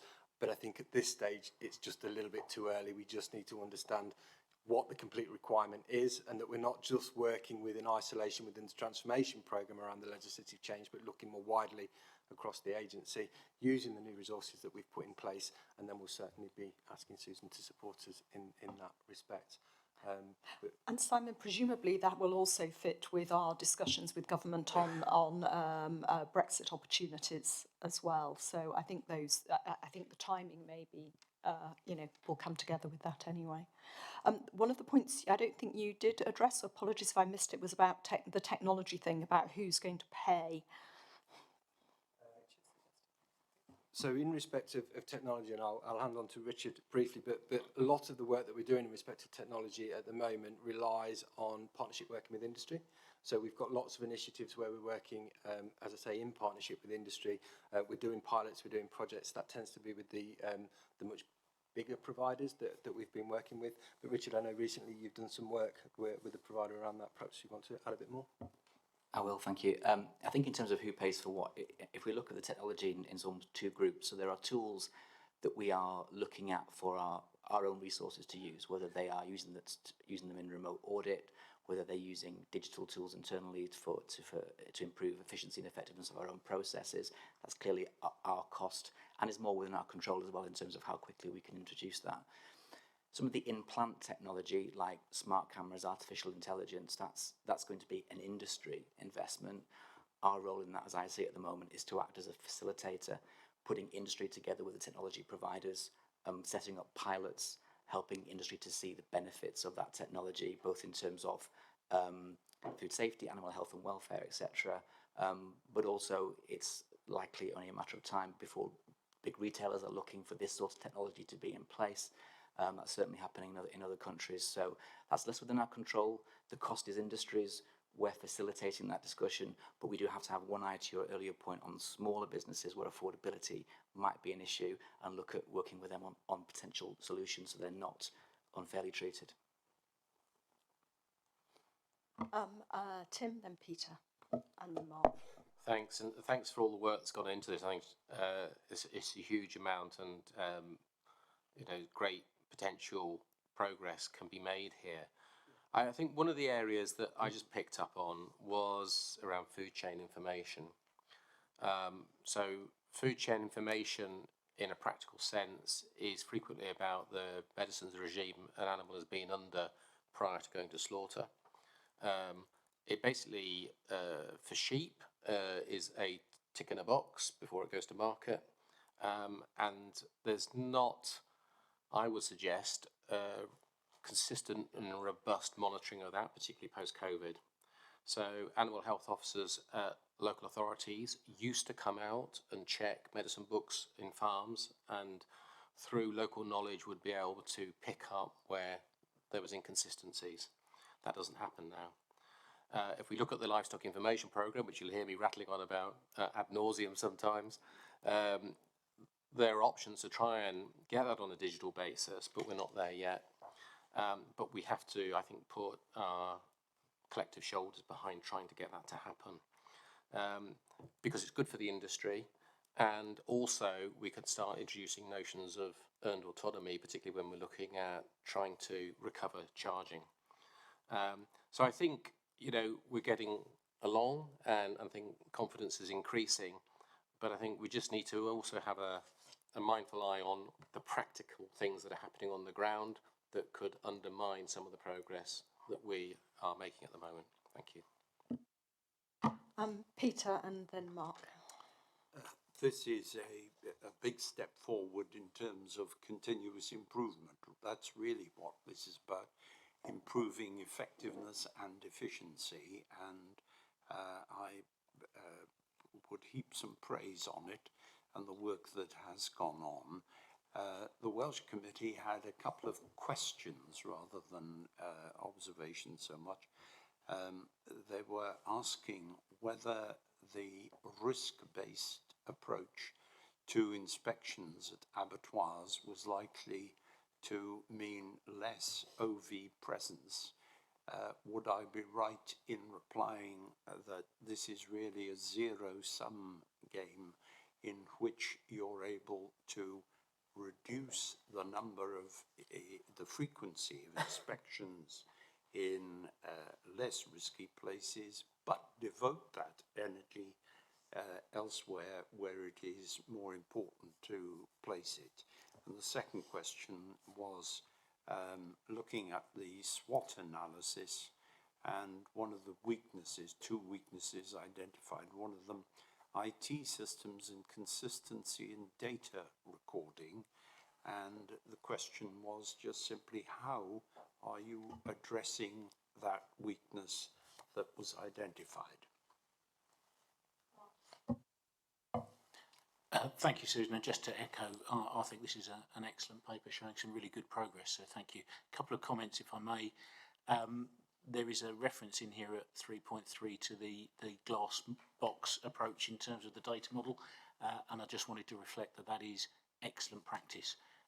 It meets the requirements of generally of a good regulator to be very open about the standards that we're applying, and if we can learn from that and apply it to anything else, I think we should.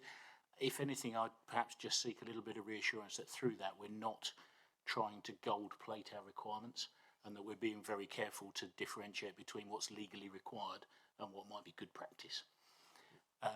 My other comment is around the dual regime. I know we're at a very early stage in terms of looking at that. I have to say I have some nervousness around a dual regime. I think just a couple of things that immediately strike me is a risk of a perception that food being offered to UK consumers will be of a lower standard than that which is being exported. And that may not be the case, but it's a risk of a perception. But also that our controls are currently actually quite well respected internationally and are a support to the export trade. So I wouldn't want to see a dual regime diminish that in any way. Thank you, and I think I'm sure many others will share that concern that it's not something to be entered into lightly, but we need to give it full consideration. Colin. Susan, thank you.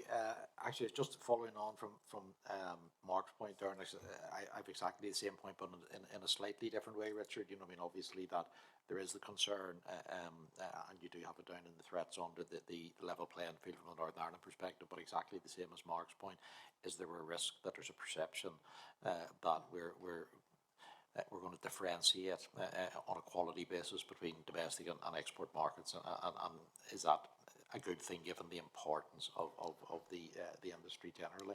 And if you just say a little bit more under the opportunities, you referred to better field operations, job satisfaction. We have heard a little bit about the field ops morale issues. So just a little bit about what we mean by that as an opportunity. So several questions there. I'm very conscious of time. Happy to cover them, but let's just...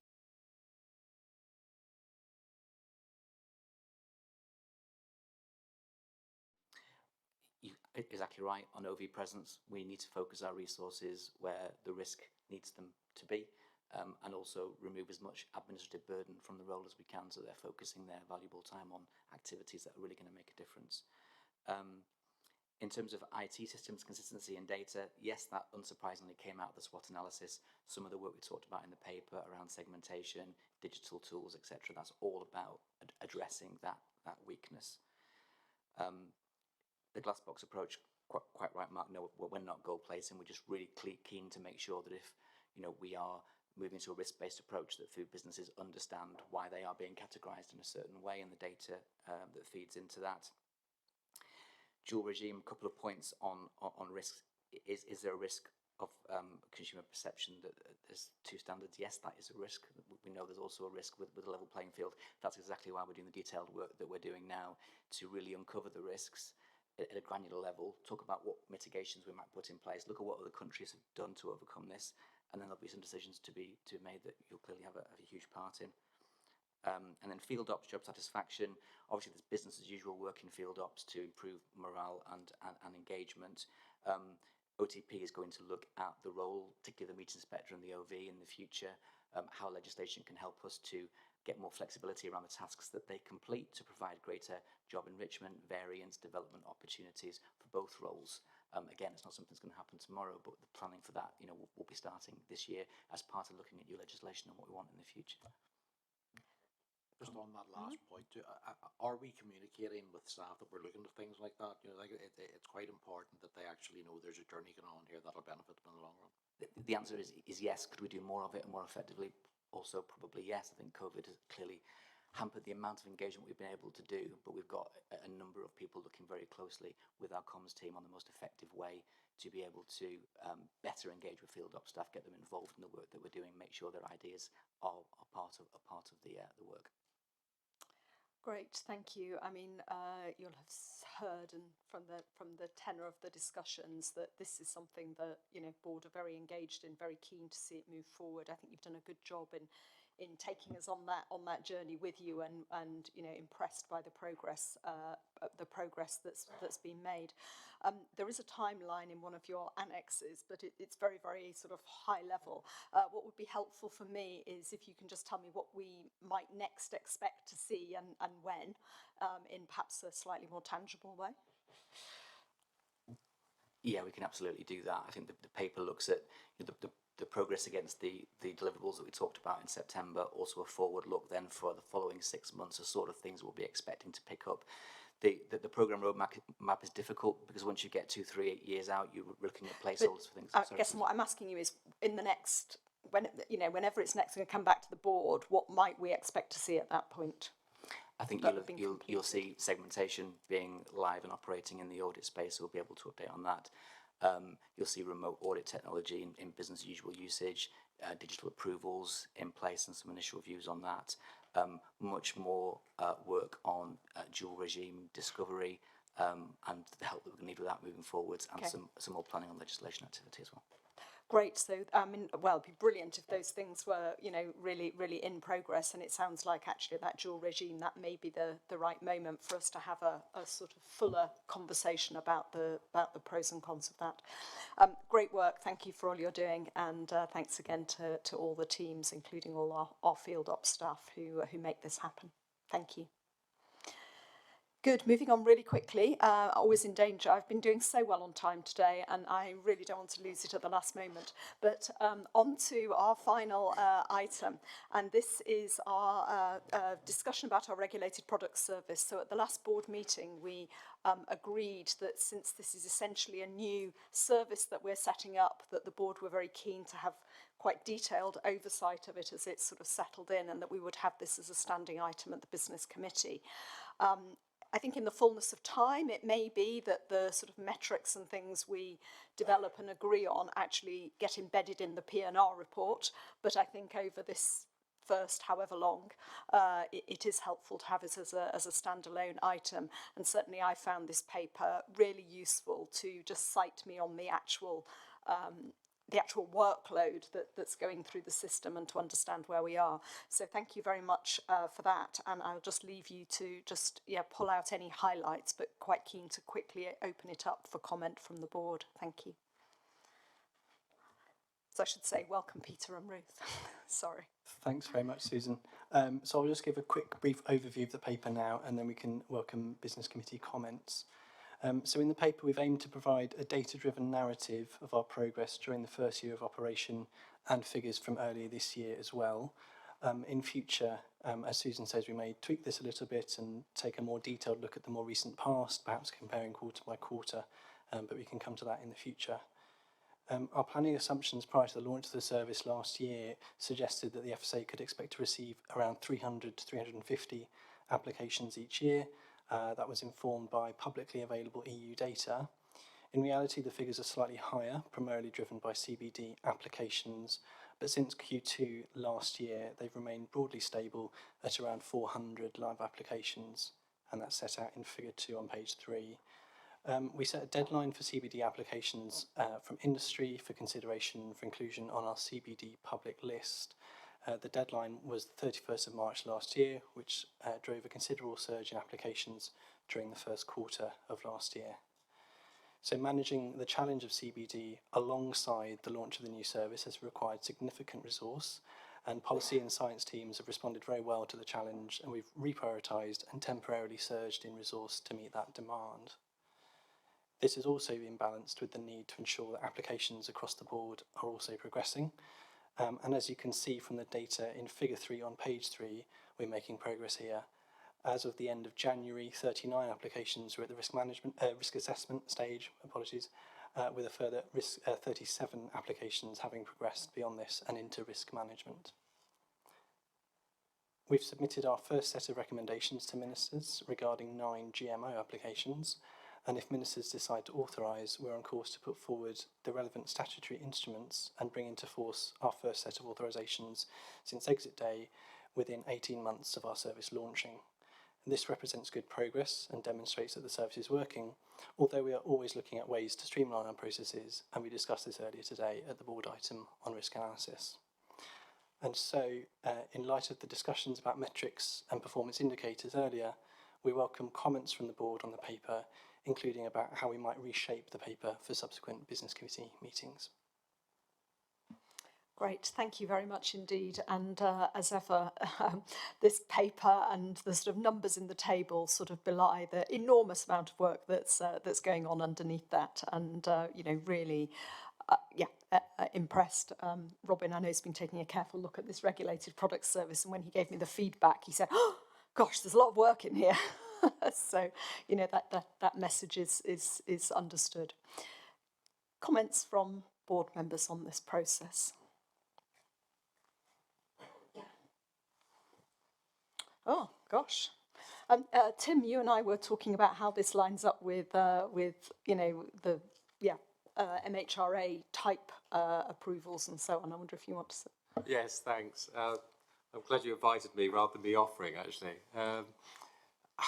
I think this is fantastic, and I think what it shows is that there is going to be an increasing demand around novel foodstuffs and items, let's call them items, substances that may have questionable therapeutic benefit but perhaps don't qualify as medicines.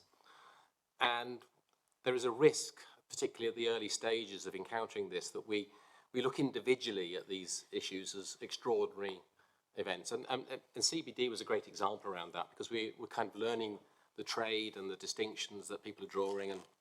And there's temptations from industry, who obviously want to innovate, to find the easiest path to getting to market. It does seem to me there's an evolving discussion.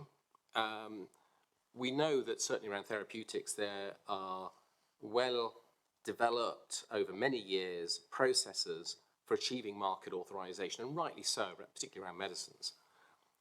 But as we get into this grey area between something that is described as a medicine, something that's described as having some degree of therapeutic benefit, perhaps only claimed, but certainly not medicinal, and then other things that we ingest that we may have questions around, there's an increasing discussion, I think, around, or increasing need for discussion around, is there some sort of commonality to how these things are assessed on an ongoing basis? One, to provide economy of effort, but also to create a dialogue between us and partner organisations like MHRA about how we can together address these issues, so that we're not battling between us. I'm not suggesting there is a battle, but certainly in any discussion there's going to be taking in positions, so that we can have a more coordinated and cooperative approach. So certainly that's a conversation that I'm very interested that we, the FSA, get into. And I think also, as and when we do that, we will start to unpack other issues that will also have common benefit between the market authorization approaches, but possibly even at a structural level that may be beneficial for the public. Thank you. Ruth. I'm in danger of going back to what I said this morning, but I think the next stage of this is really important. This is really helpful. I mean, you've faced a huge amount of work in a very short space of time, and this gives us a clear picture of where we've got to. But it's now preparing for the next stage, which is this is going to continue and continue, new ideas, new challenges, new foods, all sorts of things are going to face us. So I suppose the next stage of this for me is that transition to how do we get it into our core business work and reporting. So having set out what we're doing now, I think the next phase is what's our ambition? Where do we want to target any improvement activity? We can't do it all. So what are the key things that we'd like to do a bit better? Learning from the other comparable regulators who can inform us. But also not just on process improvements like timeliness, but also have we made the right judgments? Have we had the right impact? And how would we assess that? My question is, how will the external review that was mentioned this morning, how will that play into this next piece of work? Are we going to do the external review first and then develop the measures, or are we doing it the other way around? I wasn't quite sure. Rebecca, that's probably one for you. Yeah, and excuse me. Yeah, thank you. That's very useful comments, and we'll take that on board. Thank you as well, Tim. Yeah, going back to the measures, I think we need to do a few different things. So, firstly, there's a lot of data in this report. It's very sort of statistics rich. I think what we can do better is to tell the story and extract some of those key messages for you, so that you can really get a sense of where the issues are. And as I said, think about how different products are making progress through the system. I think what we need to do is we need to pick out some indicators and some things that we've already said that we want to start measuring in different ways. So we'd identified in our earlier paper looking at things coming in at the front end, particularly the quality of applications, thinking about how we can measure how much time things are spending in the different bits of the process. I think we can start doing some of that sooner rather than later. We don't need to wait for an external reviewer to tell us how we can do that. But for a more considered view, perhaps with some benchmarking and getting in an external fresh pair of eyes to give us some help designing the overall performance regime, so that we can also, as well as having indicators, perhaps move towards those qualitative and quantitative measures of performance that you're asking about. That's what the external review, I think, can help us with. Robin. just to pick up, I thought it might be useful to draw the board's attention in this report to the importance of that review not being sort of taken distracted by unusual outliers. We talked this morning about CBD, and you'll see in the figures 4, 5 and 6 how much of an outlier CBD is. If you were to encompass everything in the round, you would say, for example, that about a quarter of our applications are paused because of lack of data.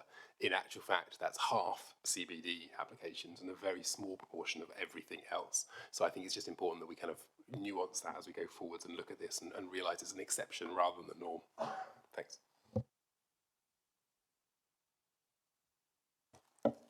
I just wanted to make a few more points if I could, going back to Tim's point about novel foods and the rise of nutraceuticals and products that people are keen to bring to market. I think there are a couple of things I'd like to just put on the record. The first is that I mentioned earlier in our discussion that sometimes there can be regulatory uncertainty. I should emphasise on the FSA's part, but from the point of view of businesses who we need to support to make sure that they really understand what the regulations say. And that can include things like making it really clear that if a food was not in general consumption before 1997, it doesn't have evidence of use, then it's a novel food. And also that just because food is perhaps related to or derived from something that is already in use and authorised on the market, that doesn't necessarily mean that new use or that new product or new extract will be authorised. So I think there's more we can do to help. And going back to the figures in this report, you can see just what a large number of contacts we had in related to CBD. We've called them contacts here. They didn't progress to be applications, but I think there's a lot more we can do to help businesses get into the front end in the right way. And these are some of the performance indicators that we want to bring out more, and we'll start being able to measure what we're doing to make it easy for businesses to do the right thing. Yeah, thank you very much for that and for the comments that Robin made. And I do think that the CBD was a bit of a black swan moment for us.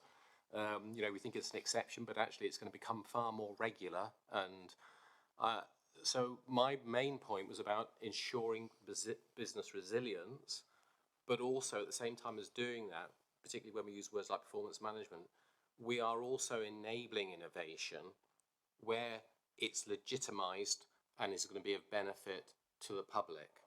And I think getting that message across, there's still some opportunity to do that we need to exploit. So, if we could look at that, I'd be very grateful.